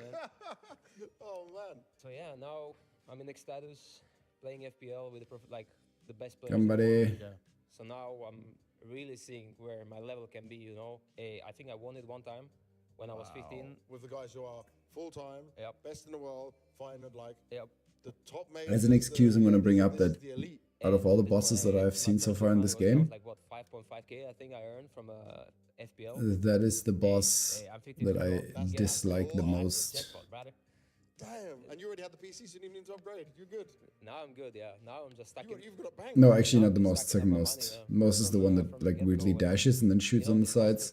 But that one is like super awkward as well. What do I want to do in my future? Because I felt like if I want to, you know, do something with a career, I should move in a different direction, because it's obviously nice to collect all these land wins in Czechoslovakia, but that wasn't it for me, you know, that wasn't my end goal. So, you know, there was a time where I took my chance. It was very hard to say to the guys that I'm going to leave, because they're basically the guys who took me under their wing when I was so young. They're more than friends at that point. This has to be the first bite, then it has to be this. I mean, it was very hard to make the decision to actually leave. But, yeah, I mean, Crystal Rodney, shout out Kevin. He had Dev Walker's coach, right? Dev Walker as a coach, man. Michael Ella there. That must have been, is it crazy for you though when you think of the names you were joining that team with? That's like, because that's like this is you got a major champion coach and player. Like for me now, I'm getting closer to somewhere, you know. maybe, okay, what was the downside was that the team maybe didn't have an organization. It was a mixed team, but the players that are there, you know, I thought to myself that I can learn so much now because, I mean, Kevin gave me so much, Crystal gave me so much. Plus damage minus range. So young at that point that, you know, and he has so much knowledge. And you're just soaking up. I'm just like, I'm a sponge, you know. Engineering. I'm absorbing everything he's saying. And, well, that was my, basically, you could say a breakthrough to international scene because we were struggling. Let's try crit. And, you know, I'm making my name and suddenly Try tossing crit mid and into with try tossing crit into the mix. Yeah, he gave me a chance to play in Mouse. And then the rest is history. And we know what happened from there because Mouse Sports was huge for you. Then you're on a real professional team. So is that where you became a pro, you think, Mouse? Yeah? Mouse, in your eyes? Definitely. So Mouse is where he became the pro. Then Carrigan kept his promise to you and took you over there to FaZe. And now you're still making history. And it's crazy, bro. When I look at this and I look at your career and why I wanted to do this with you, you're still 22 now. Like, you're very experienced. I'm not going to say like you're young, but if I'm comparing it, you're still such a young player with so much more ahead of you. Are you extra turret? I take it. This has to be engineering. Attack speed. Now you're going into all this. Well, the motivation is, I mean, always the highest, right? Always the highest goal. Has to be engineering. You know, Katowice, Cologne. Another extra turret. I want to win it all. I want to win it all multiple times. Another I'm not sure range. we're gonna win it this year, but you know, we are definitely on the right track. Yeah. At least with with how we started. Let's see what I get. And yeah, I mean, I'll make. Did the audio not play? Oh no, it's it's on the game channel, and I have game channel pulled to 0 because of the interview. Because we'll listen to that. Opening for me. Thank you very much for sharing with us all, Frozen. Thank you. This was how to become a professional Counter-Strike player with Frozen, and this is a crazy blueprint that if you can copy it, well then you could be a professional player later on in your career as well.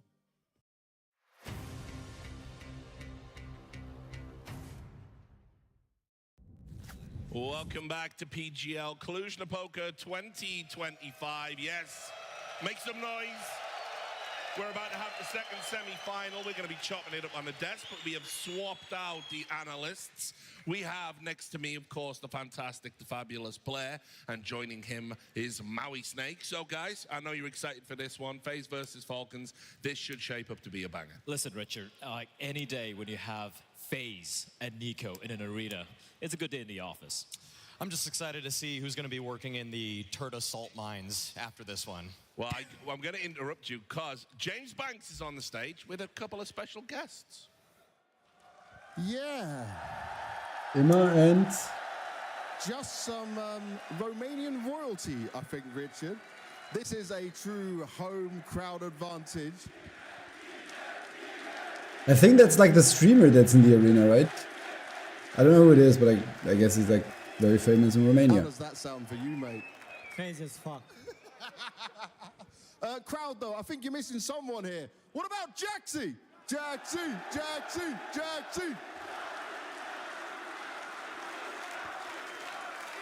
Now, Jaxie, you've been commentating the games from here inside the arena. It's home soil for you. Just describe to me that feeling, mate. It's insane.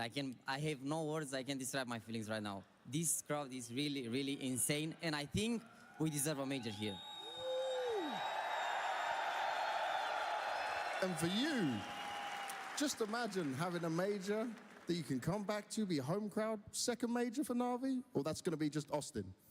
I mean, speaking about major in Romania would be crazy, but we need to see if it's going to happen or not. But until that, we're going to try to have another major in Austin, like you said. Oh, yes, that's what it's about, challenging for that major once again. For you right now, though, you're also commentating with Jaxie. How's the commentary life going? Is that what you're going to do when you retire? I think it's too much to say that we comment basically nothing. We just watch the game and see, maybe this guy can do this and that and that. It's Okay, like so they're basically doing the same that I am doing. Watch party, Let's go. you can say. It's more than a watch party than commenting the games and stuff like this. Two friends having fun. All right, give me your opinion on this game that's coming up. Who's going to make it to the grand final, Falcons or FaZe? To be honest, I think I'll go slightly towards FaZe, but I think it's going to be a banger of the game. The king's spoken, so the crowd must listen. Yes, but Yes. all I want to see is 3 maps, intense maps, and to have some fun. Yes, there's a lot of fun happening in this arena. And Jackson, They got greedy on the what words stats do you want to say there. to all the fans out there who also aren't Romanian, just to kind of hype us up and get us ready for all of this? Because so far it's been crazy, and you're a big part Killing of that, man. time? Thank you. Me, them? For all fans out there, please. I mean, my community wants to hear Actually, something. I mean- Yeah, for sure. And also, we should prepare for this game because this game is gonna Another be 15 minutes. fire. For sure, it's going to be too much fire in this game. Our Romanian legends are doing a fantastic job. The crowd is doing a fantastic job. And our desk, well, they're just amazing. Thanks very much, James. Nice of you to say so. So a couple of things. I do want to say, you know, do it on the desk. The growth of Jaxi and what he's done for kind of Romanian Counter-Strike has just been an amazing story. He's actually working alongside us. We get to see him work. He's been so passionate, had so much growth, and has been a big part of hyping up the crowd. Great to see.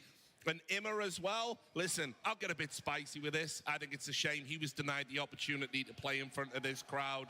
And I'm glad he was here to see you all and to make his feelings For everyone known wondering about why how he got we should have a denied major in Cluj again, the maybe. chance, So, anyway, it's because Navi didn't attend Cluj-Napoca, and he plays for Navi. So Navi was like, yeah, we're not attending the tournament in your home country. Let's now dial in and start talking. Which is kind of sad for him, FaZe but versus Falcons. It is going to be an absolute banger. I have no doubt about that. We're talking about a much give me improved Falcons, engineering, but give me before we engineering, do, we're going to give me talk about the engineering. tournament favourites of FaZe. A new look FaZe. Carrigan again, rebuilding a roster. This time doing it with the Bald Eagle, the greatest player that NA's produced. Elige in that FaZe Damn. lineup now. Guys, tell me how you see this one. I think if you're talking about the favorites of this particular tournament, Maui, we had FaZe, we had Eternal Kinda Fire, sexy. and we had the Mongols. Where's Eternal Fire and Mongols right now? Nowhere here, right? They're out of it. But FaZe, they have delivered. They've proven they're coming in here. Oh my God. They're coming in here with that championship mentality, and what a way to do it with Elige.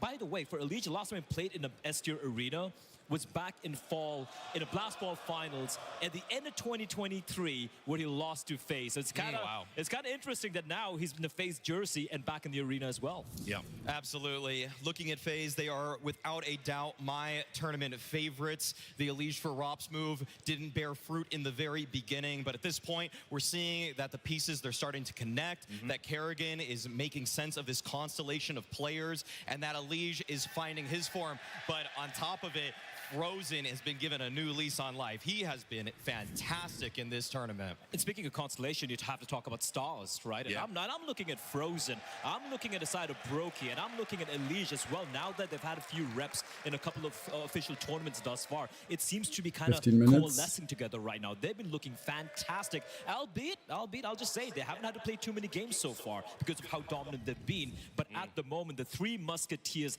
they are shining first, third, and fourth so far at the event. Yeah, I mean, they're all Frozen there, but that's actually because Frozen's doing so well. He has been incredible, a revelation. Obviously, we've talked a lot about him, and maybe his stats are a little bit inflated because, you know, you play Sora a couple of times, dead team buff, etc. But I just love seeing this version of Frozen. He seemed to be in a really bad place coming out of Shanghai. A lot of fans were putting the blame on him. Not sure if saying, that's maybe it's worth time to cut him, look at someone else. He's because of answered the that way in how I 2025 scale with such damage, grace but under fire, whatever. and he looks like, I don't know, he looks integral to FaZe's plans. Anybody that said that doesn't know what the hell they're talking about. Yeah, That's trash. That's just a trash opinion, okay? I'm known for trash opinions. I can recognize it when I see it, okay? That's a trash thing. The devil knows his own. No, I mean, the thing is that when you have Elige and Frozen, they are so complementary. That is what I love about the move. Sure, you could say Rops, in terms of just pure ability, might be a side grade with Elige, but overall, Elige taking the point, going in first, allowing Frozen to be I the just trade need Pocket fragger behind Factory him. ASAP. That is a match made in Do heaven. I have because the Frozen wants to bags be a that- mid-round player. that He give wants to be a gold when I late-round player. pick up crates? Elige welcomes I those have opening one. duels. So to see them be the 1-2 punch of FaZe, and then Brokey almost just feels like a luxury at that point, it's a perfect trio. Frozen might be statistically the best player at this tournament, but we are talking about a generational talent is in the building. We have to talk about Nico. He's Okay. been playing lights out. The fans have been so far behind him. him. They were chanting his name when we were on a break. They are absolutely amped up to see him play. Tell me why. I mean, Nico, we've talked Tell me why. this is the guy, second highest rated If Richard player actually lets in it the pass. tournament. And listen, man, this Falcons team so far, Maui, despite a few stumbles, despite a few struggles early I on, didn't this buy guy the medical continues to turret yet, deliver. The right? impact I he only has like on locked whatever that. team he joins cannot be understated. Pure blockbuster. Nico is everything you want from high-octane Counter-Strike, and he can do absolutely everything. Early round, mid-round, late round, one of the comprehensively best riflers that we have in the space, bar none. Whereas Donk is phenomenal in the beginning, Nico matches that. Whereas Rops is great in the late round, Nico can match that. He can do absolutely everything, and he's been a one-man wrecking crew, a guy that, in some ways, is saving this Falcons project game to game. Well, look, we saw the Three Musketeers. Now we need to talk about, is Nico going to get a wingman? Is Maverick going to have Goose? Because Dexter has obviously had one or two good maps, but it hasn't been consistent. I think that's the biggest problem with this Falcons lineup is we've seen some great stuff coming out from a lot of the players, but it's been inconsistent. The medical turret is and I think kinda the one huge. player we have to highlight has to be Dexter, right? This is a guy in a group stage who completely was so Not only quiet, his kinda, but, like, impact was pretty nowhere huge. to be found, and I was critical of his performance, but we saw him under the lights yesterday, Maui. He came alive, and he was so pivotal in Falcons getting the win over Eternal Fire. Dexter just never embarrasses himself on stage. 10 That's what's so minutes. impressive about him. That's why he's created a lore around him that so many people were awaiting his return to Tier 1 CS. They even delayed on the game by a OG, full on hour Spirit, now. These kind of rosters that in some ways have The no last business match ended being at as like good, as 7:05, in 7:07, arenas. something It's because like Dexter elevates oh, them. basically When the 10 lights are past the 7. brightest, that's when he shines the brightest. So Dexter And we're not overall, starting it's this good to game see him before back on this 8:15. kind of stage because in group Crazy. stages in online play, I've been wanting a lot more from him. Unfortunately, we just had the cans fall and Curious if that's like That's a disaster before this. We need to get a cameraman on that, 'cause they love that stuff. We'll try and fix that. Just some thoughts about Dexter, Blair? I think Dexter, I There's agree with issues Maui in the there, and I arena. feel like his I don't know. impact when he's on form, when he's on, that's when I can see this Falcons making that deep run. That's when I can potentially see an upset taking place. But again, man, just the sample size of just one game, I'm not fully sold yet. Yeah, well, look, we're going to introduce these two fantastic teams with James Banks on the stage. let's go. And that's right. For our second semi-final, we have an absolutely incredible game. Cluj, are you ready? Oh, I'm sure you are, and you sound so good. You have impressed from start to finish, much like this team that's coming to the stage first. Yeah, They this bring is a the new boss player in, with they that I cruise hate through the group most. stage, and yesterday was relatively easy for them. This is a team that powers up in the arenas. This is the team that knows how to get it done in playoffs. It's FaZe Clan! Mutation. So we got 50% of it. Just need to survive.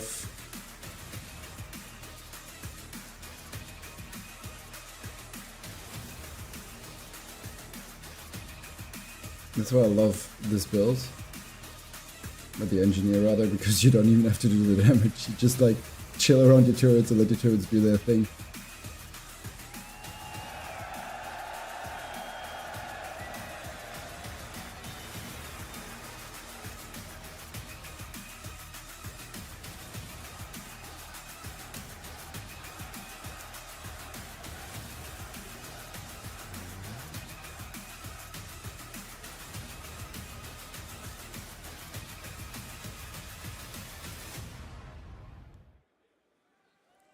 Looking to make it to their first grand final is their opponent.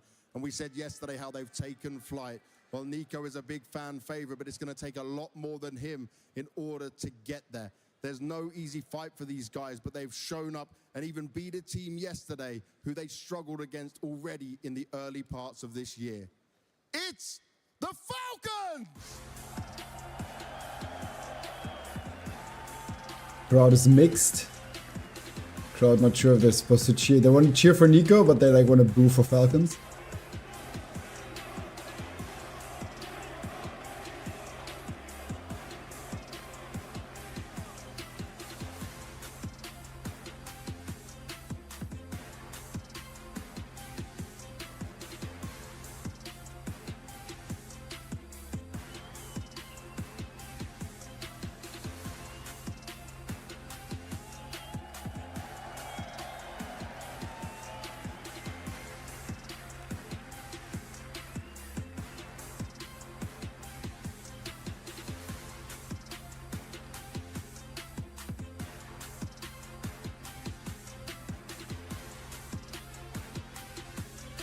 Okay, can I get Pocket Factory now?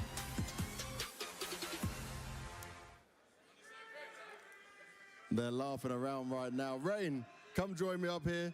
Magisk, Wakey, you come join me as well, my dude. Were you having a little laugh before the game? Yeah, they don't know how to walk on stage, you know?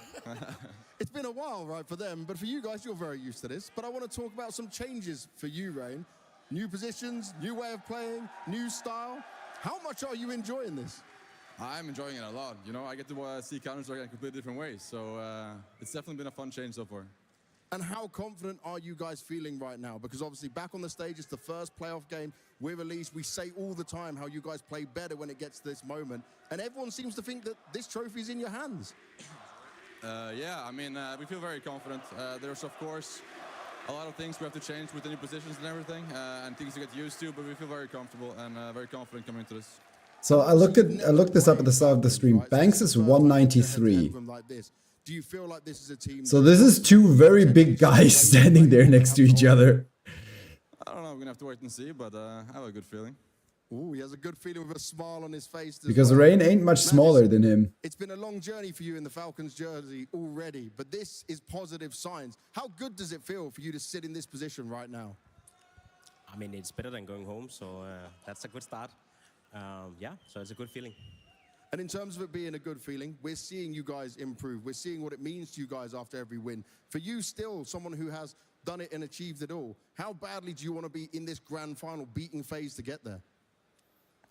I mean, every tournament is important, and it's part of your legacy whenever you are done. So, you know, every tournament has a meaning, and for me, it's also important to redeem myself from last year. So yeah, it has a lot of meaning for me. And for getting this win over FaZe and making it through to the grand final. Obviously, you haven't faced them yet.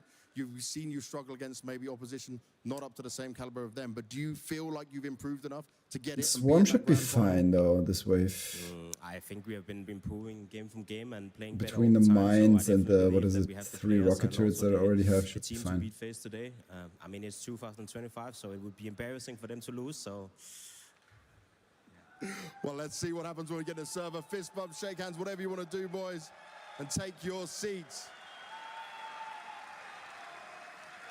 Cluj, are you still with me? All right, we're going to do this again. This side. Thanks is just the man. This side. But which way are we going? Because I know there's some FaZe fans in the house. And what about Falcons? FaZe? Falcons? All right, let's give this semi-final match what it deserves. One last time, make some noise! Yes, indeed, it is time. You saw two stalwarts of the scene there on stage talking about their competition, their legacy. But one thing that stood out for me was what Major said. Redemption. It is about that. Falcons had a terrible 2024. He needs this now. This is a winnable tournament for them. They've looked good here, Mal.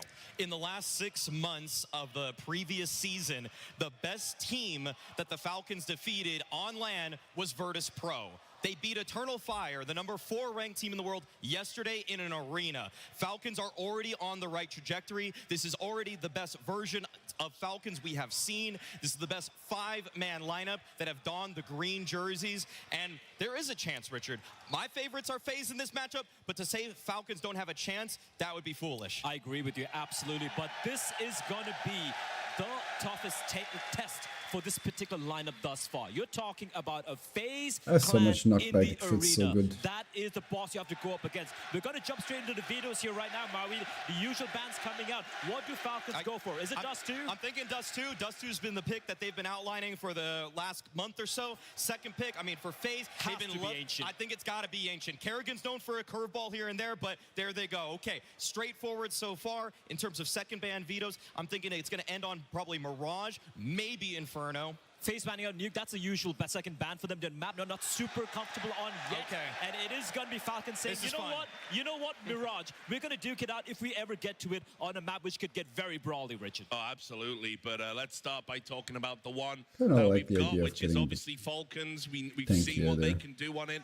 I believe you've got something for me. Now, a couple of quick things. Dust 2 has been the first pick every single time with this iteration of this particular lineup. And they've been looking great on it. Yep. But Maui, here's a problem. Against Eternal Fire yesterday, against Mouse in the group stage, they got smacked around on this particular map. And a couple of players we have to point the fingers to has been the Spray Lord, that's been Tess's. He's been struggling a little bit on the CT side, on the T side, looking at an upper dark position. And he's been having a bit of a rough time. You can see his position, Tess's, towards upper dark. Need to run ads. Thanks for the reminder. Good call. Yeah, let's do another minute, like a small block of ads. And that for me is going to be something that FaZe are Thank going you to take very advantage much. of. It is something to worry about because Tessus, for the first couple times that they played Dust 2, in my opinion, the reason they started picking Dust 2 is that Tessus was the wild card. He was the guy that you could let him off the leash. He would just go for the entries, find his own timings on those picks into the bomb site. With first bullet accuracy, that was bewildering. But on stage, this is where, unfortunately, we've seen Tessus do some of his worst work, especially in the heroic jersey. So he's going to have to take some of the energy from these vetted stage players next to him. Dexter, Nico, they may have to pave the way. Dexter, again, I don't want to point fingers, especially with a game of this caliber right now for Dexter, but the last 3 Dust 2s he's played, the CT side, where you expect the primary operative team to pop off, he's been miserable, Rich. So right now, it's time to step up to the plate. Well, we're about to see. I now hand you over to 2 of Counter-Strike's greatest storytellers who never get phased. It's Sponge and Machine. Of course. Oh, he's a sweetheart, he really is. And this one could be a bit of a banger. Sure, FaZe favourite, a first clash, but how far do the Falcons soar? Look, new year, new rosters, first final for one of the 2 of them. So let's get this one underway. Some good maps to highlight what these 2 teams bring to the table. Got some instinct-based, high-octane Counter-Strike on the table this evening. It's a Saturday night. And Cluj is having a great time. Good energy. T-Start, Nico P250 spotting out for the cross. And there is a lot of bodies in middle. 2 surge forward, 2 towards the left tunnels. A lot of aggression on the menu for FaZe. They want to hit them with some disrespect early. Return to main menu, yes. Quit. But you know, there is a wide open bomb site and a wide open skull. Bullet finds Brokey. Bomb site access granted. Their aggressions have been thwarted. Tough retake right now. Sure, they have tunnels, but there's 2 loose pieces that can come in late. 3v5. Oh, they just lost Carrigan as well. Yeah, okay, spotted. Kixon, he's playing it safe, playing it conservative. And they've still got Magisk with a molly all the way as Spawn. Now spotted out. Dexter does stick around. Delete to Liege. Things are flowing very nicely for the Falcons start on their home turf of Dust 2.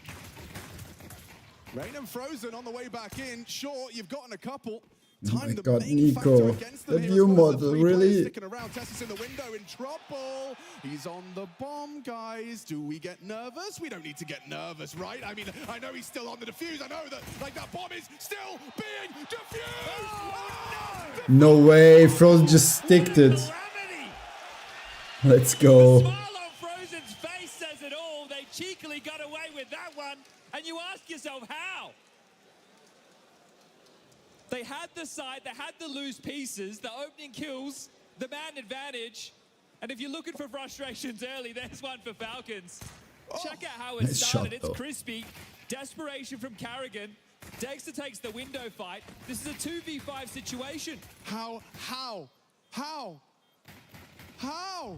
Okay, well, that's not the start they were hoping for. See if they can reset. Bomb goes down. Nico into an AK-47. Again. Upper tunnels called completely clear. Clear aggression to start their CT side off, huh? Can fight middle. We'll need a likely flash. So the M4 on Cat coming up. Okay, so Brokey, he gets a freebie. An important trade from Tessus. Just rocking that Deeg and down, double Deegs. Kixon, now Nico. Clears out the lower tunnels, but are they expecting rain as well? He's going to be flanking. Carrigan abandons his post on long, going for the long wrap around and into the site. Nico and Dexter partner up to try and rectify a fumbled pistol round. Carrigan couldn't retake through long with that MP9. Wants to group up with Rain as well. Let's see if they can trade off of one another. Carrigan to go first, Rain to trade. Yeah, it's just a flashbang, a single flashbang on Rain to set up that Carrigan swing. Tough fights ahead. Yeah, especially with Nico on the other side of things with an AK-47. He has designed Counter-Strike's most precise weapon! Lovely tap to the skull, but Rain can still do one better. It's Dexter cowering in fear. Here's him coming, stampeding feet. He's on the reload. Dexter just in time! Did they? Forced by converted pistol, shortcomings rectified. Did they have wrong info that he was low? This is exactly what we said on the way in. These two teams, they like to play a similar style of Counter-Strike, and I'm not quite sure how many bullets he had left in his M4. when you have a Mongols, these two very experienced in a battle like this. Now, maybe not for the Falcons roster, but for the players, for sure. Dexter fortunate to stay alive and sticks the landing on that one. I want to know how many bullets he had. Why is he reloading? Crazy. I'll force my back, scout out for Brokey. He's only the 1,400 loss bonus coming into this, and Elige just going to search straight out. Cat putting his deagle on display. Easy right up, top of the head from Nico, spotted, but he continues to advance, stubborn in his aggressions. Door smoke lands, freedom to activate. That's a head-to-head we need to keep our eyes on. Elige versus Nico throughout. He's playing the same roles on the CT and the T sides. They tried to set up Brokey, but nothing on the clear. Giving the map control, and all 5 of them through the mid corridor. A late piece of Magis just to deal with any long pushes. Sinja toes, short, kicks in, in-game leader. The front of the pack calling the shot, so smoked off.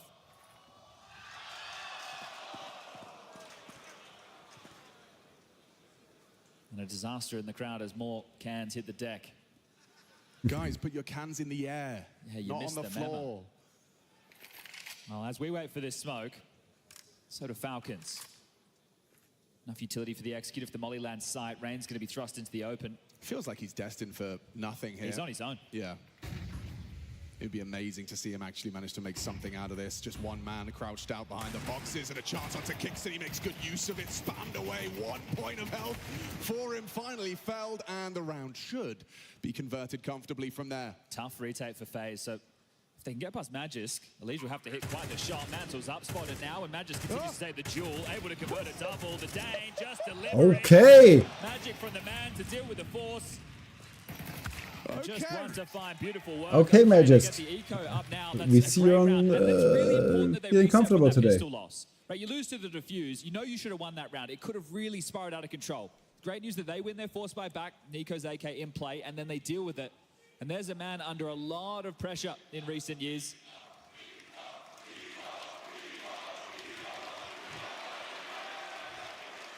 Popular individuals.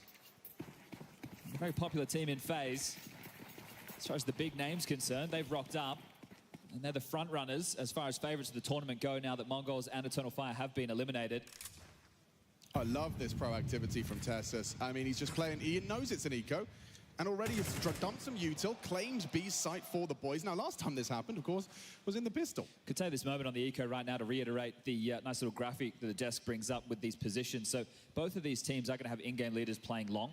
So for the first half of play, we'll be focusing on Karrigan as the long anchor. Brokey is the AWPer. He'll be rotating here, there, and everywhere.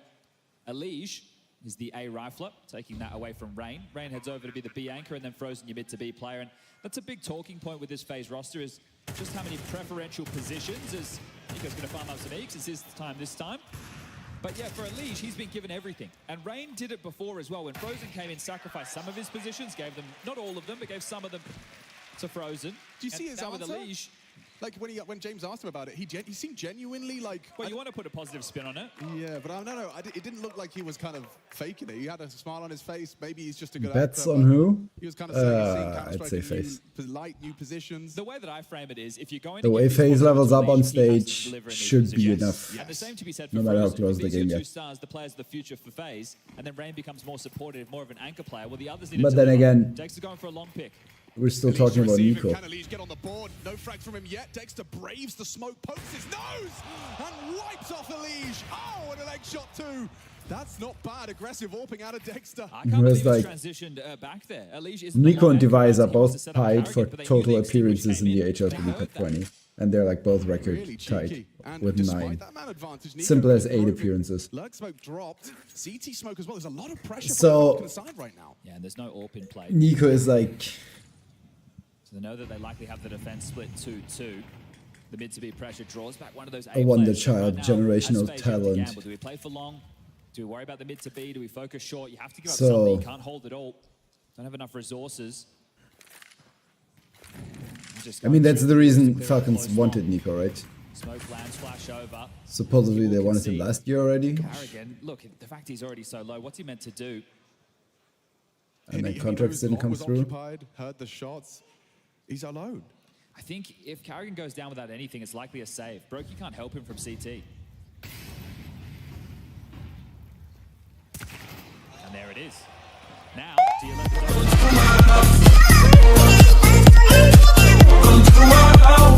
and not really simple. Luna Vista, thank you very much for the follow. Welcome to the trash game. Good to see you.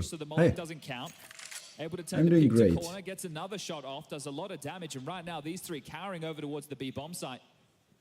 Brokey, Rain, and Frozen really want to hold on to these rifles. With the lost bonus building, they should be able to get a gun round out into the next, but it'll be a while before we see Brokey's AWP. Now having a look, but 10 seconds left on that bomb. Shift keys still held, being very diligent about this. Residual cash built on all the members of Falcons for one more buy. And looks like they'll get to hold on to all of it. So now the question, do you want to take a timeout? Do you want to bring Neo into the conversation? Because you could buy back in.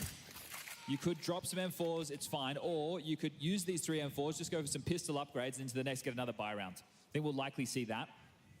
And it has been a counter-terrorist tactical timeout. Showing his pussy on FaZe will stream. bring Neo into the conversation. Monkatos. And likely just to settle things. But smiles on the faces of Falcons is a worrying sign early.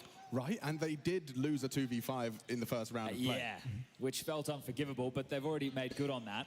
So wiped away the concerns. But for these two teams, right, you come into this year, you're not looking at a lot of officials, are you? Never had a head-to-head between the two of them. This is only the 3rd event. FaZe with the Elige plugin only had 25 official maps under their belt. For Falcons, it's 28. Yeah, and you know, we've used the word like vindication for Falcons, and that's more just as a roster in general. Elige was frustrations there visible. Yeah. From Dexter's aggressive warping. But you know, from Magisk, he was talking about personally. He wants to kind of redeem himself from a rough year last year.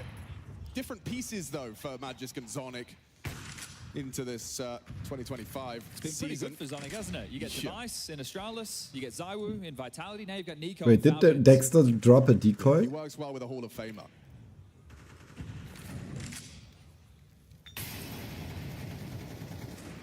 Right now, the rifles on shore of Rain and Brokey have my interest the I'm most. pretty sure there was a Starting over towards decoy B at and the 3 start. rifles over towards A. As Nico's spreading his wings, taking mid control. Tessa's probing out the other side of the map, forces block utility. These 3 are the difference makers. Flash, swing, Frozen and Rain. Oh, perfect. Take it out, Nico. Magisk is starting to investigate long, so he's got a lot of room. Could work on an A split with this type of space. You need Tessus to come and deal with the mid to B push, and a re-aggression from Rain. It's Yeah. on the way. He's got support from Frozen. Rain does go loudly, brazen on the clear. Magisk unable to close. They're accelerating short. That's the distraction they needed. Kickson unable to convert, but it's good from Dexter's AWP. Removes the car player. Frozen gone. Tessus needs a kill. And Tessus stays active. Elige tucked. Oh, not a jumping. Again, FaZe does 2 and people jumping on that ace site. Dexter Nice puts flick. Brokey down. Tessus on the way. Is there a conversation to be had here? Not if you're caught jumping. Okay, Tessus. Let's see what you've got. Mantles up, catches, catches hot lead to the face. Elige quick with that one. That's his first kill, and it's a banger. But they saved that one, right? That was like 2 saved guns and a bunch of pistol upgrades. Between Magisk and Rain. Hopefully that's not permanent. That's a big first kill, right? And those 2 out of position. So the way that they called this, let's send all the rifles over towards A. We'll just get the pistols over towards the B site. Likely force them into searching into shore, and they do that. Some lovely shooting. Oh my giddy That's for lovely shooting. Dexter's on one. Does better in the spotlight, doesn't he? He certainly does. Maui said it best. The playoffs, he just becomes a different breed. And Nico just full flashed domes Kerrigan in the smoke. Anchoring field now. Caught mid doors. That's one of the worst deaths you can give over. Brutal. Just feel absolutely helpless. It's even with the change, right? You can't just stand and spawn anymore. You got to drop into suicide. Still hitting a couple of those. So Maui said to me, hot tip, don't jump. Is that the strat? Well, look, if you cross closed doors, it's hard for them to hit that shot, isn't it? The boost you have to worry about, sure, but the hang time of the jump is problematic. I've seen Donk's pathing where he kind of takes a couple of steps towards the doors and then like knife out, gets across. That's why you still see teams using the HEs, smokes as well, but it's such a useful resource. Now we have two-man advantage for Falcons. All 5 of them looking to burrow in through long. Leisure's still here. There's a flash available, but that's on Frozen, and he's miles away. Okay, significant little bit of info there from Elite. Don't know how much he saw, but he just certainly did chip away at them. And oh, wow, Smoko vision. What a tilter. Yeah, it's not going to serve its purpose. And this Molotov, Dexter's got it's Brokey, excuse me, got a decision to make. He drops off instead. Oh, and a boost. Yeah, this could work out to deny the plant. Kicks and spotted. Can't hit the shot. Can't hit the shot. Smoke just too deep to find that high advantage. I don't think they were on the traditional elevation. They're a little bit low on that ramp, so couldn't get the height he was looking for. Now they'll back off for the save. The fact that they won the previous round while retaining money is all good in the hood for FaZe. They can buy into the next, but Brokey really wants to hold on to the AWP. Because that was the worst.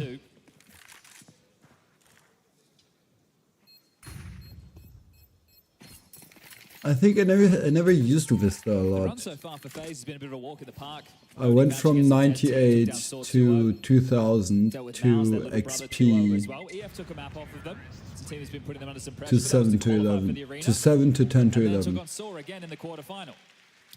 And if I'm not mistaken, do correct me if I'm wrong, but with no Eternal Fire, no Mongols, FaZe hot favorites for the trophy. Yeah, and I think coming in, they would have been the favorites over those 2 names as well. Yeah. But those were the 3 that you were looking at to contend. That was a headshot, by the way. And yet here we find Falcons kicking up a fuss, kicking up a stink, 5-round T-side. I think they have a lot of players who can do well in an environment like this, Nico and Dexter namely, but Magisk as well with all the trophies in his cabinet. So 3 players who on the stage... Taylor good with the casual 7 ADR. We see between these 2 names. Talking explosive, instinct-based, heavy-hitting, high-octane. Yeah, well, you know, Nico in that major trophy, there's a whole story there, but you've got 4-time and 5-time major champs in Zonic and Magisk. I feel like that's something you can, you know, maybe you can learn a thing or 2. Well, you're going to spend the money to get a franchise player like Nico into the team. You need to start delivering some results. And still, it's early on in the season, but this is a great way to show your intent. Using the decoy again is Dexter. This time he's not going to take the pot shot through mid. They're going to head over towards B quite quickly.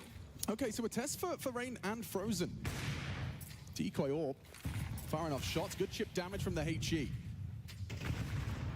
Nades back, do nothing. No, 2 damage is not nothing, Mr. Machine. Even pre-aiming the boost is a leash. A lot of responsibility on this position. Completely on his own. No support. No flashes available. With all due respect. And again, the head-to-heads against Nico going through lower tunnels to take this map control.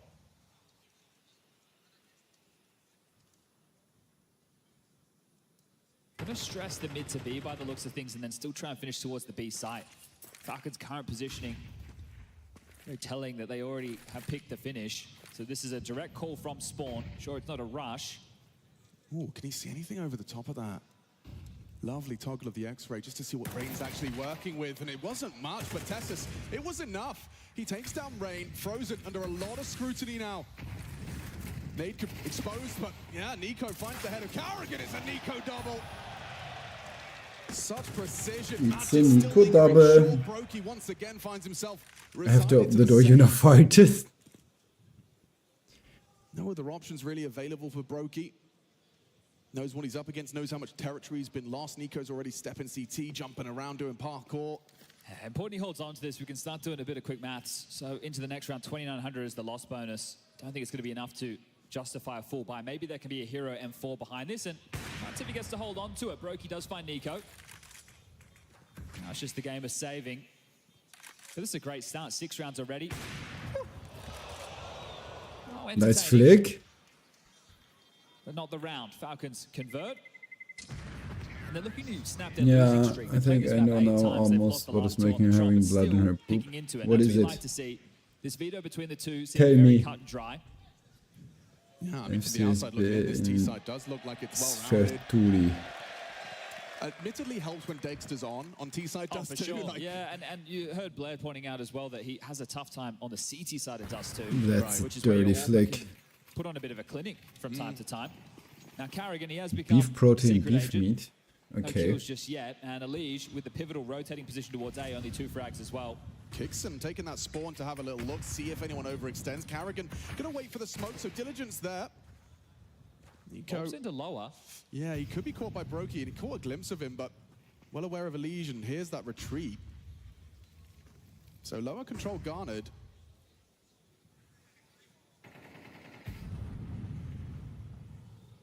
It's going to be AKV FAMAS, but has Brokey in support. Do we get an AWP clash here? We do, and Dexter was posted. Just a comfortable collection. Dispatches Brokey. Dexter's 3rd opening so far, doing very well. Yeah, and that was the most valuable asset, that whole save. Her fights are awful when she eats beef. Chicken seems fine. I see. Carrigan. Well, when you consider the type of rounds they've won, being a defuse in a 2v5, and the saved M4s with a couple of digs. Oh, Carrigan. On the AWP. And now there's the dig. Can't get 2. An important frag. Nico's Frozen lost patience. Frozen. And that's a rain. Okay. Banger straight to the skull of Tessus. So 2 old boys. Yeah, Carrigan, I think he knows what's up. He has to try and isolate Kixon. He knows the bomb is coming this way. Oh, Kixon gets the info though, and now Nico's swinging. Nico's rapping, he's on a timer here. Kixon's just playing to live. Knows he has to round this corner just to survive. And from behind, Nico strikes, bomb's on its way. Rain's still got a chance and knows he can accelerate into the AK. Thank you very much. Good nice. with the taps himself. Got the Kalashnikov and just rounding that corner in time for a head-to-head with Nico. Can't nail it, does so in the 3rd. Safe plan. Yeah, Kixon, what have you got? Rain ready. Ooh, doesn't hit the first. Turns the flash, progressing in. Kixon now faking him out. He's ready for this angle. Oh my god, Rain. Phenomenal adjustment. The Norwegian Titan. That's a big round for FaZe. Beautiful from Rain. Even goes back to pick up the AWP. Got more than enough time. And good with the taps, right? This is the player who can do it with absolutely everything. Aim on point. It was the deagle over towards the B I hate to side. see that killer Magisk again in B main. Out in individual fights were the Falcons. All 3 rounds that FaZe have so far are not in the full buy variety. It's the pistol round, sure, that was crazy. And then it's rounds with saved guns. So Carrigan gets one back, throws the round into disarray. Time to connect. And this one, it looks wobbly, doesn't it? But kicks in place for the fight. And Rain sits him on his ass. Even gives him a teabag for good measure. Let's go. That's it. No, I feel the same. Look, you could have gone towards short. You backed yourself. Exactly, right. So in that situation, he had the timing to get away. He took the fight against Rain. And he wants him to know that that was the wrong decision. Carrigan's into the org. He liked the way that scope felt. Yeah, well, got his first kill in the round, and an important one, wasn't it? Most definitely. So long control gained. Brokey's in trouble. I have to choose, do I go for Mighty Pokemon? What is Mighty Pokemon? Right, heading back with the crouch key. Wasn't swarmed upon, so just going through the map control. Our Falcons. I wonder if they want to try and return late long and isolate Carrigan. Well, we're not worried about that right now. Nico, 13 kills, but an audible Gallivant out mid will be denied for now.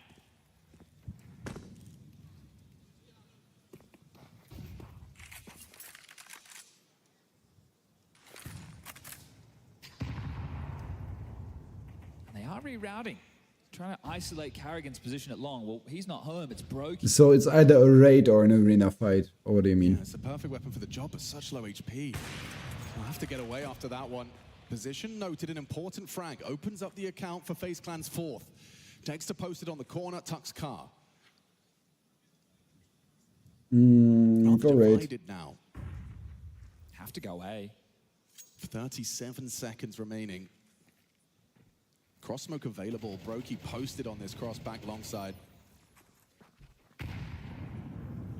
Smoke fades. Elige spots him out a head-to-head duel. Some of Counter-Strike's finest. Elige the one to put Nico down on short side. Dexter, the only man Elige with the double up. change the script of this one. Round 10, it is FaZe's 4th. Dexter just trying to claw something back, but Rain through the smoke. A smile creeping onto Elige's face. It's got to feel good to be winning these head-to-heads versus Nico. And there he is. The young gun, North America's finest. In the FaZe Clan jersey. I'm still adjusting to it. Yeah, it looks a little bit strange. It's been a long time. But he was in purgatory with complexity, wasn't he? Yeah. A man who knows what it's like to be winning, or at least in the grand finals. Unfortunately, the Wait, bridesmaids Carrigan dropped us off. their era. I'm sure that would be another nice little victory against Magisk on the other side of the server. More wouldn't it? pussies. Do you know what's going on with all these crowd guys showing their cats? I don't know. You thought about it. Yeah. girlfriends a pussy around here? Yeah, they're just showing the pussy pics. Ah, Sponge is the best. Tactical timeout from Falcons. Cash has been a little bit stunted. Still an AWP available. Mac 10 in the hands of Kickson. Maybe we'll see some pace behind that. Taking a look, a couple of long spawns possible. Nico's having a bit of a coughing fit right there. Let's hope he's ready to go for the round. We got 7 seconds till we're back underway.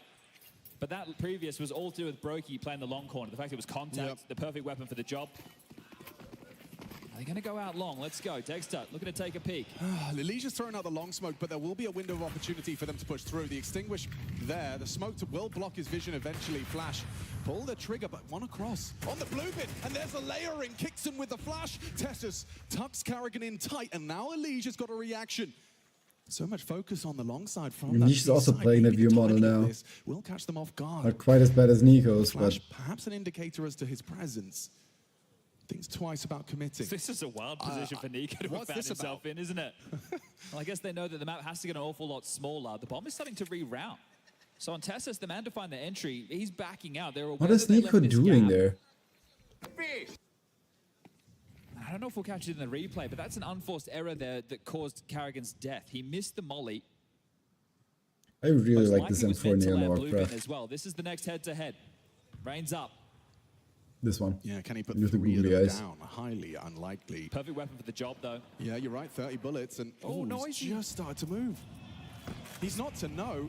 It's crossed into Kickson A. getting Great across on A. fake. Yeah. One man. They've sold it.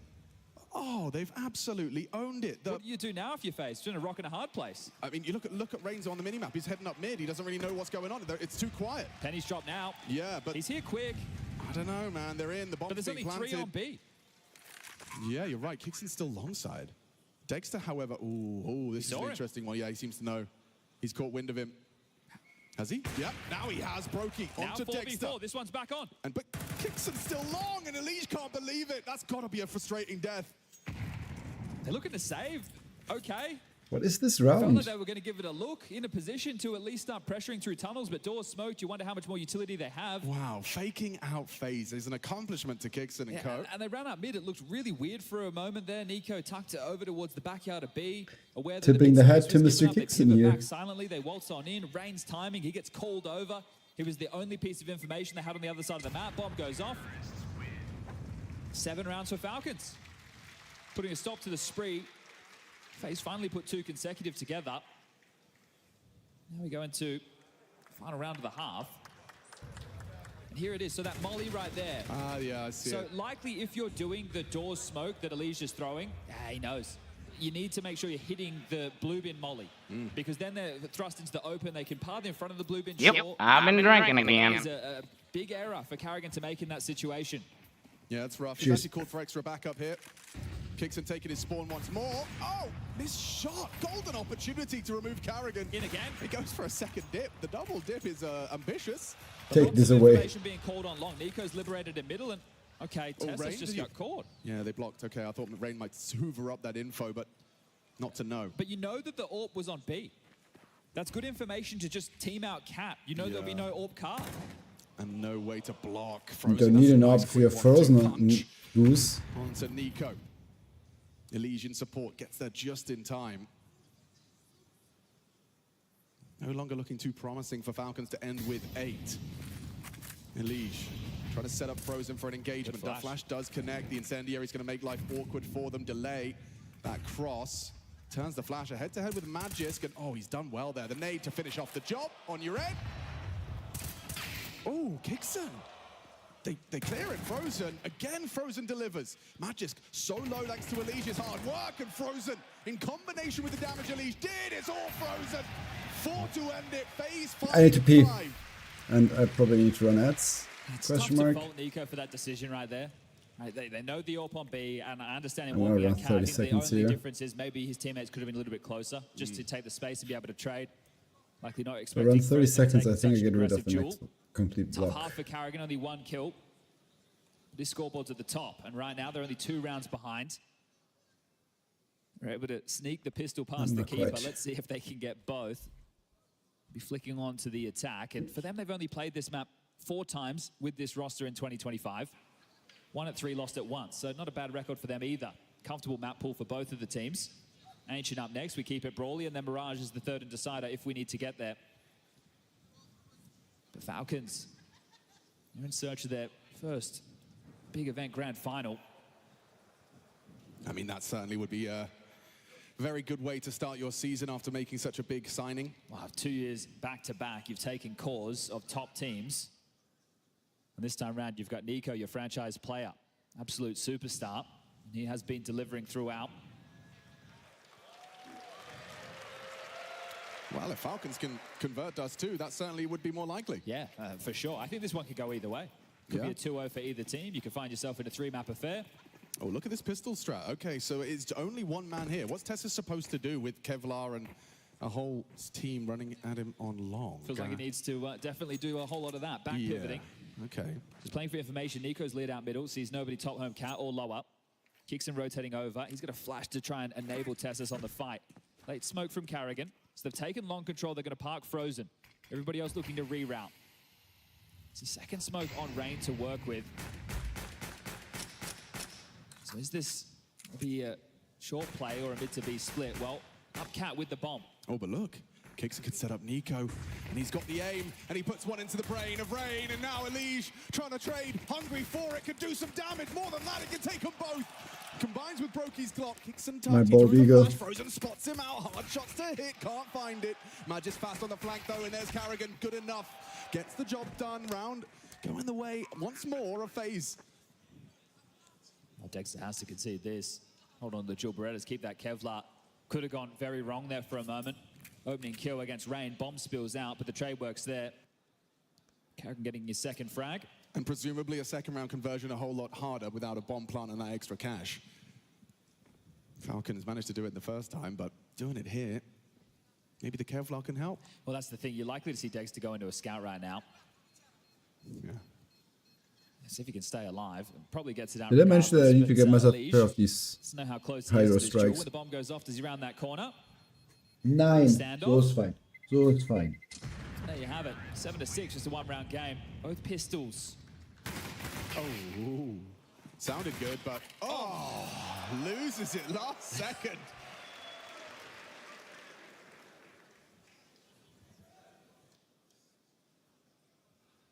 Oh, Dexter is into the scout. Magisk has bought one as well. Very strong on a map like Dust 2 if the T's aren't diligent with their utility. HE for Magisk, he can go for a smoke break, kicks in with one as well. How are they going to throw them long? Well, Dexter posts up, sees nothing. Long corner smoke lands. A nade in, but nobody home. So avoiding early damage. Our FaZe. Information on 2 players starting towards long. Still an abundance of utility available to FaZe. No rush here. Pretty rifle heavy as well.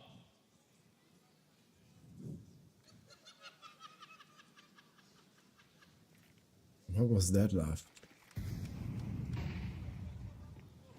Oh, Kixon would have liked to have had the element of surprise there. Carrigan spots him out, bit of damage onto Frozen, but no support network available for this 5-7. Lots of pressure applied. They're really limiting his options. He's been forced in. Goes down. There's Magisk. Hits a no-scope through the smoke. Nico's dig empty-handed, and Magisk overlooking the progression Elige could have made. So that's very comfortable. Yeah, pretty easy round, all things considered. Now will be the eco phase in a position to take the lead. Absolute cinema.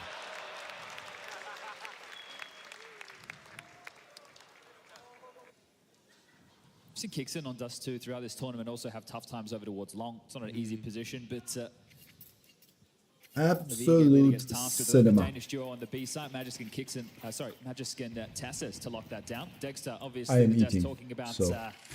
his lack of success on the CT side of this map.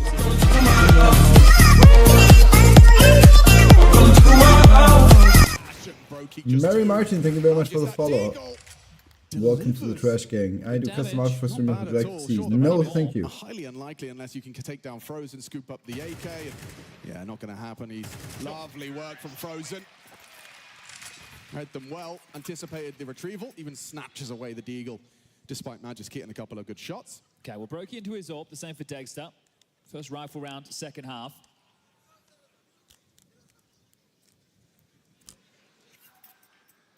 The alerts are way louder than anything. I'm actually not sure where the alerts are being output to. It's just gonna have to be. HE deployed. If we're getting follow botted and if it's getting hundreds and hundreds of alerts, I might look into it. But will be punished. He needs support. The HE forces him back, but back turn is Carrigan. Nice opening, Nico, to try and take a head-to-head. Elige once again puts him down. because it also, due to it not playing right now, it's like kind of difficult to figure out what track it is. Carrigan rolls back the years with a swift one tap to Kixon's face. It's Dexter, just has vision in time. He considered dropping into CT to try and bring that fight. Just going to chase him, take this away. Hello? Oh, Just get the crap out of me, I'm sorry for that. Okay, well, That's karma for all the times you crapped other people with the knock-knock. the entertainer. That round was over at 1 minute 30. So check this. Here's the opener. Tessus has to push, has no option. Carrigan's out mid to peak, grabs that kill. At that point, bang. A minute 30 on the clock. Stop it right there. See you later, alligator. The conviction he had after getting that kill, you see him knife run through the door smoke. That round was just full of confidence. Yes. And here he is again. The nade to cover his aggress. It's Elige this I'm time an towards angel, Greenbox. similar human being, and don't Well, do they're something not like up that. against Sure. anything too hefty on the other side. It's far from pretty. A partial investment. Falcons trying to have a chance to avoid FaZe running away with this T side.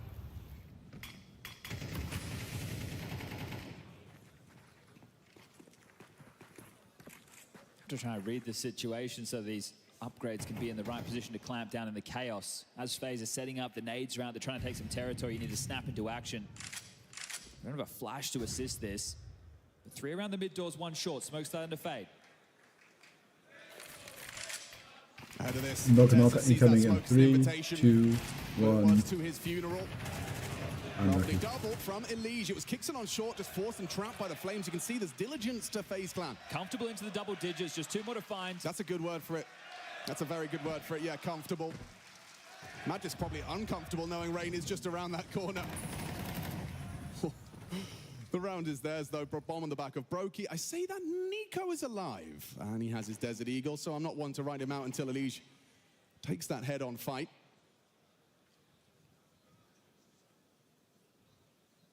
$30 seconds. Yeah, I was about to say, this is like... Well, if they just go together, it's 1v5 on either side of the map right now. And just an MP9 in Magic's hands as they are heading his way. This is horrible. Noise bang. Drops off. One insufficient. All right, well, Nico can have a look, see if he can get a kill or 2. See if he can grab an AK, do some damage.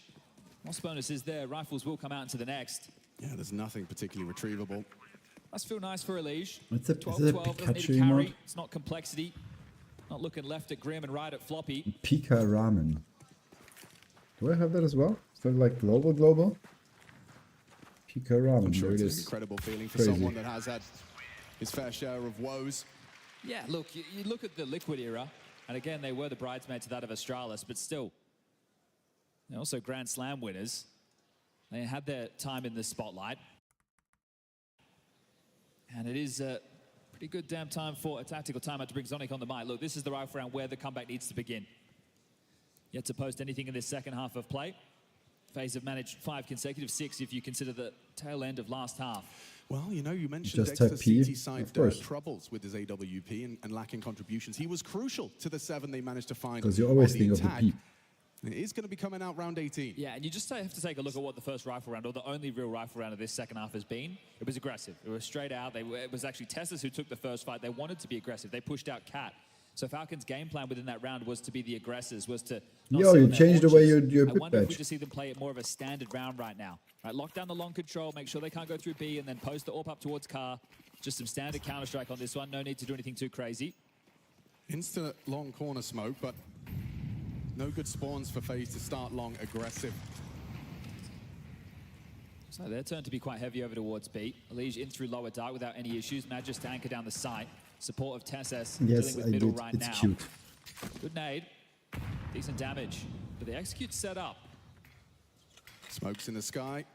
CT smoke and a lurk. Mid to B as well. Yeah, there's Dexter's AWP. There it is, removing Elige. Magisk. A lot of Rosen bodies traded headed his Dexter. way. How does he approach this? Oh, he swings out lovely from Magisk. He's got bullets to spare as well. Brokey could be his next challenger. Edges the smoke, catches a nice little opportunity. Trade is there, it's Magis. You test my sight. He sends you to spawn. First CT round delivered by Magis. Magis just go to the anchor. Yeah, beautiful stuff. Love to see that, don't you? They're Share under a the lot of love. pressure. You pointed it Do I out, have that Dexter. too? The fact he gets that No, I first don't. kill on the mid to B alleviates a lot of pressure. I don't. He takes down Elige coming out mid doors. Frozen gets the trade, but Magis with the multi, that's a difference maker. Even has the opportunity to pivot. Nico coming through. Holes in the smoke. And they go both ways. Money there for both teams. Back into the buys. Brokey going to pick long. How does he handle this one? Kicks in. Just the elbow visible. Flashes and connects and smoked off for now. The break to set him up for another chance, but kicks in twice to their tricks. It was free, thought everybody got. Yeah, but it could be that you had to be like in a stream at a certain time, like in a certain category of stream, or. I mean, it's probably something Valentine's Day, and you had to like, I don't know, clip something on Valentine's Day, or be on Twitch for an hour on Valentine's Day, something along those lines, maybe. I don't know. With early space, let's see if he throws out a bridge smoke just to apply a bit more pressure towards his A defense. Yeah, it's Nico on the other side of things, though. He's rarely flustered. It's gonna be something like I that. want to pull the swing player, which at the moment is Dexter, back. But when Nico drops out a molly and plays a little bit more aggressively behind it, I think Dexter feels comfortable to keep his position. With the X-ray, you can see a whole lot more bodies starting to congregate on catwalk now for what could be a set piece. Rain to lurk late mid doors. We've got two smokes, could be towards the elevator boxes as well as bridge. And molly on Brokey. Okay, well, they're going to put pressure mid to B. Dexter, good timing on the incendiary. And Rain pushes through. He heard that, but the smoke lands. He's got the break opportunity left by his teammates. Rain aware to it. Suboptimal break. Flash is flying in. Dexter, hard shots to hit. He's not in the right position. This is a great call from FaZe. Oh, but there's Nico. That's a good catch. Onto Elige on the cross. Now Brokey as well. 3 bullets. And he can't hit the headshot. Does he have the time for the reload? He certainly does now. Dexter removes Carrigan and Frozen onto Dexter. Time. Yeah, he has to plant. Can Nico mantle up and disrupt in time? Climbing up and does it. You have to share any Twitch clip and edit it with your clip at 28. Class round from Nico. Dexter does well to get a kill as well there. Yeah, really. And that, again, you pointed out in that situation, Dexter being out of position. Once he breaks and takes that shot and they know he's in CT, it's the right call again from FaZe to be running out, but you're dealing with Nico.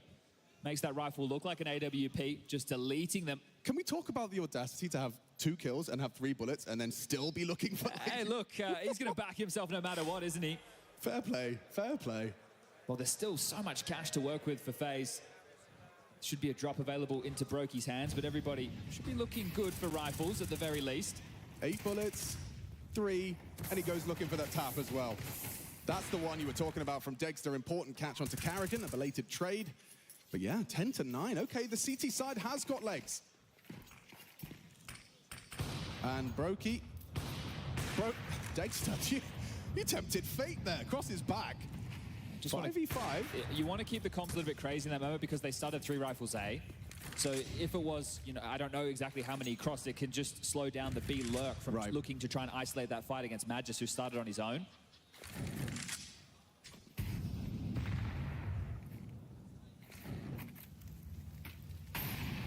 This early util again just speaks to that pressure.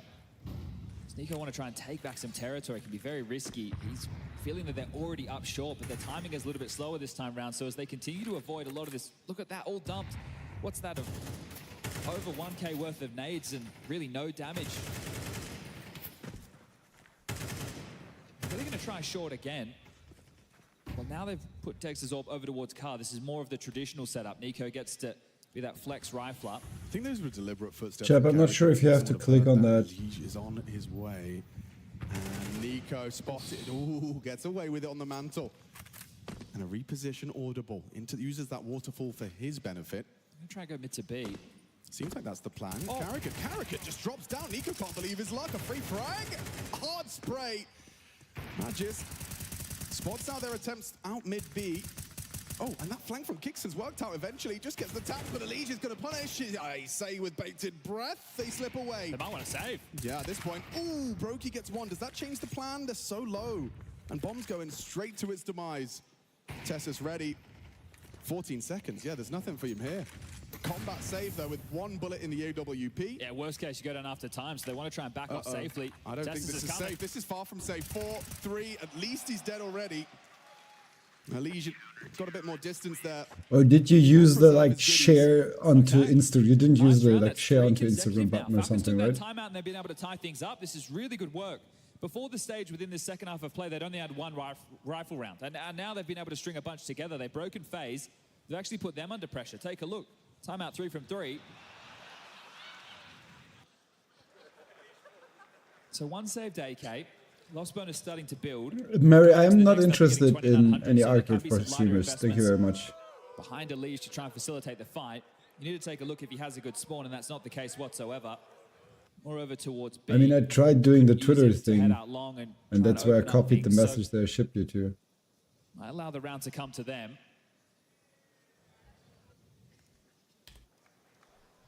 But definitely just some partial investments. There's a scout in the hands of Carrigan. He can afford that.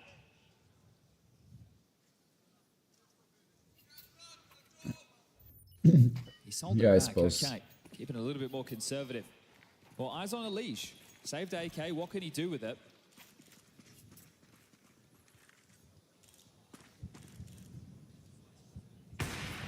Dexter. Great start. Opening onto Rain's cross.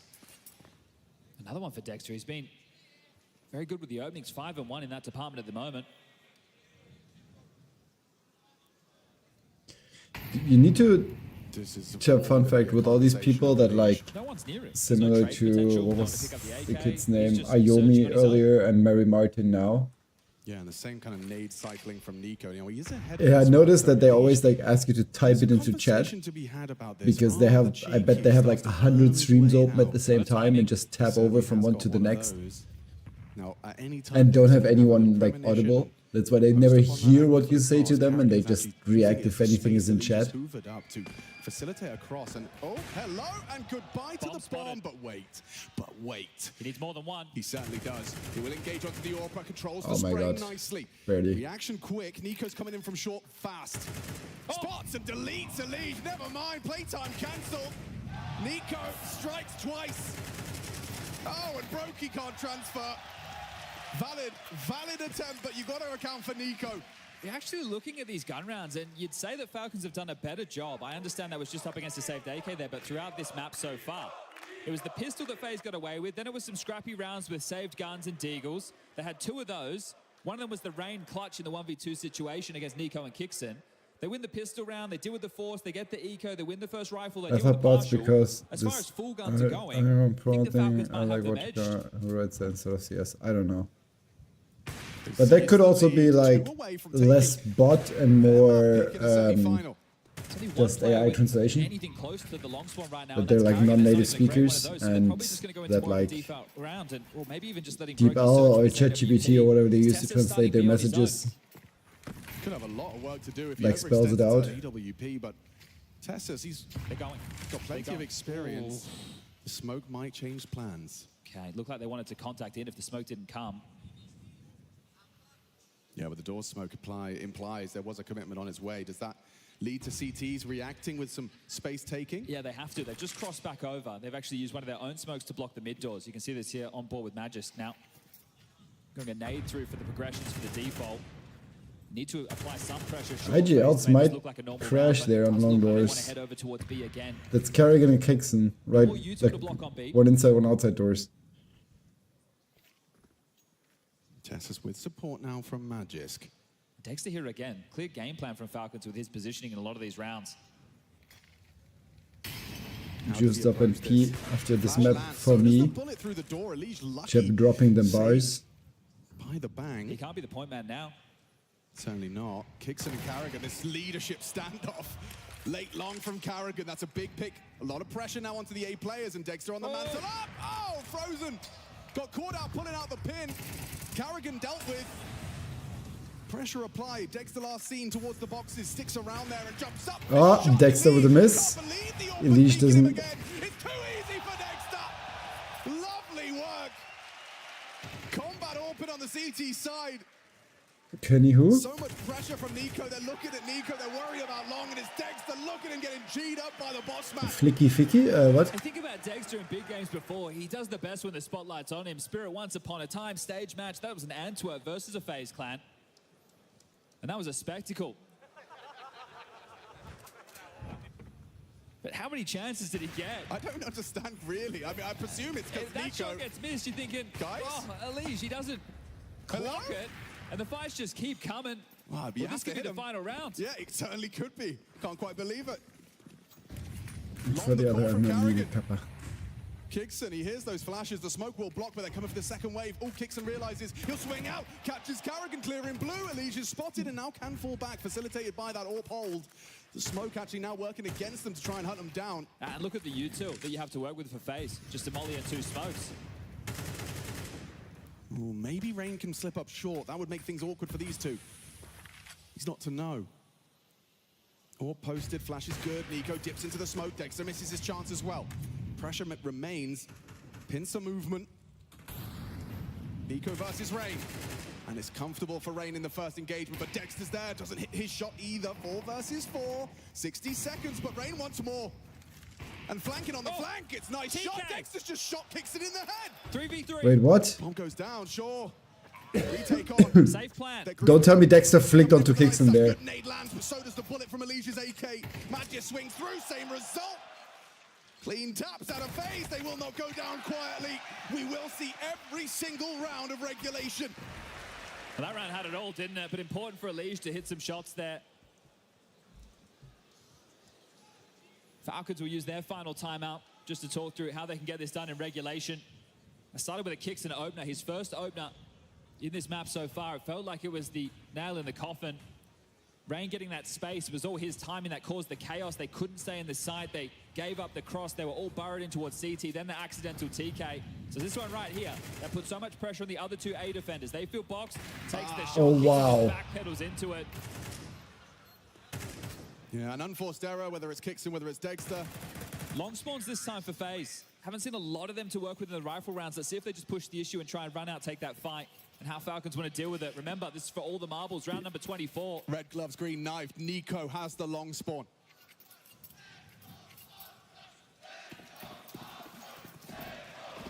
Supported by Kixon. A head-on collision. Frozen.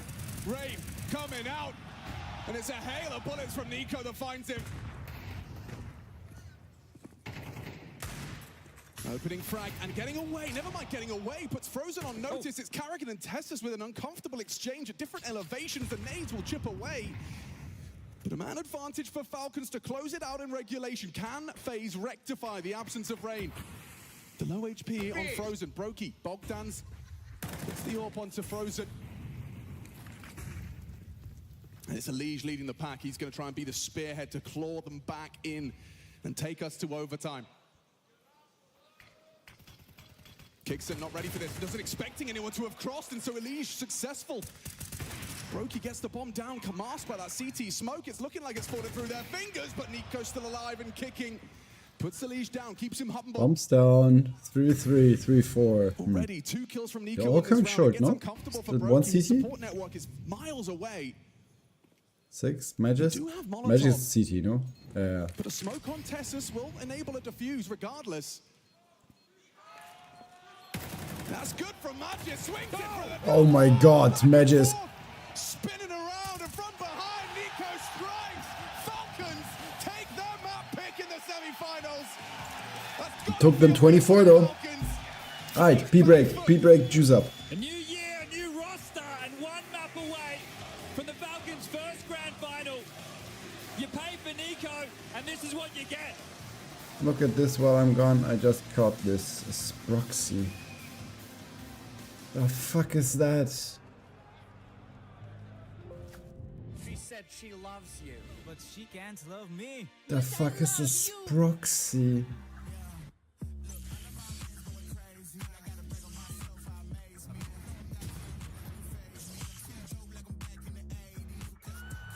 The fuck? Hi chat. I'm gonna run mid 30 here. No, actually, let me run a big block.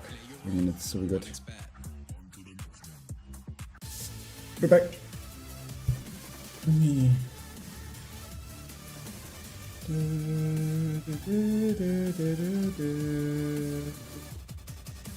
Between the maps.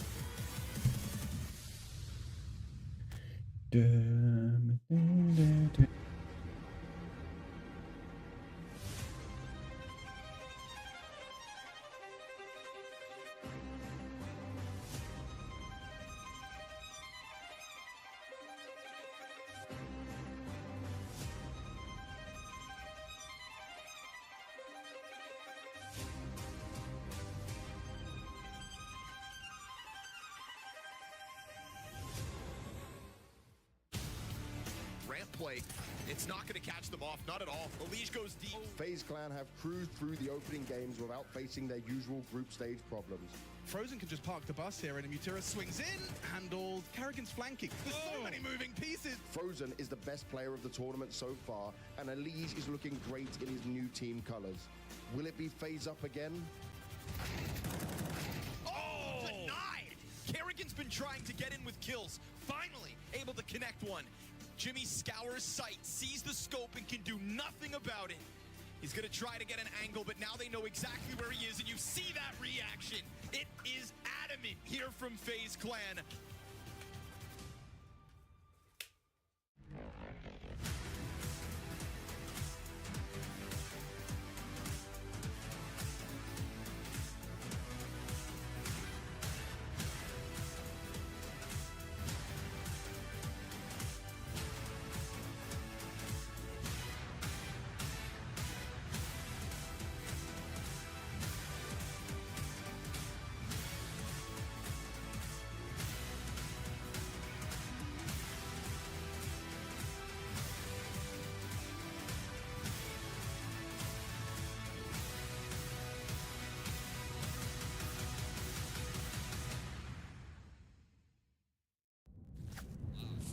Yes, Falcons continue to show that Dust 2 is their domain, taking their map against FaZe. The atmosphere absolutely electric for this one, an advantage to Falcons, the underdogs. Oh, absolutely. And what a hell of a game. What a hell of an opener as well. It did look like, I won't lie, Falcons, they seem to be in cruise control in the first half.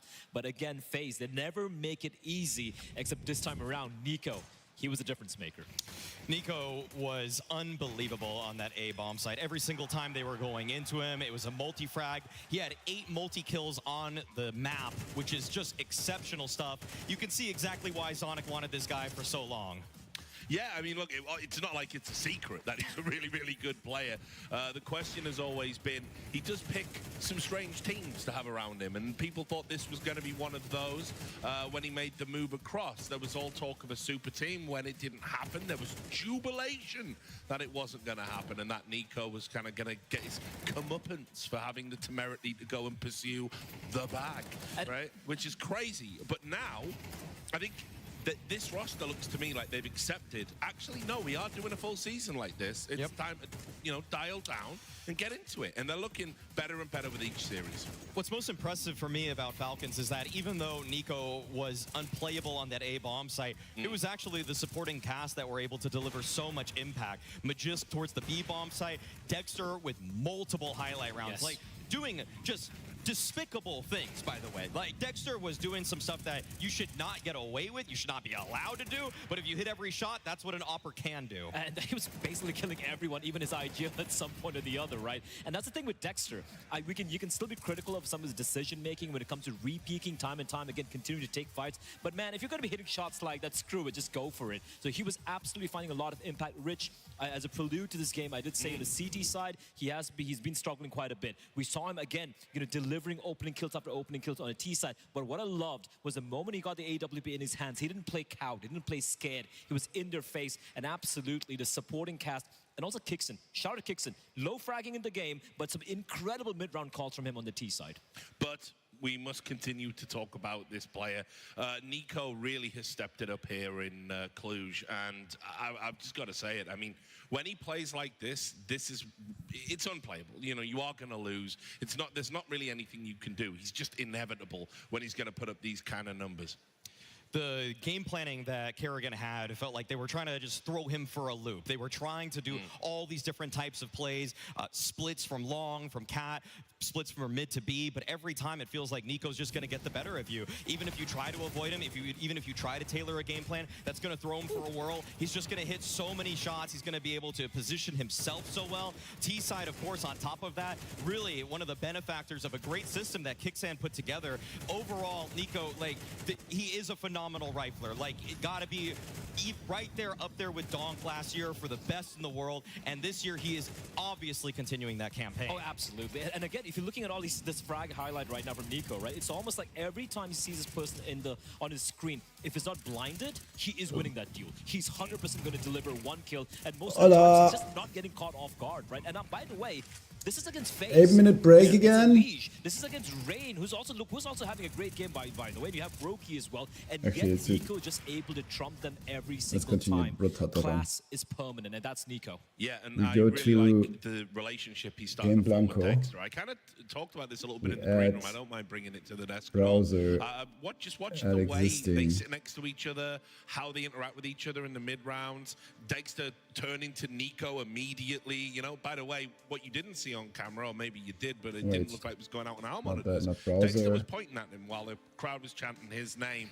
You know, Nico's like lifting his arms. Like, they're forming like a pretty good relationship right now, and I really like that. Like, I think Dexter has been adrift. I've got a tweet somewhere in my history. It's one of the good ones, where I said, like, we're getting to a stage in his career where it's like we're going to be talking about what if.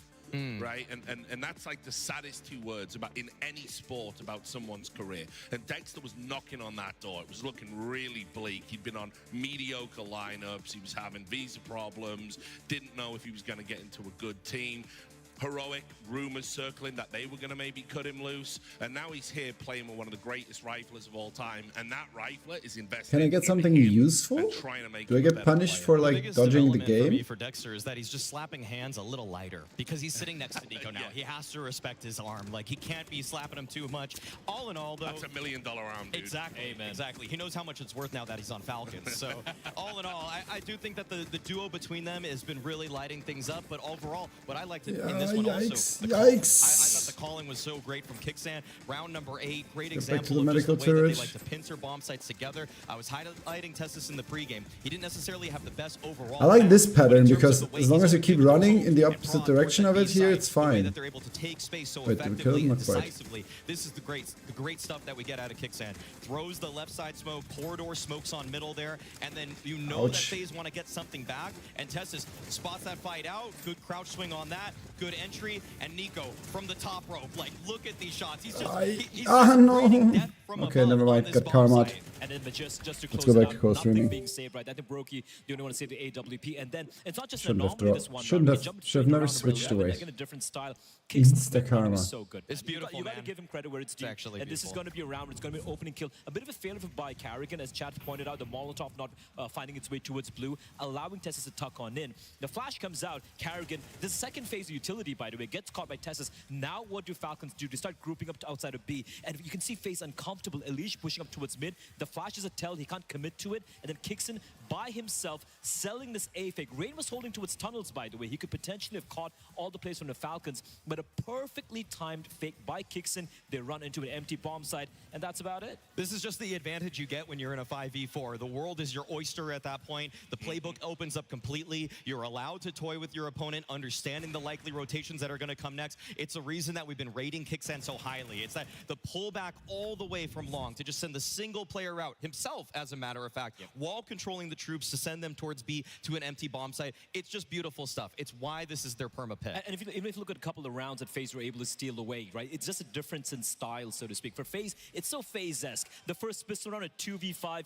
classic FaZe BS. Then we saw Kerrigan running mid, getting 3 kills with a one-tap, just rolling back the years as well. So FaZe were winning in their style, and it did feel like it was going to be enough. But Falcons, again, credit to Kicksan for just calling a great game in the CD side. They did not choke. Yeah, it was actually really, really fun to watch.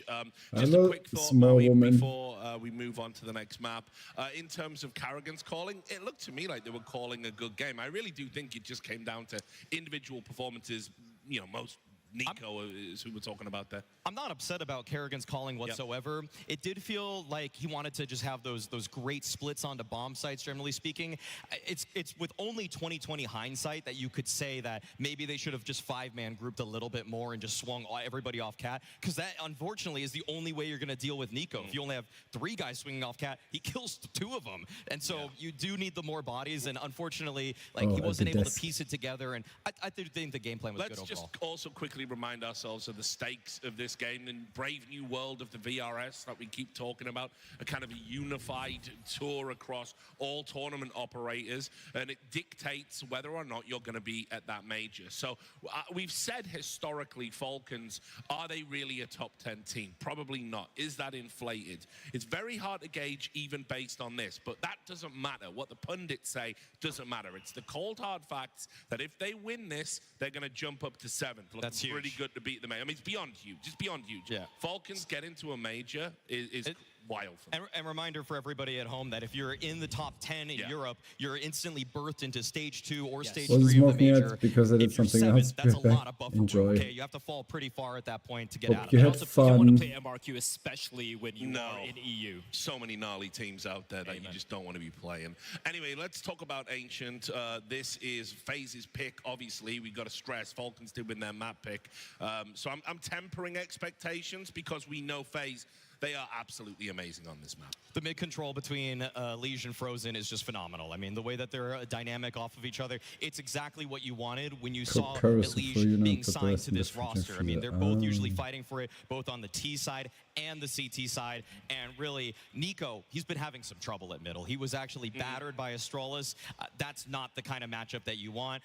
Does seem like he sometimes does move positions around, sometimes towards that A bomb site as well, though, Blah. Yeah, absolutely. But again, something we have to point out, and this is something we were discussing earlier, was Kixen and Testis on the B bomb side, right? This is something where when they've been absolutely tested, they have struggled quite a bit. Yes, and we do have, this is a crazy stat I found on Skybox Edge. Like, this is just insane. Their bomb site hold rate at this tournament is 25% on B. That's untenable. And the retake rate is horrendous. They only had 1 successful B retake across the team at this tournament. So that is instrumental. That's going to be important. I want to see if Kerrigan game plans to just simply target those guys, because I'm going to say, on Dust 2, they were weak links. 8 kills apiece, under 100 ADR between the 2 of them. I'm glad that's what you meant when you said you were off edging.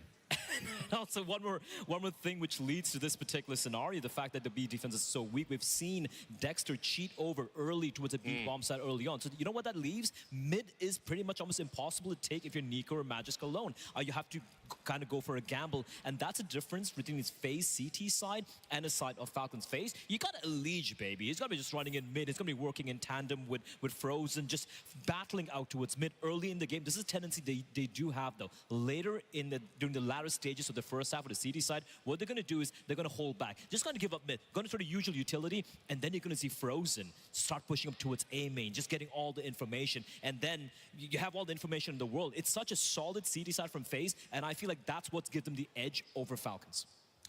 This is a point, though, for Falcons where they're going to really, it's a litmus test for their roster. Can you defeat a FaZe clan who is working with a tried and tested core as you are trying to integrate 2 pieces, very strong pieces in Magisk and Nico, but ones that really we are still learning about the chemistry day by day. Otherwise, I feel like Kerrigan, this should be a map for him. All in all, I do think it's going to 3. 100%. I think I believe in FaZe. I believe in their Ancient. I feel map number 3 is 100% on the cards here. Yeah, I mean, we will see if you are correct. And now we're going back over to our commentators, Sponge and Machine. They're suggesting 3, Chatty B. What's your instinct when you see these 2 clashing map 2? I think if you look at the history for FaZe on this map, like they're bringing up to the table, as well as that weak B defense that we'll be keeping our eyes on, it should spell a 3rd map. I'm totally up for it. The first one was very entertaining. Thoroughly enjoyed that. Just, never mind casting, but watching that. But yeah, FaZe versus Falcons, and Falcons a map to the good. There is a world, there is a universe where Falcons could secure a grand final. At the conclusion of Ancient, FaZe favorites to take us the distance. Let's get this pistol started. T-side for FaZe Clan. Everybody over towards B. Dexter starting alongside of Tessis, and had a Kixen. Dual Berettas for Dexter. 2 flashes, 2 smokes, a molly. Block. It's a Into lot. cave quite quickly. Here they come. Okay, Dexter, this is the perfect weapon for the job. All weapons. Oh, double trouble. And there's one back. Brokey, that's clean. Onto Tessus and awkward for Kixon, getting spammed up. Pressure from the ramp. They've taken the site. Will they retake this? Nico's new model is atrocious. I can't. Specifically with pistols. I can't. Making it further away. Nico still smoked off for another 5 seconds. Brokey, though, overextends. Kixon, double. What? Ready for Frozen. A tickle on the bomb. Carrigan, do you call their bluff? You go to check, and oh my God, he could have hit Nico one more time. One more bullet, it became attainable. But Falcons will leave with a CT pistol and a B-site retake. Okay, well, that's their first pistol of the series so far. Probably should have been their second, but we'll forget again how Dust 2 started. They ended up winning that map, so it's all good in the hood. Dusk also discussing the vibes between the two of them right there. A bit of an odd couple, in my opinion. Yeah, but sure. look, as long as the vibes are high, some of the issues that I think we might come into for the Falcons CT side defense is Nico being the mid defender and having to play around the smokes, mollies, and flashes. Really nice sequence out of Kixon, clean. Yeah, beautiful work from him. But once we get into the rifles, I think it's better if we do see Falcons. Oh, hang on. Got a bit of attack. Oh. Okay, this one's sorted, not live. But yeah, once we do get underway with the rifle rounds, I think with the way we saw Falcons play in one of their more recent ancient games where they were playing off of middle. Nico was staying behind the red smoke. They were jumping up to Donut. They weren't just running in and taking that collision, right? And with that, you have to hope that the timing of the flashes is good, or you're turning them, or right, maybe they're not scaling out with all the players. So I think it takes away a bit of the risk. Now, sure, you don't get the territory. Oof. Take issue sorted. It's not the all-in from FaZe. They've actually kept some residual cash even after the plant. Lurk Smoke lands on B. If you're Falcons, you're probably expecting a full force.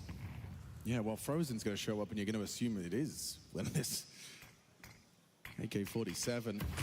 Yeah, we'll have to give that one up. So Lurk Smoke negated by one of the CT's own to block. Still got 3 to work with. So realistically for FaZe, you know, they could be jumping up ledge, they could be getting info, they could be walking A main.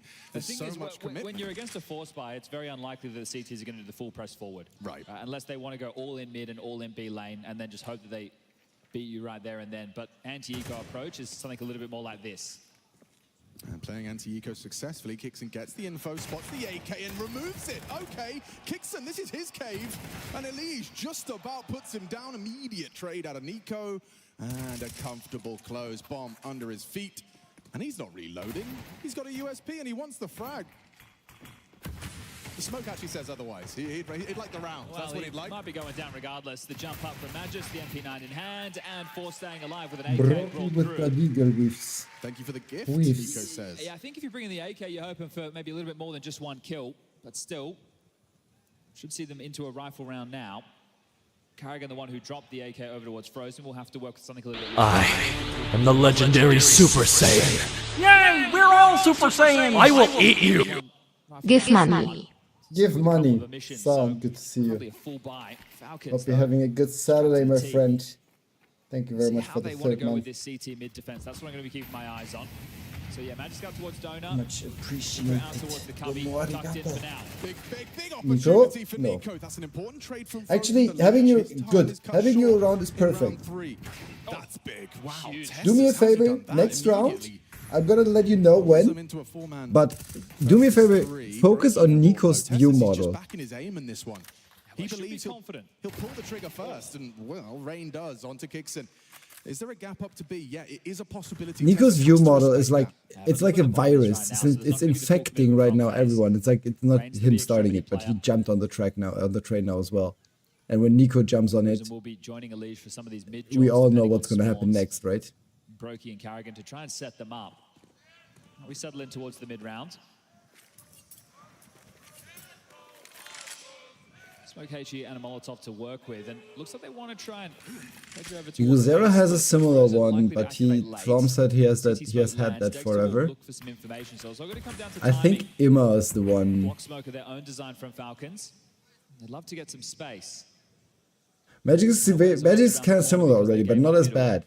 But this is already like. Undeterred by that A main smoke.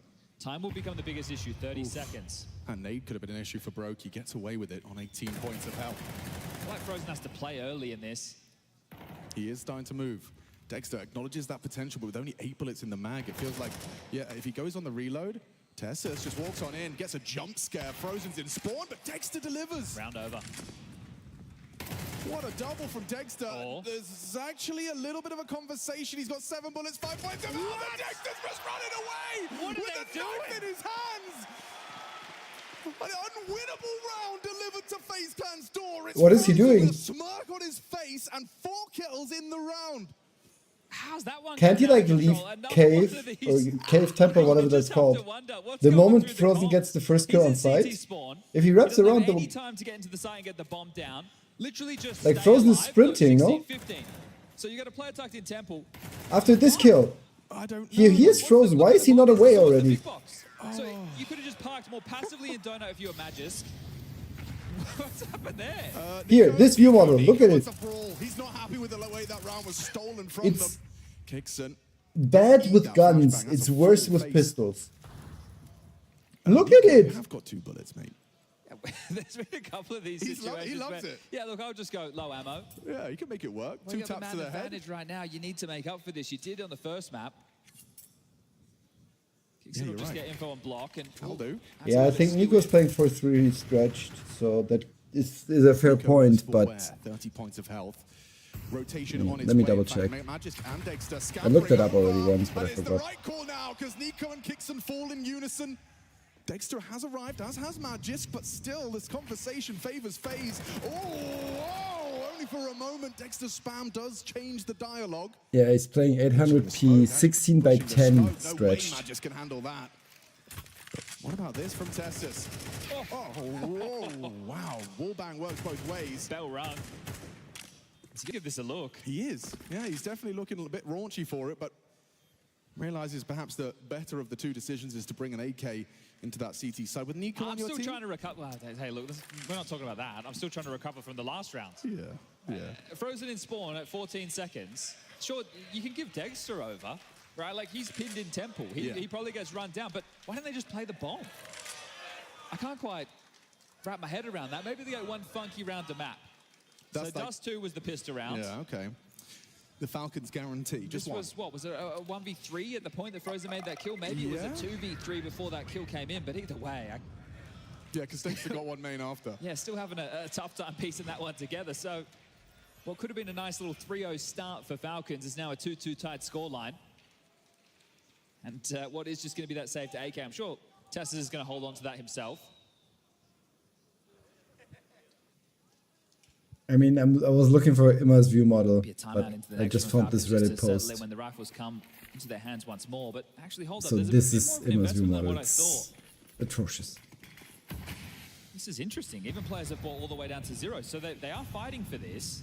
So this is just going to be some light investments around Tessus' saved AK, but MP9's utility, upgraded pistols. Falcons aren't giving this one up without a fight. Fun fact, this is Rain's in the AK. way of Magisk. AK Redline with triple gold stickers that spell out FAP. He's been very restrained. Tony approved AK. Miss Molly there. Stat track Will AK-47. have to be cleared short. No, Elise is all out. Late cave smoke arrives. Well, FaZe are just trying to feel this out, right? Because it likely, considering I the don't finances, think it should he have uses just been the gloves, saved does he? AK and maybe P250s. There's a bit more to deal with. So the more utility that they bait through, the picture that they're trying to piece together for Carrigan to be able to find a finish. So mid right now is the path of least resistance. They still have to molly the back, and they do. Magisk has got a second smoke. That could prove very useful. There's a H here for Carrigan to blow this open if he does block. No, he doesn't have gloves. Blocked on Donut where there comes the pressure though. Magisk trying to tend to both fights simultaneously. It's so uncomfortable for Magisk. Oh, some damage, but no kills. Is that enough? Have they seen enough? I think they should hold on to this. Maybe look for exits, try and grab another AK if you can, but all in all, because of this weird investment from Falcons, should just be the save. No, I can't. I can't. HE to clear. Otherwise, they're likely just This view model that Nico is running, at least the way it looks in 1080p, 16 by 9 original, non-stretched. It does now get FaZe I into the can't. lead. This hurts my Worst brain. case for FaZe, you give over another weapon right now. So all in all, you're looking for safe exits. Still know that Tessus has I'm the fine AK. with most. Do you know Razia? Saw the MP9, No. so you're going to expect a few more upgrades. But Well, you what still is go the into Razia? the black box for the next round if you're FaZe. It's going to be more of the same of what we just saw. I don't think you It's should see a anything god. too It's crazy. an angel in Jewish Go into a bit more of a mythology. default, feel them out, suss out the situation, look for the finish. So now it's 2,900 into the next. They can That's go for some Razia. extra bits and bobs of utility. Again, smokes to block. Again, I just have to hope assumed to that he corral was them. a streamer. Might I wanna be just more thought it was active with funny to Tessus' Google AK him this and time. See if you can set him up for a fight. He's the cave player, but in a round like this, doesn't have to be starting there by any stretch of the imagination. Straight out. Yeah, well, no mollies or HEs. Why wouldn't you? Stretching their legs, Elige and Frozen. Partner up for mid-control. Rain makes his presence known with a nade into cave. Also smoked donut quite early, so they're going to apply pressure towards red. But I think you can be a bit more gambly, leave the gaps open. Oh, there you go. Jinx. That's the fight you're looking for. Banging shot, takes down Carrigan. Okay, now it's going to be someone called upon to take this fight. From FaZe to equalize. Bomb. I mean, that's basically what Nico's doing, no? So in a moment like this, you question, okay, does the rifle Yeah, stay on Nico's the a side where deagle it just again. found the kill, or does it rotate So when we around see elsewhere the pop looking up for fights? the And we deagle can see the answer blaze, to that. you will see it with it's insanely bad with pistol. Problem with that frag. Oh, might catch a timing, Tessus. No. Oof, just Where slips is away. Nico? Well, grouped up now, and at the Zero. moment it is just Dexter, but the quick rotation over the speedway, they're on their way. U2 lands on B, the support is coming. Good weapon for the job for Dexter. Yeah, I mean, going cave against what you know is likely some armored pistols. It could work out with the bait set. Trap, sprung, Dexter needs both. Oh, slips off the box, but there's Kickson. 5-7 just destroying. Brokey spots out presence. The wallbang does not connect. A counter attempt from Nico. Oh, There, look at it. comfortable. No one ready for Nico's Degon alongside Rain. Just about gets the first, but no bullets for the second. Falcons, second time of I don't even know why he has a crosshair. With the deagle, he just aims with the Kimmo corn on the gun. Opener there, making things a little bit wobbly. And they used a lot of smokes if you're FaZe. They used one to extinguish because they're expecting a molly. So this wonky buy pattern that Falcons have went for actually cost them. There's the red smoke, there's the extinguish, this? and then they went for the donut smoke. That's 3. They only had 1 to cover short, so there were lots of options, and Dexter did well in the cave position yet again. Oh my God. Siehst du ihn nicht. Oder einer steht links, siehst du ihn nicht.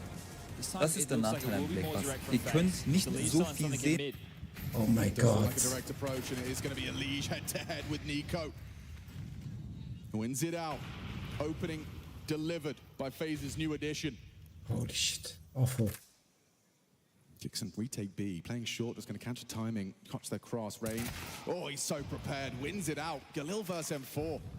Tessus has to play retake from cave side. He's going to maintain that control as the bomb is planted. Do they even look at this? Well, Alicia's already looking for the save. Okay. He's just patrolling middle at the moment, and once the penny couldn't. drops that, hey, they aren't coming for this, there's no noise, there's no spam. Also, the process, other thing is I working like right now, looking at my nice skins. there you go. Trying to look for something. And that those goes view fishing. models, like, they just, you don't see the skin. Gonna try and hold on to their goods. Dexter and Magis. Magis has actually just bought them a bit of space by pushing in towards A main, so the two of them can burrow in there.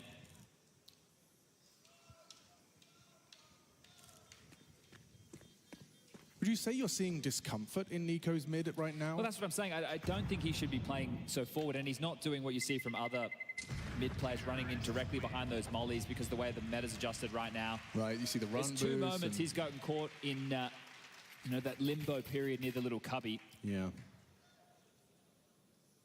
that's only his first opening death, right? So that doesn't look ideal, especially because it was just Elige there. His support, wasn't 2 players in spawn throwing the flash. He didn't have someone behind him to trade. It was just Elige on his own.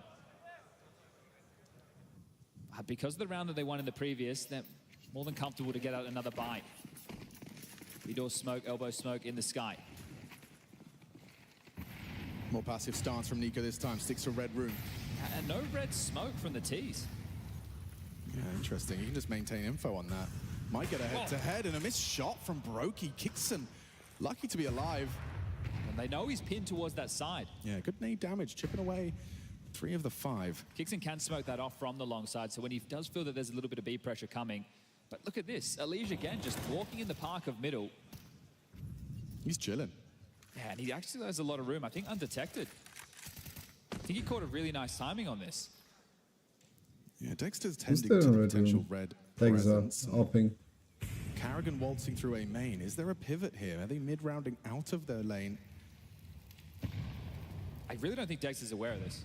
No, I think this could be a bit of a jump scare for the Orb. Red Alun crouch. Oh. Okay, what? He gets a collateral. Elige. What? Can he redeem it? That was his responsibility onto Red Room, perhaps not communicated perfectly. Dexter's Orb strikes, 1 bullet, 2 kills. Magisk holding on to A. Elige trying to find him on that big box. He's ahead of the util. I guess they lined up on lane. Blocks out on the CT side. The bomb is on its way. Rain rushing to get that bomb planted. Fast flank in from Tessus, kicks into trade. Bomb to be planted, it's exposed. Rain can't get his gun out in time. Good supportive util. A chance for Elige to be the hero. FaZe need him now. 2 remain, it's Tessus and Nico. Elige has got him into the site. Can he get them out with a 5th round? Spots him out, but there's Nico. Ties us up 4 each. Well, Nico's just too good. I need to see the collat though. The fact he gets the collat onto Frozen and Brokey right there. We were so focused on this man on the screen, and understandably so. The timing that he caught, they didn't smoke red. Nico rotates over to B. Dexter comes back to grab it, but in that time he was able to sneak out. Absolute cinema. Actually worked against them because Dexter just posted up unaware. By the way, guys, this is the moment we're doing a co-stream. The chat has to spam cinema. That's a perfect word to summarize it. Cinema. He had no idea just how in trouble he was, and well, double kill. 1 pull of the trigger. It's actually Falcons taking this tactical timeout. And they're first to the map so far. There's still more than enough money for the buy, but likely just talking through this mid approach. And in the previous, as a highlighter, they didn't smoke red. So if Nico isn't playing aggressive, he's going to keep his nade, and he's going to hope to catch a timing by clearing that and taking the fight. So just removing it all together. There's a reason that AWP doesn't start in that position, because it's more smoked. By the way, chat, It's the same the as PGL Barrage, right? So thingy in my alt tab window keeps multiplying. We're up to like an insta window is lined up 1, 2, 3, 4, 5 now. Cave window, elbow doors, standard opener. Fighting this time is Nico. Might even push this. Look how deep. He's playing very close, very early. Tessus has some sort of vision, yet late to react. Magisk, he's thinking about a fight. Ooh, okay, stays dynamic. And Tessus not ready for that angle. Great work from Rain. He's a master of his craft in that position. C or T. And hang on. Rain swings out. Magisk, despite being noted, will find a belated trade. Karrigan has 1 HP to work with as well. So an air of discomfort to both teams. With this play, Kixon's foregone the site, so the rotation point needs to come back. Magisk is going to try and pick this up. Yeah, Karrigan doesn't have the health, so a comfortable collection. It's 1 at a time right now. Magisk's health, though, and Oh damn, Chep caught a diamond. Connects, Frozen converts, the A side, or sorry, the B side is theirs. Diamonds are Dexter's still on the A side, but Nico arrives just in time. We'll try and spam away behind that short smoke. Kixon confirms cave occupation. Tough retake right now, but they've got a little bit of util for it. Kid in play, big fight now. Oh, it's onto Kixon. They double him. Oh my god. Double swing, double headshot from Kixon. Okay. This is his cave once more. 3 rounds we've seen Kixon with multi-kills in that position.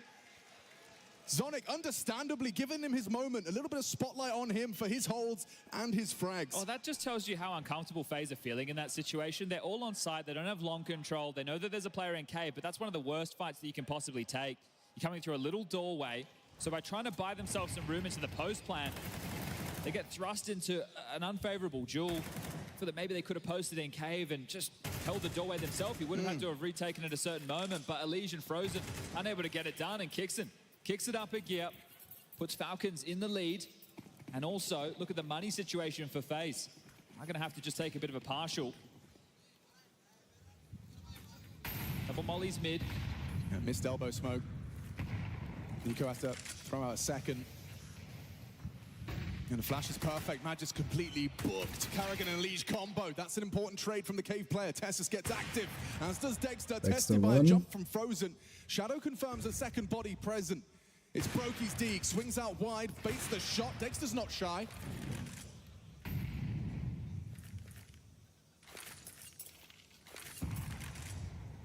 No need to get a move on, really, is there? Weapon advantage. It was a nice kill in mid, but it's not looking like it's going to translate to much. Yeah, if there was a push through heaven out of cave into what would have been a duel against Rain, then sure. Well, they actually aren't going to be aggressing. This could go one of two ways. They're fapping with nades, but Rain, one. Jump from the MP9 connects. It's Tessus active on the MP9. And Brokey spotted. It's fine from Tessus. He's so nimble. Yeah, it looked frantic, didn't it? But beautiful word there from Tessus. The fuck is the MP9? Doubles the kill total in what was one of the easier scenarios based off of the buy. Still had its threat. Yeah, and they all count, especially when you're one map up. You're looking for that magic number. Now Brokey's reading his homework.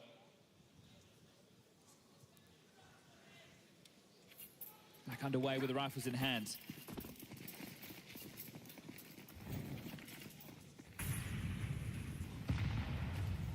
Just harassing middle to make it look like a normal round.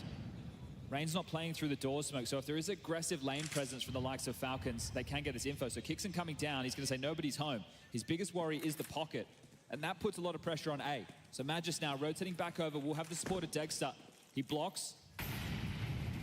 Feels very telegraphed at the moment. FaZe aren't fighting middle, there's no spam over towards B. Kixon versus Rain having a bit of a standoff as well. Rain given what he was looking for. Yeah, he wanted to fight, confirmed his presence. Raid was playing with the audience. Still loses out, and now it's all kind of one direction. And then got betrayed. This feels so flat. Look at the radar. Look how many bodies are there to deal with this. Yeah, and they've just been blocked. It was an incendiary, then a smoke. Now they throw out their utility. Nico going to be playing a passive position. It's unlikely he takes this fight unless the molly forces it. Oh, that's a bit too deep. The bounce. A second molly. Does Nico still get to tuck in? Look at the spread. Look at the spread. Nico's unknown entity. There's no way they clear him. A golden opportunity for Nico to go huge. The back's a turn. The spray connects. Falcons 7 with a map already in the bank. Trigger discipline.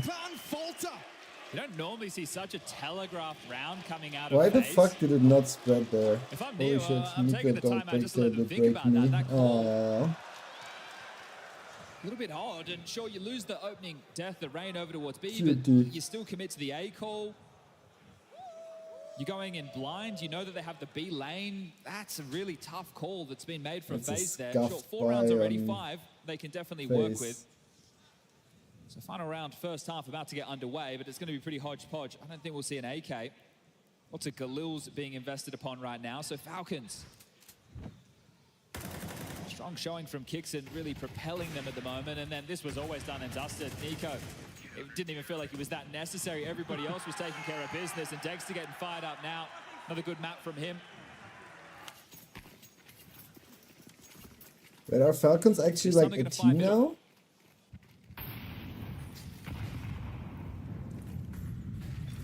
Flash is perfect. Nico tries to extinguish, but yeah, completely booked. I feel like every time he's tried that position, he's been dealt with. Just a little high. While blind, couldn't hit the smoke. Onto the flame. Oh, still, omissions for FaZe. How do they piece this one together? Well, there's a good start. Tessus finds a Legion. Carrigan's going to lose the bomb here to the AWP. Bomb under Kixon's control if he chooses to do so. The smoke implies he might try and fight for doors. Dexter's got the line, though. That bomb is theirs, and despite the loss of Nico, looks pretty favorable for the Falcons. Great line for Dexter. Should be good for another. Smoke fading, that might change the dialogue. Need to shift back into something more passive.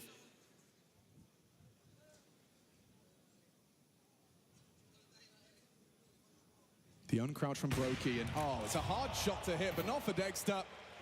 Not with that playoff buff. And there's Magis clean with it. 8, and it must feel good for Falcons. Touching distance now of their first grand final. Yeah, you can tell he's a momentum-based player, can't you? Loves it on the stage, loves getting fired up, bringing the energy. I mean, literally, Zonix got put on fraud watch just before this tournament. Duo on the other side, but on the other side of the server FaZe, only 4 rounds to boast. And one of them was after that absolute fumble where they gave Frozen the clutch. It's the Falcons' move, I guess. Actually, let's run 30 seconds because that should get rid of the next complete block. Snap back. I mean, we're talking like undisputed pundit favorite FaZe.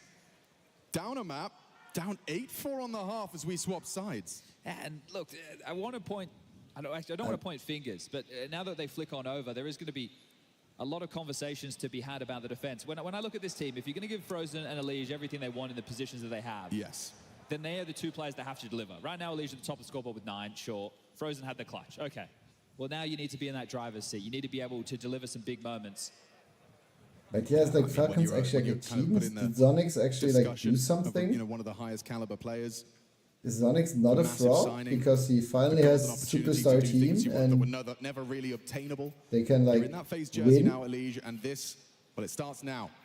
After fumbling the end score, after fumbling Dupree. And a smoke red to start their T-pistol off. Nico leading the pack out mid. There's only one player in Donut. So after fumbling Simple. And as we can see with X-Ray, it doesn't look to be the case.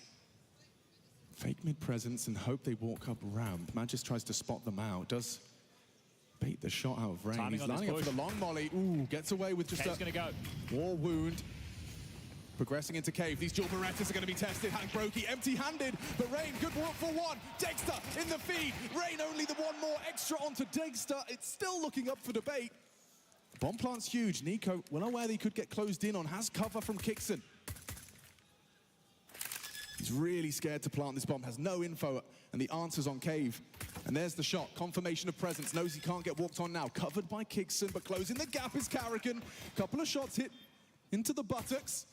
4 bullets left, he can work with that, only 2 targets. And Carrigan, oh, nails him, out-aims Nico for this retake. Compulsory pistol here for FaZe. It's Frozen and Carrigan and Kixon with just 1 point of health. Just everything screams that this is going to be a FaZe Clan round. The 10-second defuse being sat, and he's dead. Sat on his ass by Carrigan. Stressful, though. Smoke actually makes that feel a little bit more awkward, right? Sure, you can be on that defuse, but if he gets the kill, then he's away. Do you chase him? What do you do? Bomb goes down. It should see Falcons go into a force buy, but still sketchy stuff. Some good trade work. Didn't start great. Brokey couldn't connect the dots. Tessus gets that opening, trade him back and forth. Yeah, Carrigan plays a big role there. 3 kills. Puts his total up to 5. He just got more kills in that pistol than he did in that whole first half.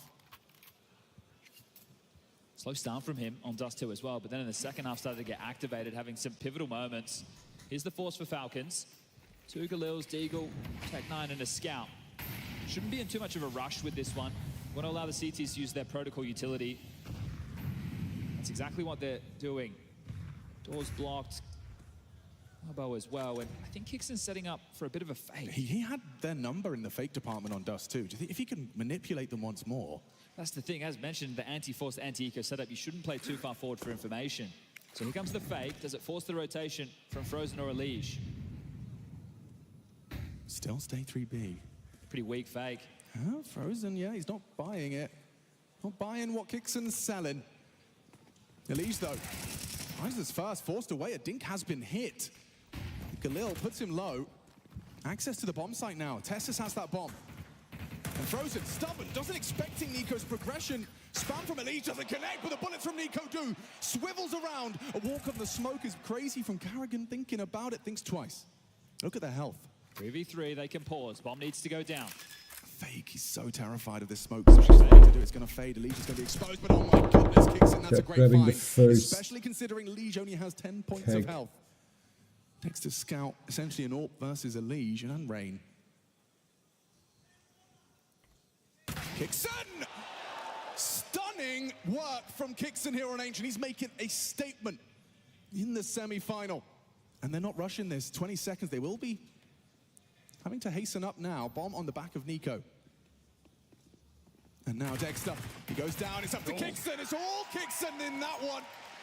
Massive work from him. Nico short a couple of frags, but it's Kixon with impact on the Galil. I said a weak fake, but literally the backpedal from Frozen, and just they come out A main and scale across. If he was going to stay over towards default, he would have had a stronger angle to work with behind the bomb boxes, but he transitions back to spawn, and as he does so, they make their way out of A main. So Kixon... I almost shit myself. Understandably so. What you doing? I was looking for the prices of Falcons jersey, and if you want to order a Falcons jersey with number and name custom, it's 159 Saudi Arabian Real, and that's like $40. Because my brain went like, Wait, if Falcons is a Saudi team and they're super rich anyway, they should, like, the smart thing would be have insane jerseys for low prices. So everyone buys your jersey because you're like just much cheaper than everyone else's jersey. And that's how you like get out there, right? Tessus does have a Mag 10 and poshed it over towards B. We want to see if he wants to take a duel early.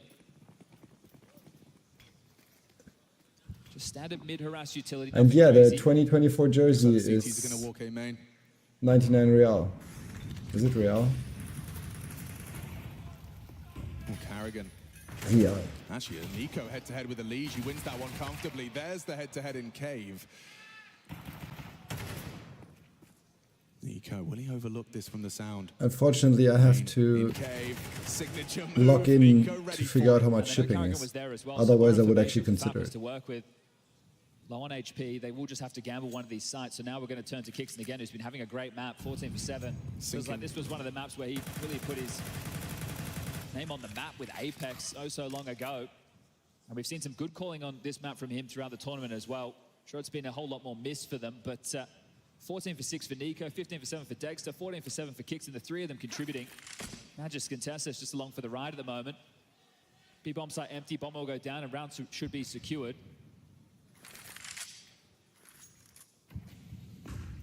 And that third map, starting to feel like a hope right now. This one might simmer out with the Falcons, 2-0. Mals are waiting.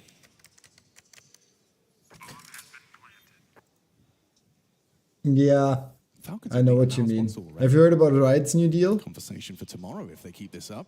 Best of 5 final. And Train in the picture. Ooh. All right, well, they're just going to try and hold on So to these not first for only, sure. you know how for years, basically since forever, since like season 1 or 2 or whatever, This would be a massive win. And Riot that's time to players, face the streak on like Ancient. players of teams that play in a Riot Games league, are not allowed to play in tournaments that are not organized by Riot. That's why IEM and stuff don't have Riot Games anymore. Cluj, and they've taken down Saw twice and Mouse That has been like this forever. Not only did Esport World Cup 2024 get an exemption of that, so the teams were actually allowed to go there, As mentioned, new rosters, new faces, and just trying to put together. but they have also now signed a 3-year deal that they're gonna advertise the Esport World Cup in all Riot organized leagues, so LAC, LTA, LCK, LPL. All those, I'm actually not sure about LPL because they might have different rulings because China #1. But yeah, in all the Riot leagues, there's going to be advertisements now for Esports World Cup. When we saw in the last foray, he's actually been moved into that door position. Fortunately for them, And all of this 3 years after the LEC announced the Neom partnership and an 11th round that should just be a casual cancelled it within 16 hours. Essentially now we're priming ourselves for a crazy comeback from FaZe, which wouldn't be the first time. We've had one today. That's true. If you call it for the first series, Astralis versus Mouse, it definitely delivered. I think going into this, Mouse eliminated, Mongols eliminated. There you go. Clean up Cluj. Lovely. No EF. FaZe the favourites. And then might be getting deleted by Falcons right here and now. It does just feel like with every round, Falcons are shifting the definition, shifting the expectation. Well, we want to seize an opportunity like this. Third event of the season. I won't play League of Valor till the CEO is fired. Yeah. That's a fair point. Pick up a big victory. It's great for the confidence, the run. It's for that major. And sure, the So we VRS play points CS in now conversation as well. together. The cutoff being April 7. You want to make sure that you're within the top 10 of Europe. Ah, I got you. May as well burn that last time out of your FaZe right now. Look at what their buy is. Famas is in the mix. This one is feeling done. Would have to be one hell of a comeback. Elige, one of the players equipped with a FAMAS. Nico looks like he wants to bring the fight. He wants to end this here and now. Takes matters into his own hands and a messy spray. Spray and pray. Not going to be answered. Son, why is your inventory private? Why is your profile private? Frozen gives them a gift. Kicks and lines up for long util. 3 players reside. Yeah, I saw that tweet as well. Here would be instrumental. He'll be challenged by Tessus, cycling through his nades, needs to keep his gun out, and now it's up to Carrigan. Oh, the transfer! Oh, it's Magisk instead. Elise swings out, Tessus just holds down the trigger. It's Magisk, good work, supporting as the path is forged and the round soon to be won, unless Rain can save them. Rain Cave. And Frozen. Nothing, nothing from Rain. It will all be onto Frozen, but with 7 points of health, there is no way in. Falcons have already had one fumble, and now with 11, essentially 12. Just 7 points of health away. Kit to be scooped. Post plant solid. Kixon's actually going for a rather ambitious reroute. So it is a 1v1 versus Magisk if he gets the hard clear, which he doesn't. 12 for Falcons. One I know you don't. Their grand final. Start their season with a bang. I know you don't, but I can't even send you a trade offer. It's just fizzling out now. This is very flat from Came in today. Oh, that's mean. Again, as the favorites left in the tournament. They won 6 on the That's mean. They're literally against FaZe who? Yeah. Thinking, okay, top 3 streamers, Yaxi. Well, right now you only have the 2,900 loss bonus. Could have used it in the last. Could have used it to set yourself up, discuss what you're going to do in the rifle round. Instead, it falls flat. You don't really put up any resistance. You get the opening kill short, but that's because Nico let ya. Couldn't connect the dots on the kill. Looked extremely scrappy. They walk into B. Carrigan looks, I don't want to say if I get a knife, sure, then I will place yes. Yeah, don't bother opening a trade offers then. This was not on my bingo card. Sure, Dust 2. But I mean, if you 12-month tier 3, then you get a knife. Wait, let me do the math here real quick. Right now, Amiga 5. 7 consecutive demanded of FaZe. Actually, I'm not sure. I'm not sure if that works out. Now, or it ends.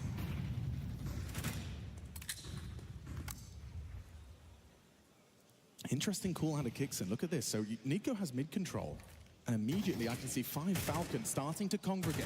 They don't have any space. No B lane pressure, no mid pressure. Sure, they have a main, but that's the longest rotation point from what we can see right now. Yeah, that smoke won't last forever. Precisely. Tucks. Carrigan can block again and just has. It's only a matter of time. Cheapest knife on traded.gg is $160 right now. Just tries to force him into a fight. Does some chip damage. Battle scarred Navajo Boreal Forest. That's another smoke to block. Do they really want to throw their plans in the bin? Or will they simply wait? Good tags there. Elise catches a bit of flack. The thing is, if you just apply a little bit of pressure towards it, make it look like an execute, FaZe are going to heavily rotate. They don't really have any options, right? They need to get over there. So now Nico trying to get them a little bit more space to work with. We've still got 45 seconds left on the clock. Donut stays an option. Brokey. Tier 3 is $25, right? It's all a ruse. Yeah, but Nico will have sideline on that. Up close, perfect from Brokey. Well, they're going into the stack. They have to. 30 seconds now. Okay, FaZe, this is looking promising. Tessa Shadow commits to the spray. It's oh, huge. And it needed to be a Kixon frag to keep the conversation alive. Magic's got the cross, doesn't go down. Nice adjustment. Elige and Frozen spamming away. Somehow, Magisk is still alive, but only for a moment. 12 is all they get. 6th is secured by FaZe Clan. I can't help but feel that Brokey confirming that it was just one man in Donut really helped them sit on their haunches, prepare, dig your heels in, and convert. It's the rain double, right? The fact he gets 2 from that situation is fantastic. They were good up the ramp before. He catches them while they're still on the bottleneck, but this is going to be hard work. It's not going to be easy whatsoever. 2-0. Crowd are calling it. Oh, it's a great kill. It establishes, okay, there's not much more pressure. It's pretty quiet, but it's this one right here. Yeah, how does this MP9 work? They still are able to get 2 more kills on the way in, right? So you can see just how scary it would have been if Friendly gets 1 and done. Sure. There's still heaps of cash to work with. So another buy. The next will be in question, depending on plants or saves. No op, though. So 6-round difference. Double molly.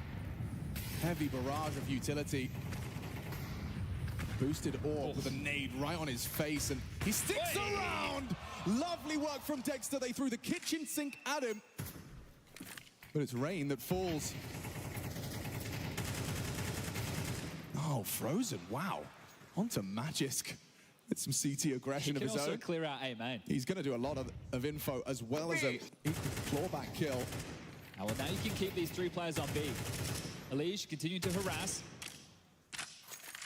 Doesn't look scared. Maybe he should be. U2 for the execute.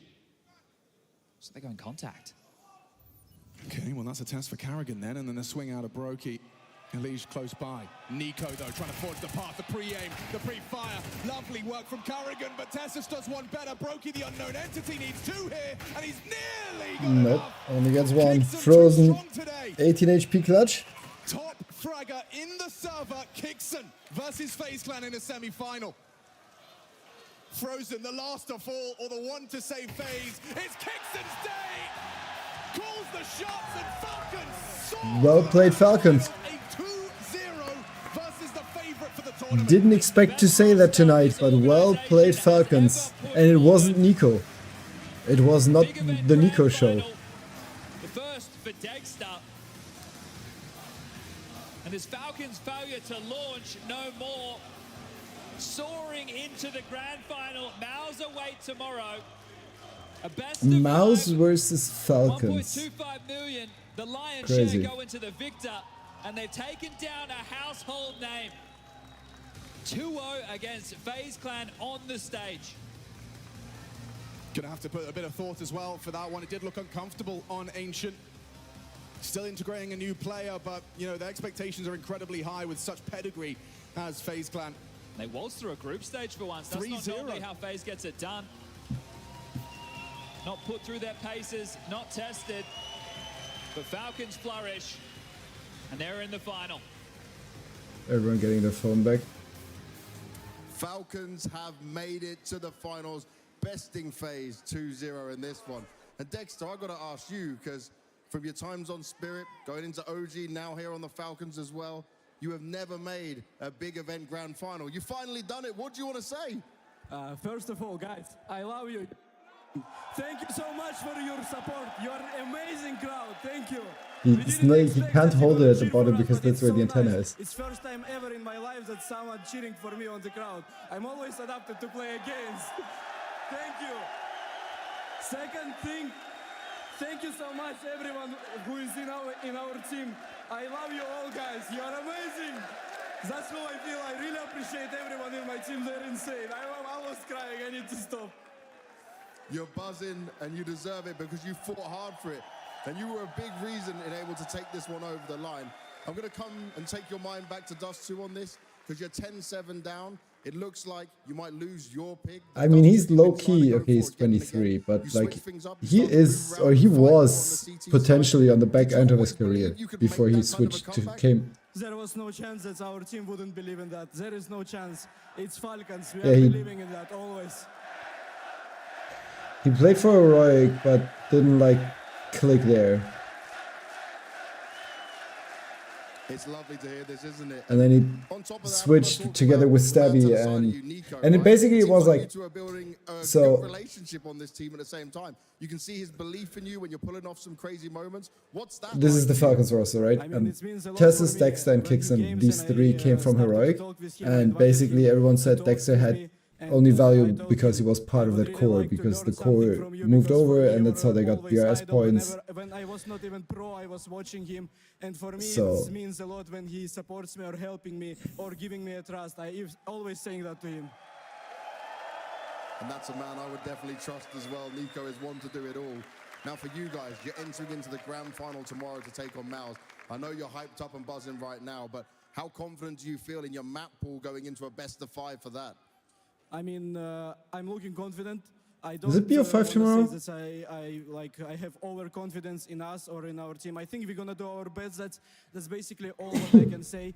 I don't It know is even right now only what's the so it's third place really hard match for me to is a answer your BO3. question, but we're gonna do our best. That's what I am confident at. Well, I'm sure the crowd will believe in you as well. Guys, give it up for Dexter and Team Falcons!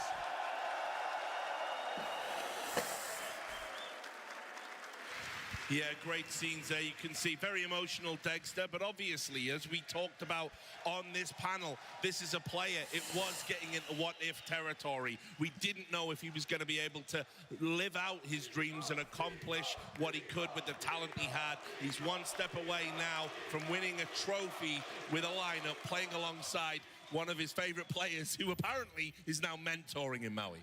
371 days. That's how long Dexter was away from professional play. He comes back to Heroic. They give him an opportunity in the stead of Nikodas. He shows the world that he can compete at a high level. Falcons give him another opportunity, and he smashed it. Well done today, Dexter. When the lights are brightest, this is when he plays the absolute best. A guy that is born to succeed on stages.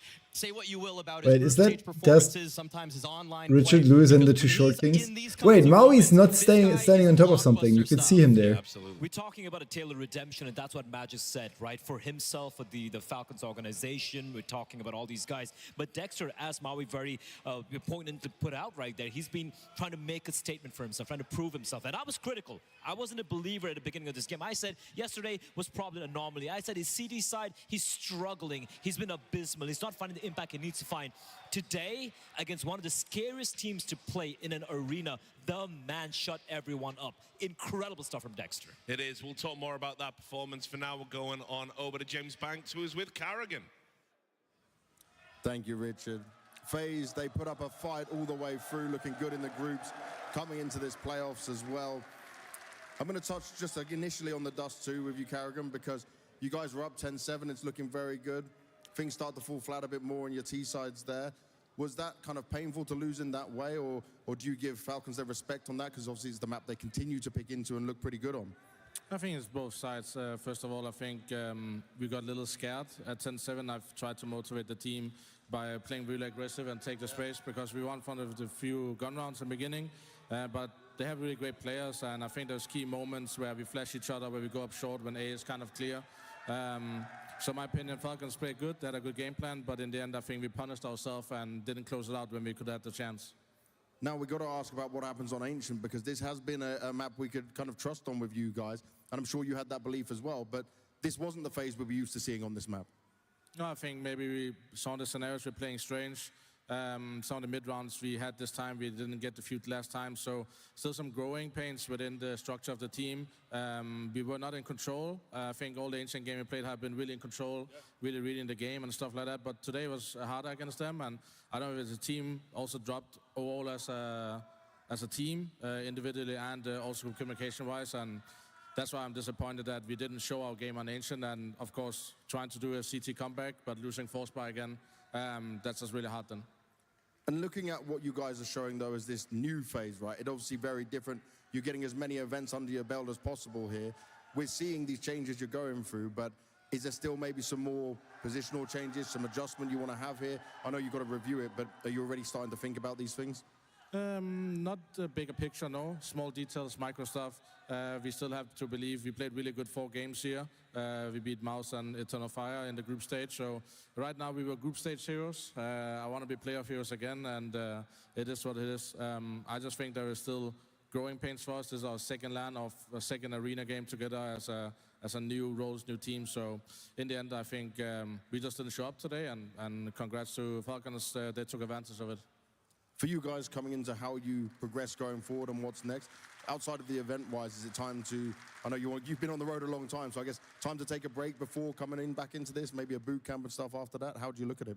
Yeah, first of all, we need to make sure John is moving permanently to Europe, so we are going to take a few days off. He needs to go back to US, pack a lot of stuff, and then we need to keep grinding. I said the guys in Katowice, I said to the guys here as well, we are not doing a sprint, we're doing a marathon. We need to build the foundations. I know how we played in 2022, and maybe we can achieve some of the same stuff, but we need to be more patient this time than normally I am, so it's still a growing pain for me as well to be FaZe is not 4th right now in VR. Yeah, it is takes it a lot VR? of Let me time, see but you're if a man this who knows VR how to is. put it all together. Lastly, I know this crowd's been giving you guys a lot of love, but every crowd gives you Yeah, love. they're 4th Anything you wanna say VRS, to them? 3rd in Europe, so they're definitely qualified for the major. So thank you very much, guys. It's been a pleasure. And what I love they can most chill. is They you just guys, look at cheer for great Counter-Strike. Could feel in the game. Back all and events. forth. So thank you for giving me the honor to play in front of you guys. And see you tomorrow, guys. BT Arena, put your hands together. They one can last just time chill for to Carrigan. Austin, no? Richard, back to you. Thanks a lot, James. Carrigan, always a class act, and it is true that yes, Are it they is a new lineup. ditching and Pro people League? playing in new roles, Rain especially. You know, turns out you can teach an old dog new tricks. But of course, it is going to take some time. I back Carrigan to get it Yeah, they're right. dropping But Pro. They're not playing Pro I League. can't help but think this is one that has escaped them. I don't think They're it's gonna be going in to hurt Lisbon in the though. long run. They're too high up in the VRS rankings. They will be at the major, but ultimately, of course, Thank you, won Richard. trophies in the That's what I cabinet. just said. It's a statement, especially with a new roster. Especially when you're talking about this loss on Ancient, right? It's an 8-win streak they have on this map, 6 with this current iteration. Alright, everyone, toss their fishing line. And what was what stood out to me particularly, Rich, was the fact that it was a very convincing win by Falcons. There was Chat, apart from everyone the first fish. few rounds here and there, but it got a little scrappy. It never felt at any point that FaZe were in any control of this particular map. We saw the frozen hero moments here and there. Guys, but I'm that's calling not it the way here. FaZe wins Guys, this map. thank So you I very want much to give for first the credit to swinging by Kixon. I today. think it was a Sarn, great thanks for the CB side resub. setup. He knew they had a weakness. They had a weakness. Mary, in the Luna, position. What did Ioni, they do? thank you very much for the Strode to go follows. the Welcome lane to the control. trash gang. And you could see FaZe they didn't where really are we have at, the by the way? ideas. And again, this is a team 976. We're 24 away of 1,000 subs, followers. I mean, it happens. But this map loss is going to stink at FaZe a little bit.